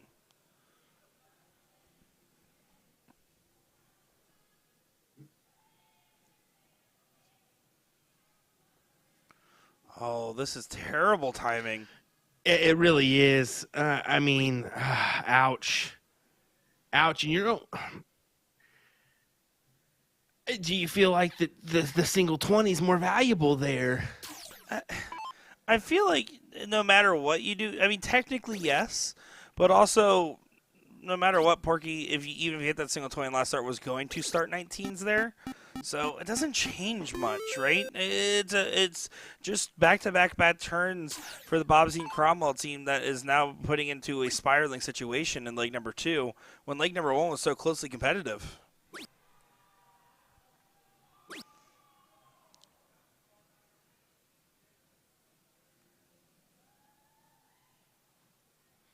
There's some roars and screams back in the back there. That's actually my ringtone. I just do it for confidence boosting. That's it. That's it. Just need a little celebration for yourself. That's your alarm clock too, huh? No, my alarm clock's math problems. Yeah, that would no sir, no thank you. It works. And then I after Does I it wake work? up, it does. And then I do the math problems. I wake up, and then I realize I'm just like, I can close my eyes for 5 minutes, and that's when it backfires. That's when reality sets in that, oh, that 5 minutes just turned into an hour and I should have been somewhere already. Well, okay. Are you going to ever let that go? It worked out fine. That was a good show. Well, look at this from Garrett and Steve, and unfortunate for Aiden and Eric, as this was looking really promising for them from the start, and Garrett and Steve going to do what Garrett and Steve do. Be fashion icons? Nah, win matches. Oh, that's fair too. 4-5, 7-0. Needs to advance to the third place match versus John and Pat. And that will do. Ozzy and Cromwell, who put on a good performance in that last matchup, just fell real cold in leg number 2. And you'll see those boys of Rakowski and Hilger continue to move on, continue to fight. I'm looking forward to seeing their next matchup as, again, we are down to our last few of today's coverage, which should be a long, good couple days of fun darts. They will be moving on to go ahead and play Olsen and Cleveland in that third place matchup. In just a moment's time, folks, I'm joined by Sir Squilliam Stewart, and we'll be back in just a moment's time.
Welcome back. Here we go. Third place matchup in our division number 1 doubles cricket bracket at the 40th WAMO tournament. Here we go.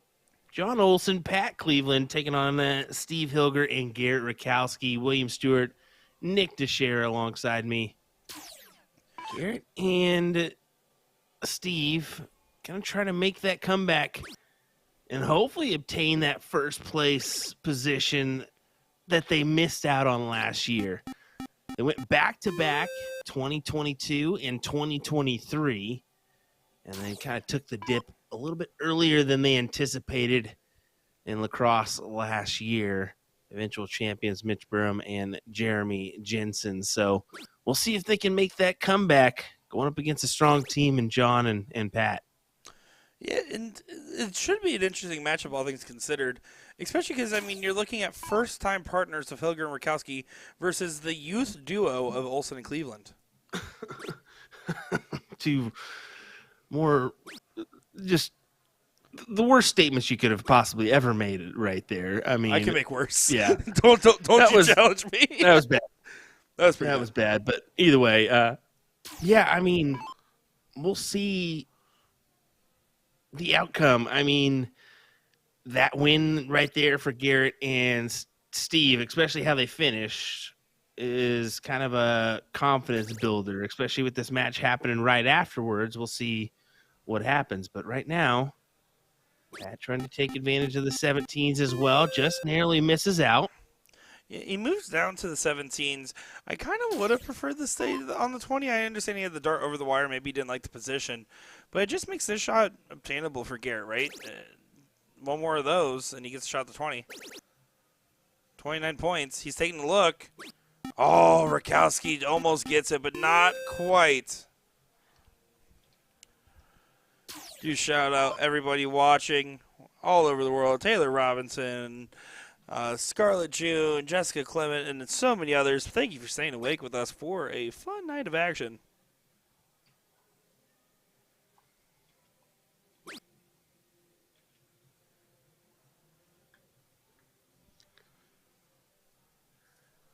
Hilger coming in with these 17s. If he can hammer one triple, he can take the look with the two singles. Still tempted to. Ouch. Ouch. Yeah, that's not a good dart at the 20 by his standard by any means. Got away from him, and now leaves an opportunity right back. First dart trip can lead to two single 17s. Yeah, at least he comes up with that last dart triple. I mean, at least extends it out, but that right there from Pat nullifies it, and He's staying up. he's going to stay up, yeah, but I was figured he might take the look just to 1-2 punch the 17s. But he knows that higher ground is massive, so he hammers the 9 and forces it on Garrett. Yeah, I also was expecting the trip 20 into two 17s, but his eyes never fluttered, and it clearly paid off.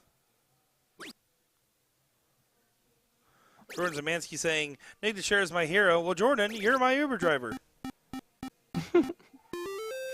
So who's the real hero here? That's true. Will does not like going in Ubers with me at all, to this day. No, I absolutely hate it because the first Uber I got in with Nick, we are clearly at a dart tournament at the Expo Center, and well, what does this guy say? Yeah, we're just getting done with a bowling tournament. Who does he say this to? A avid bowler. I didn't know he was "Really? an avid bowler At the when I made it up. At the Expo Center? Really? I've never seen lanes in there. Yeah, they just put him in. Really, buddy? Because it's never happened. That's why. Back to the match. Hilger with a big 6 mark. It was years ago, Will. It was almost, what, was that almost 3 years ago? In October, it'll I be don't 3 years? know. Yeah. But you still do it to this day where you ask people random questions like, hey, what's your third favorite color?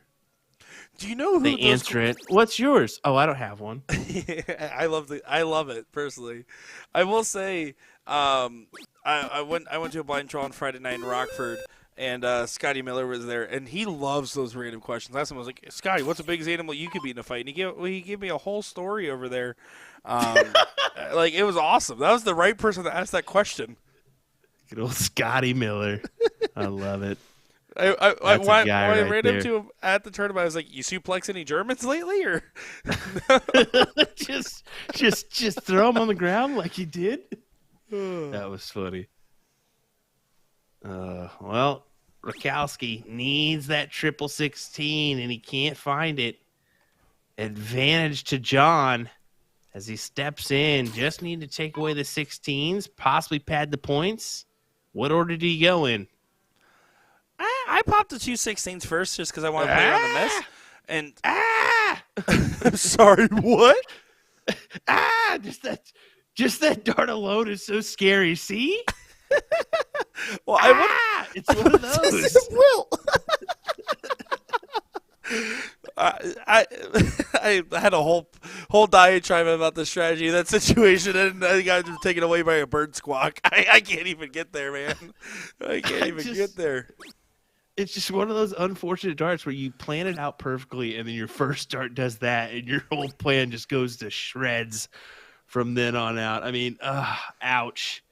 I think you hammer the trip 20 first, and then possibly take the look with the last two in that situation, and that's what I'm saying. It's just, oh man. Yeah, it was a tough situation, and now all of a sudden the situation gets really interesting, right? I don't like Pat starting 16s. I think this scenario, you have to start the 15, because if not, you're leaving Garrett a 5 mark. You have to get this last start. And it goes low. Garrett now just needs a 5 mark to have advantage going into the bowls. Well, even with a 4, do you potentially have an advantage as well? I mean, yes, you want to have that point advantage, but yeah, hammer's in a good 7. And that's a massive last start because that trip changes the dichotomy significantly. Now it's 3 bowls to close and 2 to get up. Exactly. You have to have 5 here, and that is a tough task and impossible now. He's looking at the 15. I don't like that. I think you have to hit 2 bowls there before you really take that shot. And the single 15 doesn't change anything because now it's very easy to make sure that even if Porky doesn't close this leg out to make it out of reach, and that's exactly what he does. That'll work just fine, even if it doesn't go. Yeah, good shot there from Steve Hilger.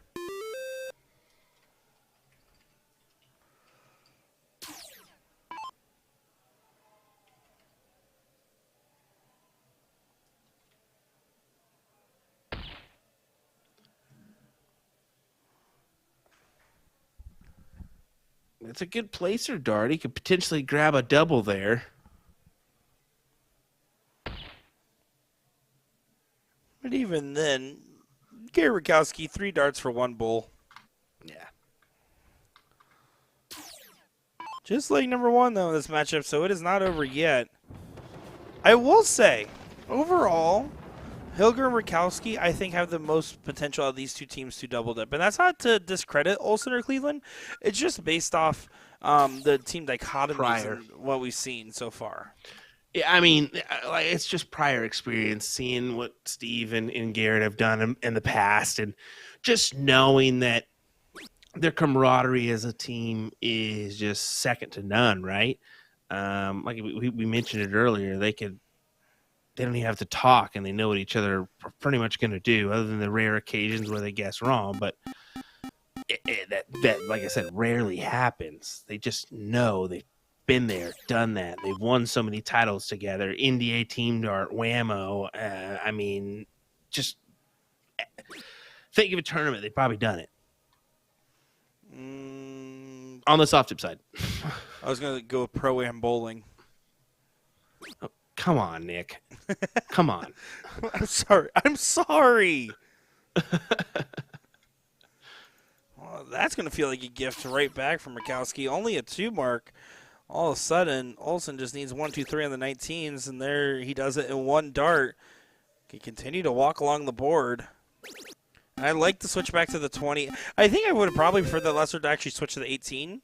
Instead of the 20, I don't think that you needed that much more in this given scenario. Not that you should not point up against Hilger and Rakowski. I just think getting another number online is brutal. But Hilger going to try to start making up the difference.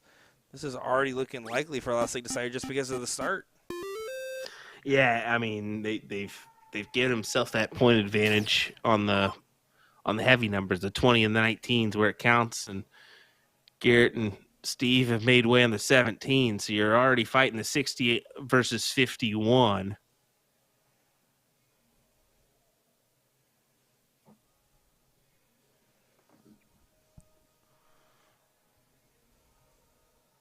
We'll see. Oh, Anything can happen here, though. That's what I'm saying. Anything can happen. I mean, especially if Pat just comes up with a single. Banks on the triple last start. Good saver. It's a big last start in that sense, but I just don't like the shot selection philosophy. I understand that first one's an awkward one, but you just move a little bit to the side, aim for 2 big singles just because you had the second number up. Because now Rakowski has an opportunity to try to, again, continue to close that gap down. Now, granted, because that last start trip, a 3 in the bed doesn't recover the point lead, but he doesn't have to do any work of opening a new number either. I don't know. Doesn't matter if it doesn't get punished. And that's the truth. It doesn't matter if it doesn't get punished. So, John, now you go ahead and think, why go ahead and go with the 20? Go ahead and close these 17s. If you do so, bank from there. 1, 2, now you shift. 18s. Yeah, it does why take the not? swing.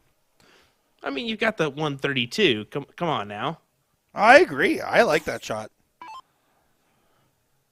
And all Hilger can do is just focus on betting the 18s if he can.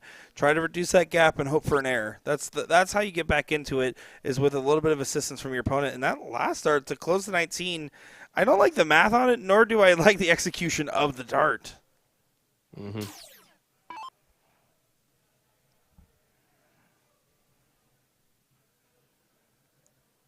And Porky getting in his nap chair. This is dangerous.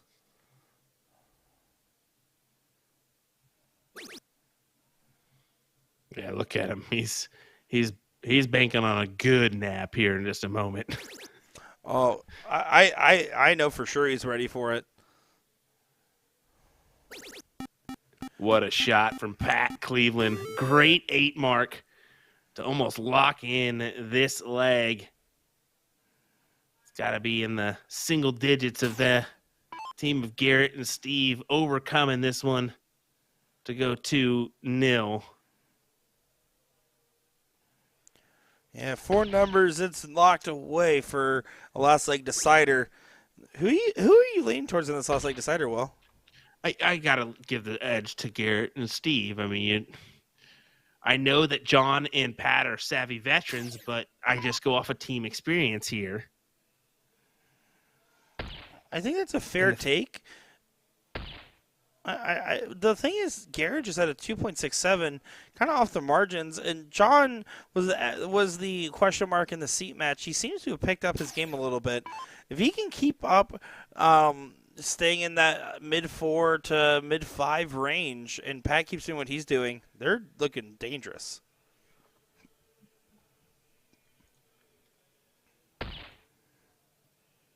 We do have to remind you folks, I mean, what a stop for Hilger there. I mean, Pat and John were the team that put Hilger and Rakowski into that loser's side in that top 4 on the winners. So yeah, I mean, they have that edge. I do love Gary giving Porky some stuff in the background there for his bull attempt.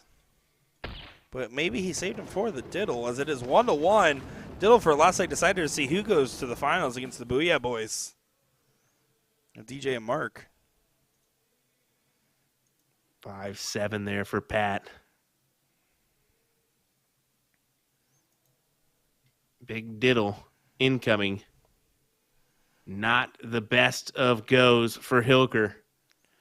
Yeah, very beatable here by Pat. Just got to be calculated on this dart. Close your eyes and then do it. Kidding. Don't do that. Oh, I think that's one hole out. Yeah. Hilger stole it. I don't know if I would say Hilger Or could stole we it. say I think Pat Pat gave squandered. it away? Yeah. That could be a match deciding error there, and it's not like he missed by a mile, but it's so hard to throw that bowl knowing that all I have to do is just best this diddle. It's easy to over relax and start focusing more on where that dart is rather than hitting the target where you need to hit it. Does this get punished? Does Garrett Rakowski start off big? Does Will look like a genius for calling this in advance? He usually does in this circumstance, doesn't he? He usually does in this circumstance, does he? You can just like sense a 9 coming. Like you can just smell it. Like it's just gonna. Oh. Turns out that smell was actually just my Hey Dudes. No, it was just an upside down 9. It was a 6. Oh. A little less smelly. Pat going to see if he can hit his own 9. Starts off on the 9s with a 3. Make it a 6. Come on. Oh, and follows in suit, but not the way you would want to. 6 falls to 6.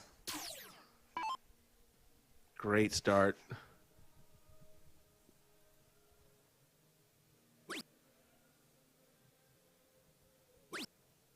See some onlookers here. The crowd looking on.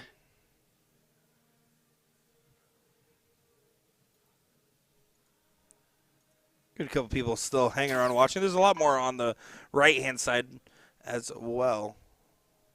Well, we still have those other divisions that are going on. Some in most have finished, but a few are still going on. In particular, second, Division 2, 3, 4, 5. Those are still going on. Most of the others are finished up by now.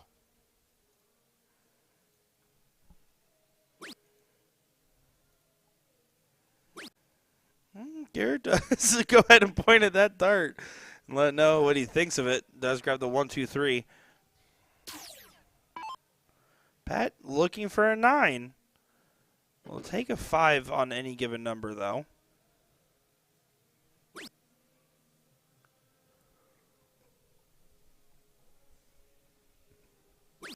Oh, needs to try to find a triple on this last dart. Single won't feel like enough momentum.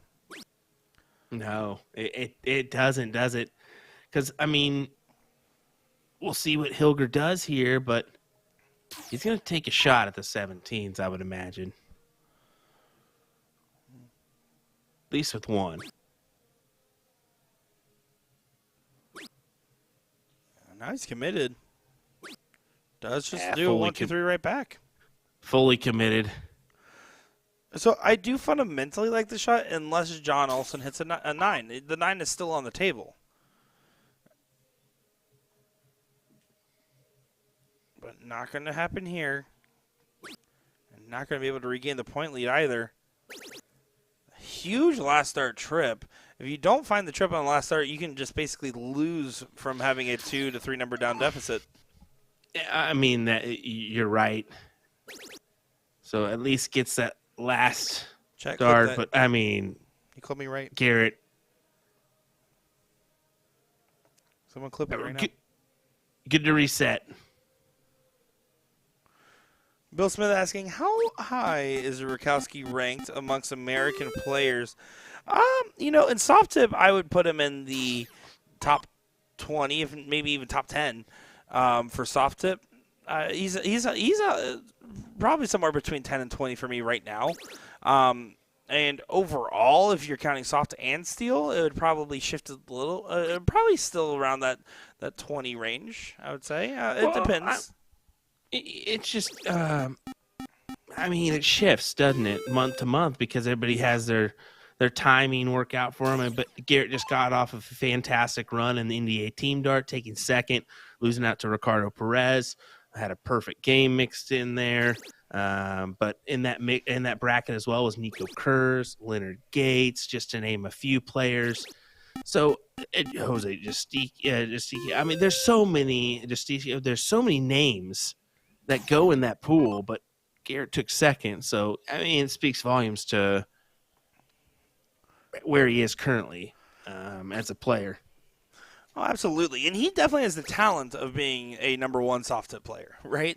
And a top tier. And I would love to see him play in the steel side of the board more as well. A couple times, but hasn't done it often. I think that's more of a push from Hilger to do so because Hilger does dabble in both.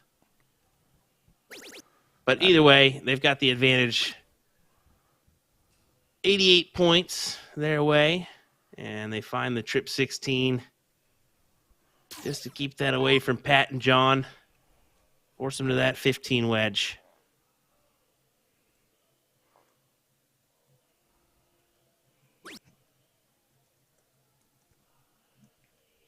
I think the hinder for Rakowski is he's a big-time family man, so he always says that's a part of his life that he doesn't want to travel to those big events because he knows, like, all right, I need to be home. I need to be doing that side of things. So he commits where he can and takes off those weekends when he needs to. So hard for Garrett to fully invest in a 30 event year. Oh, I mean, the amount of time sacrifice that takes, I say this time and time again, I'm honestly grateful that I don't have to worry about the family aspect as much because I know I would struggle to do what I already struggled to do if that was the case. Even 30 events is crazy. More like, 20, 25 range. Yeah.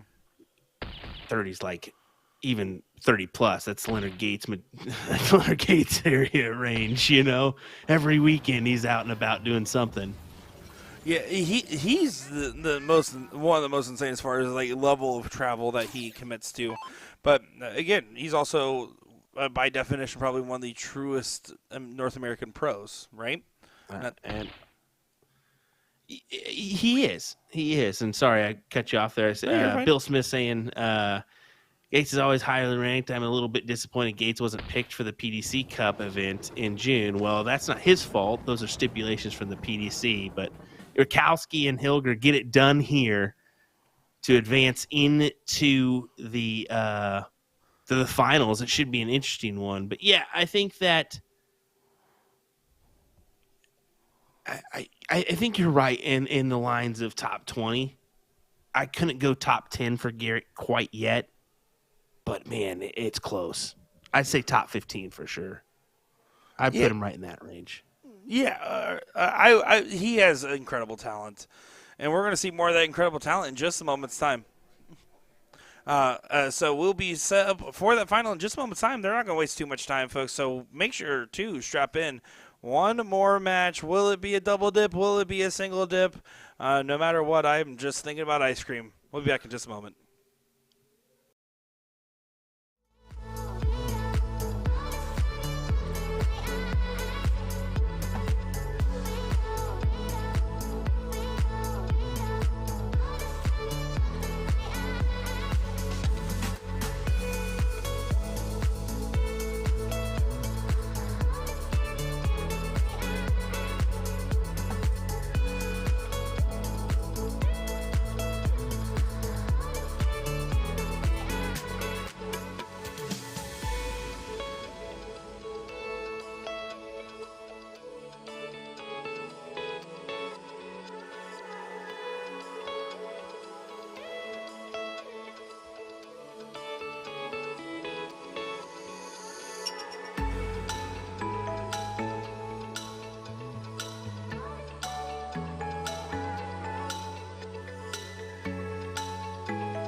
Welcome back, everybody, to the finals of our first day coverage here at WAMO. My name is Nick Sher, joined by Will Stewart, and this should be a great matchup, all things considered, as there's a lot to like about every one of these gentlemen.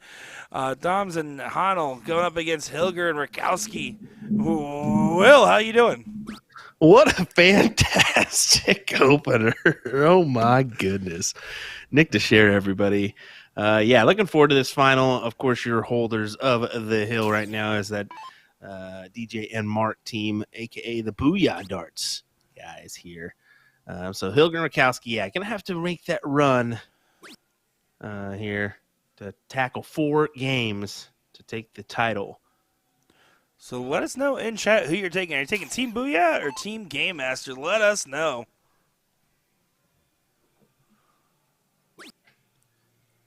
Porgy can try to stack up on that dart, catches below the wire, exactly what he does on dart number 2. Can someone clip that, send it to Steve McDowell, and say that's what a marker dart looks like? Just to be sure you know what that is. Here you go. That's a marker dart. Yeah, who do you got? Put it in the chat. We love to see it. Thanks for joining us once again. Professional darts commentator Tim Goodwin says Porky and Garrett. Timothy Rakowski says, come on, Rakowski. I think you're biased. And Scarlett June saying this is going to be a great match. I have to agree with everybody there for all the different remarks.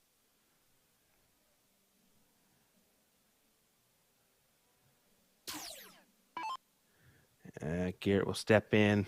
Knows he's got some work to do. Hope to find 2 Trip 19s. Give him that ideal look at the 20s, but not this go-round.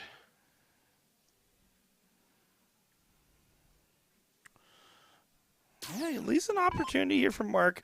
I always think about the shot saying, I'm not moving until I hit at least that Trip 20. I'm not considering anything else. He moves on the last and doesn't find anything. This is a big moment here because now Porky, if he hits 2 singles, can swing back up and take a hero dart.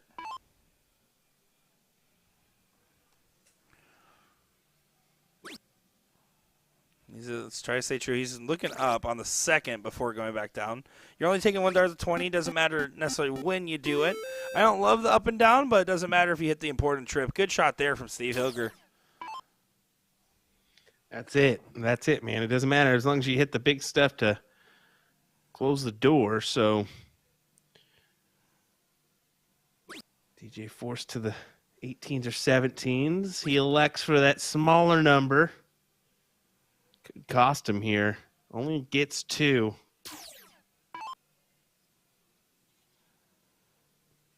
Garrett's 5-day-old nephew's watching. Nephew, go to sleep.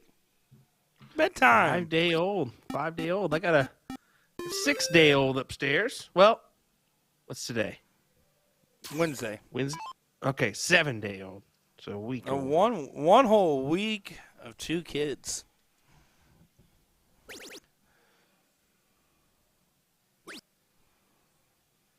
And this is a best of 3 race to 2, folks. If Hilger and Rakowski win this set, it would move on to another set.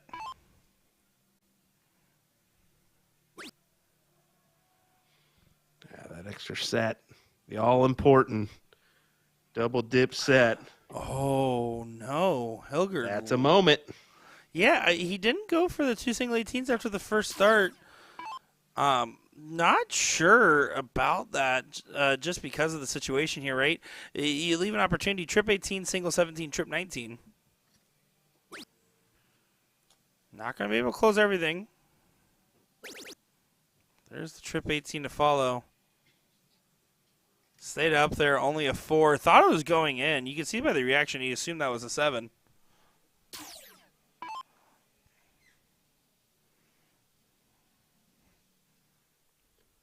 Opportunity for Rakowski. Opportunity he'll take all day long. And he goes for the bull. How about that play? I just like his little reaction. I don't even know what that was all about, but it was funny to watch. Somebody said something out there, and it may have played a factor in that. We do got a little bit of a crowd watching out here as well.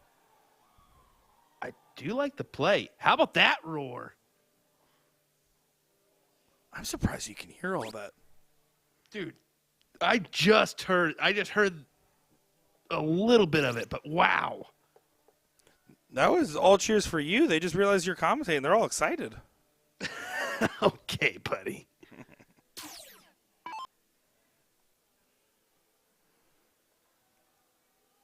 2-point deficit, but you got 2 numbers to 1 and a bonus on the bull. Yeah, I like this play from Porky. Stay there. Doesn't quite collect, but even right now, with this shot, DJ could go up here, trip 16, single 17, trip 19. And if he does that, it leaves it as a 3-3 on the bulls.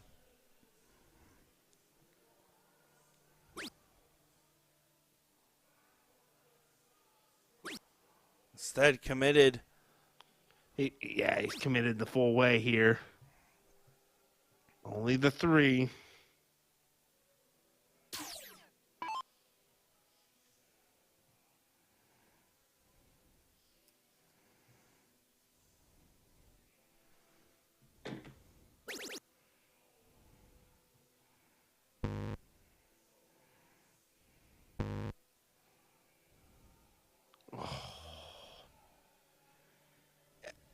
Oh, that's an awful feeling. 2 big misses. I mean, yes, they have the 19s. Yes, they have the 17s. But if he would have hit a big number there, instead they get away with one to close it, make it 1-0.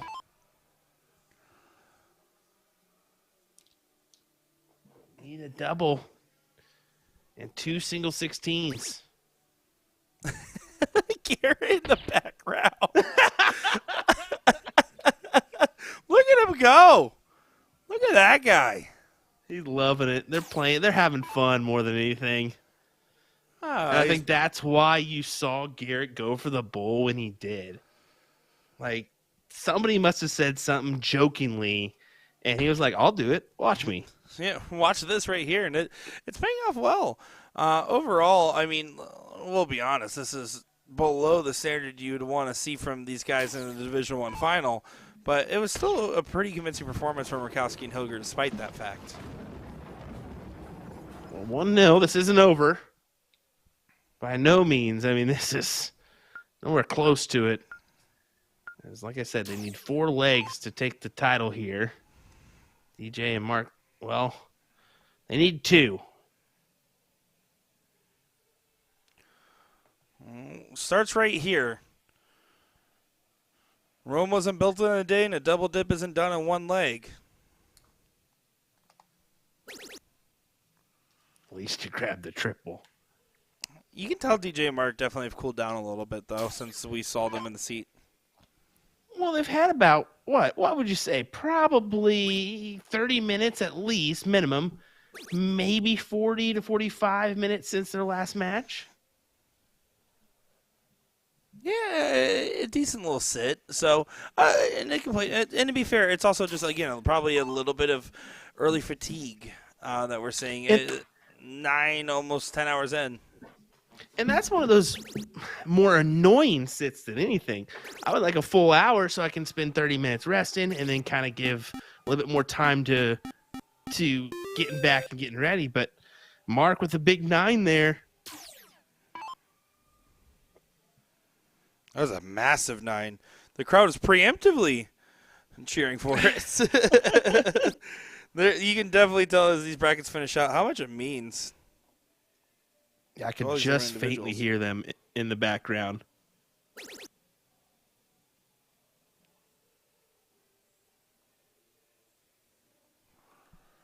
Paul Kane saying, I want to interview with USA Darts for commentating in the Midwest. USA Darts.live. Get in there. Do it. Do it now.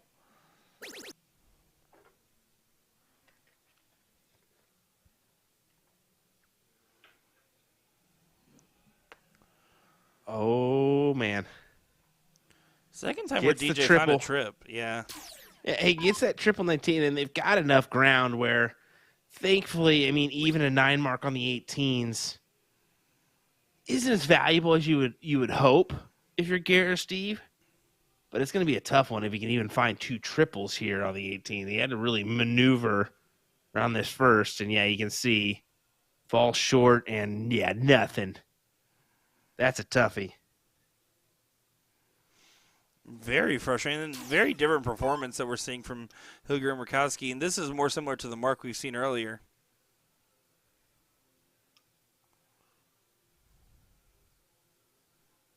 But not going to be able to follow it up particularly well. Does still hit the big trip on the last.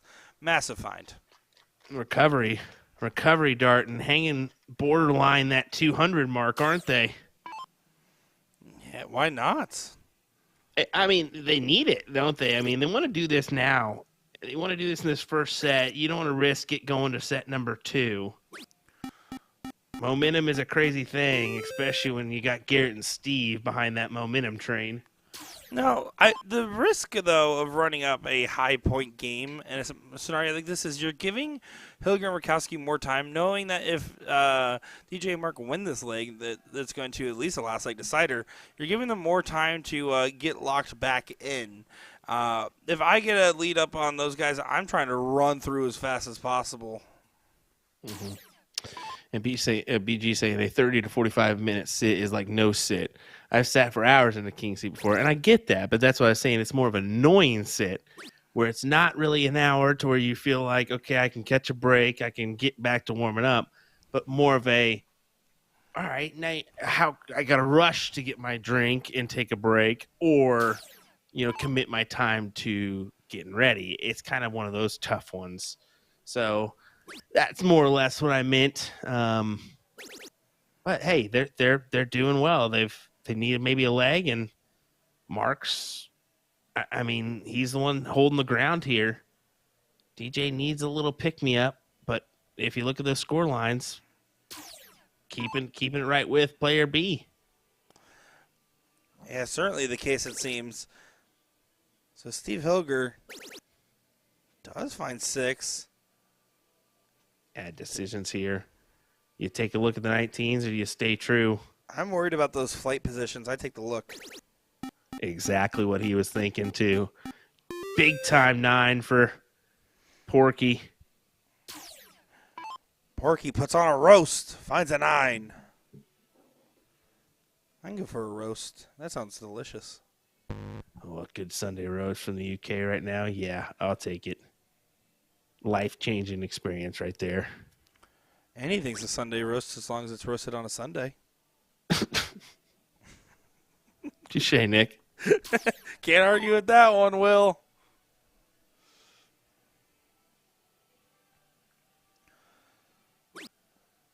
Garrett can go ahead and make this a 2-0 first set win with a big shot here. Instead, he does get the 17s. If he doesn't get the 17s, it's a perfectly fine situation for Mark approaching the hockey. But instead, it's a way tougher position to find yourself in because you feel a lot of pressure to try to bed the 16s instead of your partner.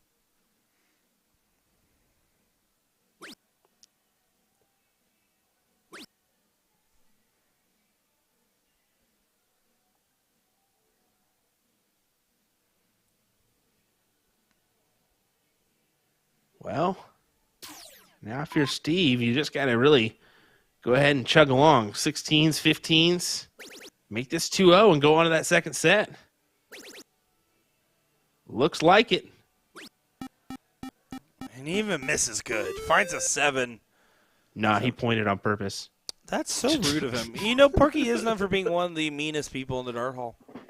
This guy.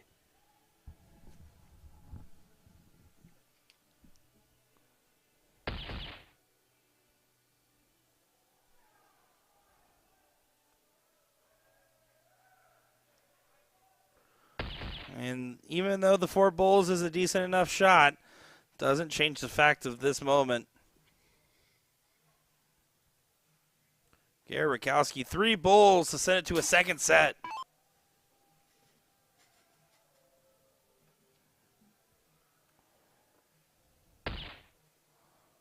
Has to move over, but no game shot available. Can just go ahead and continue to attack it, and still finds it. What a dart. And what a dart for 2-0 and force the double dip set here. So quickly done by Garrett and Steve. Mark just making sure he was going to step up there and go ahead and throw the diddle. Wanted to make sure it was his turn. Do you prefer to see or show, Will?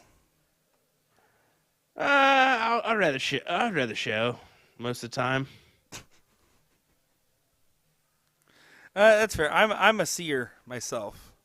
Me and Dustin Holt have a thing going, and I caught on to it pretty quick because I don't care. But if I catch on to something, I'll mess with you. So Dustin's Holt is your option. Your option. He'll always say your option. So I started catching on to it. So I started saying like your option, like when we're like warming up, like not even ready to go.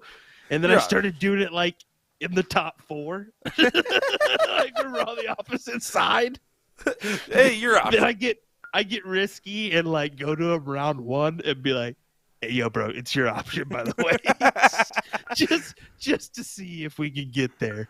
Yeah. He goes up and pulls up to the fast food drive-thru, and you're like, all right, it's your option. Just go in there for the day. It's your option, by the way. You go get a job at the Burger King for a 1 day to ask if he wants fries or onion rings. It's your option. Back to the match. It's time for our second set of the final here. We got DJ and Mark taking on Garrett and Steve, and what should be a lot of fun. And man, oh man, that 201 from Hilger and Murkowski has to be invigorating to some extent. Great start for Mark. But yeah, the confidence, the momentum, it's all in the favor of Hilger and Rakowski. See if they can carry it onward. DJ's got to find some momentum himself. Let's be honest. Did find a couple big double bulls there to end it off, so that may spark something. This is typically, if you're the seat holders, the moment where you play your best darts is just because a lot of times is, okay, you came out a little cold, or maybe just not as strong as you wanted to throw in that first set, and this is your wake-up call. This is your splash of cold water to kind of open your eyes wide open. To just close it down, so...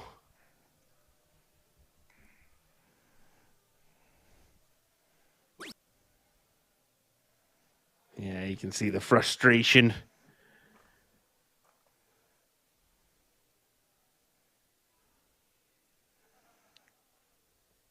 Ouch. Raggy. This is not a good leg so far for the Milwaukee Monsters half. For everybody but Mark. Mark's just kind of doing his own thing. He's playing well tonight, man. He's played well throughout the day.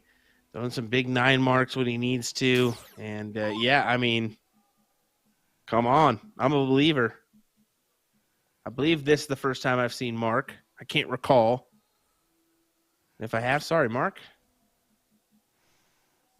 I just don't remember your ugly mug. No, I'm just kidding. Listen, you probably never seen him because he's too busy working out in the gym. He's got that Chuck Pulio build over there. Okay.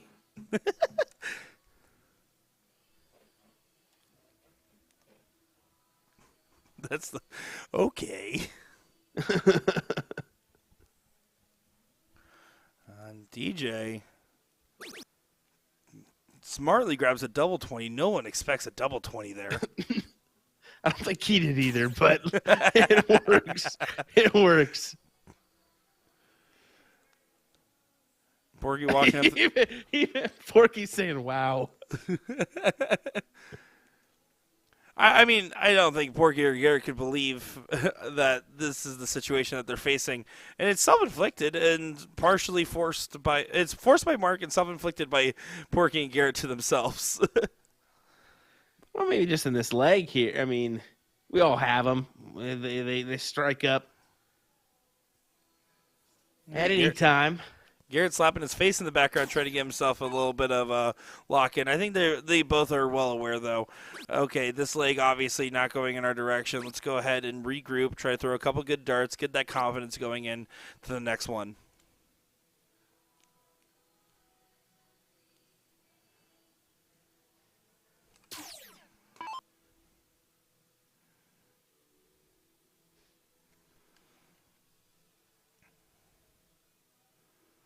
Classic fix of the glasses into the ghost throw for Garrett.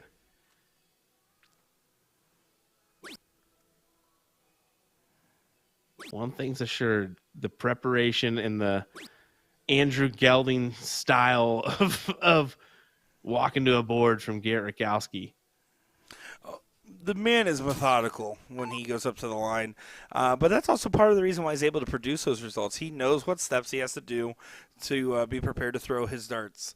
And in fact, I think that's why he was a little too complimentary towards me versus you when he commentated our match back at the FA Throwdown a little while back, because he loves having that very specific setup routine.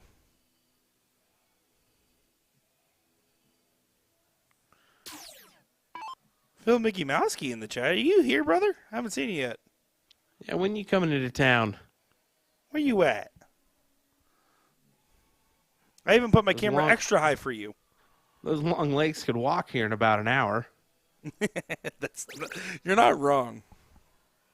And that's from Texas. and it's your option.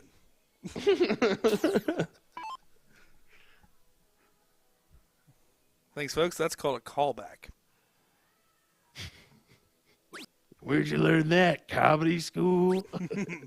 Well, school for the clowns over there, you joking boy. Garrett needs to either hit 5 bulls or close all those numbers. That's the shot here. Exactly. He took the shot at the 20s first before going to the bulls. So DJ's thinking, okay, just close this done. 1-0. Get another one, and we're done here. There we go. Phil says I'll be there for Friday for doubles. Just Friday for doubles? There's a whole week. Well, he'll be there Saturday, too, for team. He's got Milwaukee Monsters to carry. Come on. So he lied. I guarantee it'll be Steve Hilger, Garrett Rakowski, Phil Glomsky, and Jeffrey Johnson. Trying to go for the 4-peat. Well, I bet I could beat them in arm wrestling.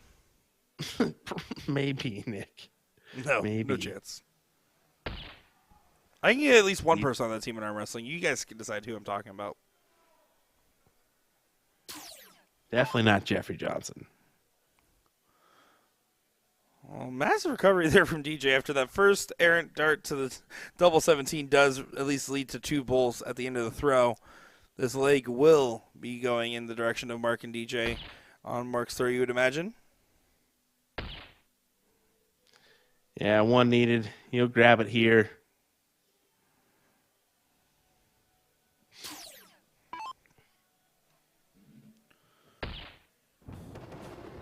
That's the first leg that they've won in this final. They lost 2-0 in the first set.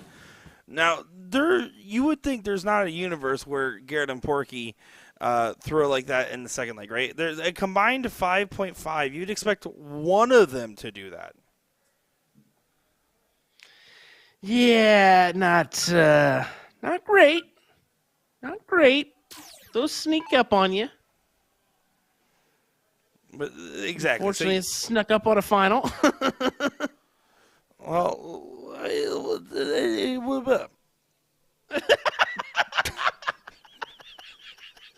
Clip that. Clip that. No. What was that? All right, Adam Sandler. And look at this from Garrett Rakowski. I'm so tired, team. I want you guys to know I haven't had any of this Wisconsin water. I've been trying my best. Nick had to wake up bright and early to get his production underway. He was banking on last night, but unfortunately he missed out on that one as the Hall shut the doors and locked it right as he was walking in. He goes, wait, you guys. I just got you. Oh, that's funny. Now that I've relearned the English language, yeah, this is 3 marks on the 19 there for Porky, and a early start from Garrett to help pick up their pace a little bit. This is going to be the X factor in this matchup right now. DJ, what do you got?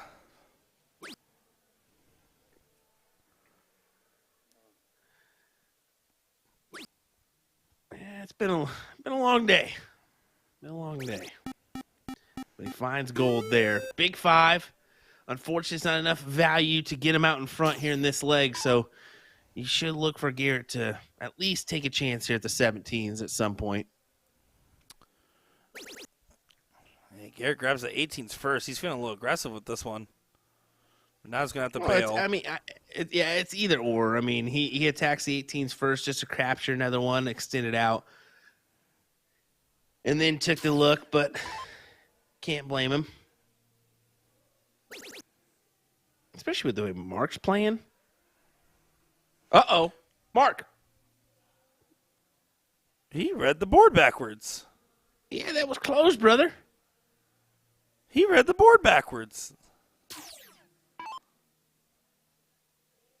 Even Porky's letting him know just to make sure he knows, too. Like, you see that tangent from Porky?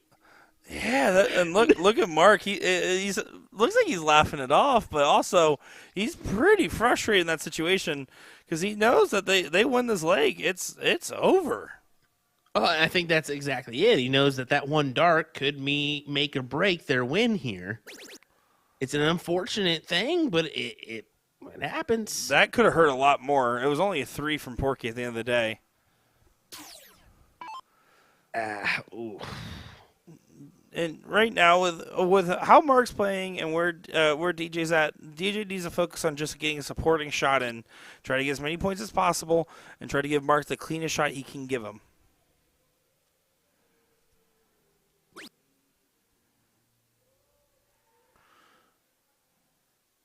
Just a 2 there. This is a moment for Garrett to walk the dog along the bottom of the board. And I was just thinking, go ahead and take the shot. Go ahead and walk it around. 16s, 15s, hammer the 9. I was about to Yeah, I was ready. I got at least one horse noise left to me tonight. At least one. And now Mark just going to say at the 15s, he's got to make sure that doesn't deflate him. That moment, it happens, right? It can happen, especially in a final like this, especially in a bracket in a situation like this. There's so many reasons why you can accidentally shoot the wrong shot like that. I think, if anything, that I would be more frustrated that I hit a little bit of a celebration when it happens. But at the same time, don't think about it too much. Just recenter yourself. You've been playing so good, and even though this leg has started to slip heavily in the direction of Hilger and Rakowski, you just are one leg away from getting that doubles title.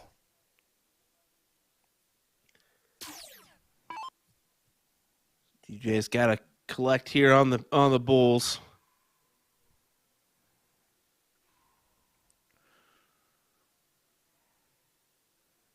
Hilger Rakowski got knocked down earlier in the day by Pat Cleveland and John Olson. And they fought their way back. They got the revenge. The team that they just bested in that third place position. So back-to-back third place finishes for John Olson and Pat Cleveland, as they took home that place last year in lacrosse. Pat Cleveland also had success. He was kind of the one that you circled last year that really had success in multiple events. I think he took third in the 501 singles event as well. As Garrett gets the win here to make it 1-1 as we head to a last leg decider for the title.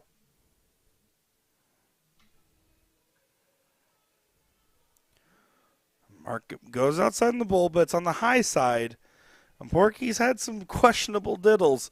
The one at the start of this, Not finding the bull. He needs to find it here, and there finds a double. No doubt in Porky's mind. Good dart, and now it all comes down to this leg, this moment, the final leg of this amazing final so far.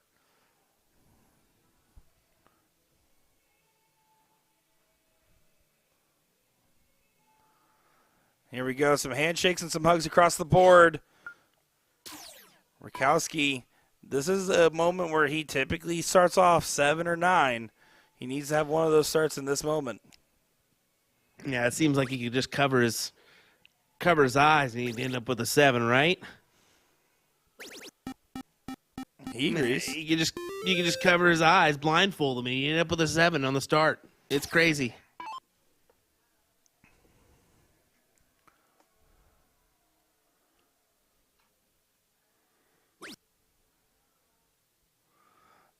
Mark only a 2. Yeah, got to find the triple there. Immediately under pressure, and Steve will look to take advantage, close him out. Yeah, this is just a big 3 on the 19. You're not, if you happen to hit a trip at any point, that's great, but your only goal is to close. You can see how conservative he played the second and third dart. Great shot there from Porky. Yeah, with the dart landing where it did in that first position, yeah, just go ahead and forego any thought in your mind of moving off that number and just commit to the 2 singles there on out. So, yeah, proper play from Hilger. And this should give Garrett the look at the 18s, 17s that he loves to hit. You saw him take this look in the previous leg. Trip 18 first, down to the trip 17, over the 16s. Or we go 17s first. Yeah, he wants to contest that X. I think that was his logic on the shot selection. And it's not a bad decision at all. I like that, actually, to go ahead and commit and try to at least gather that X and throw it away. But unfortunately, it doesn't work out. Mark, this is your opportunity, man.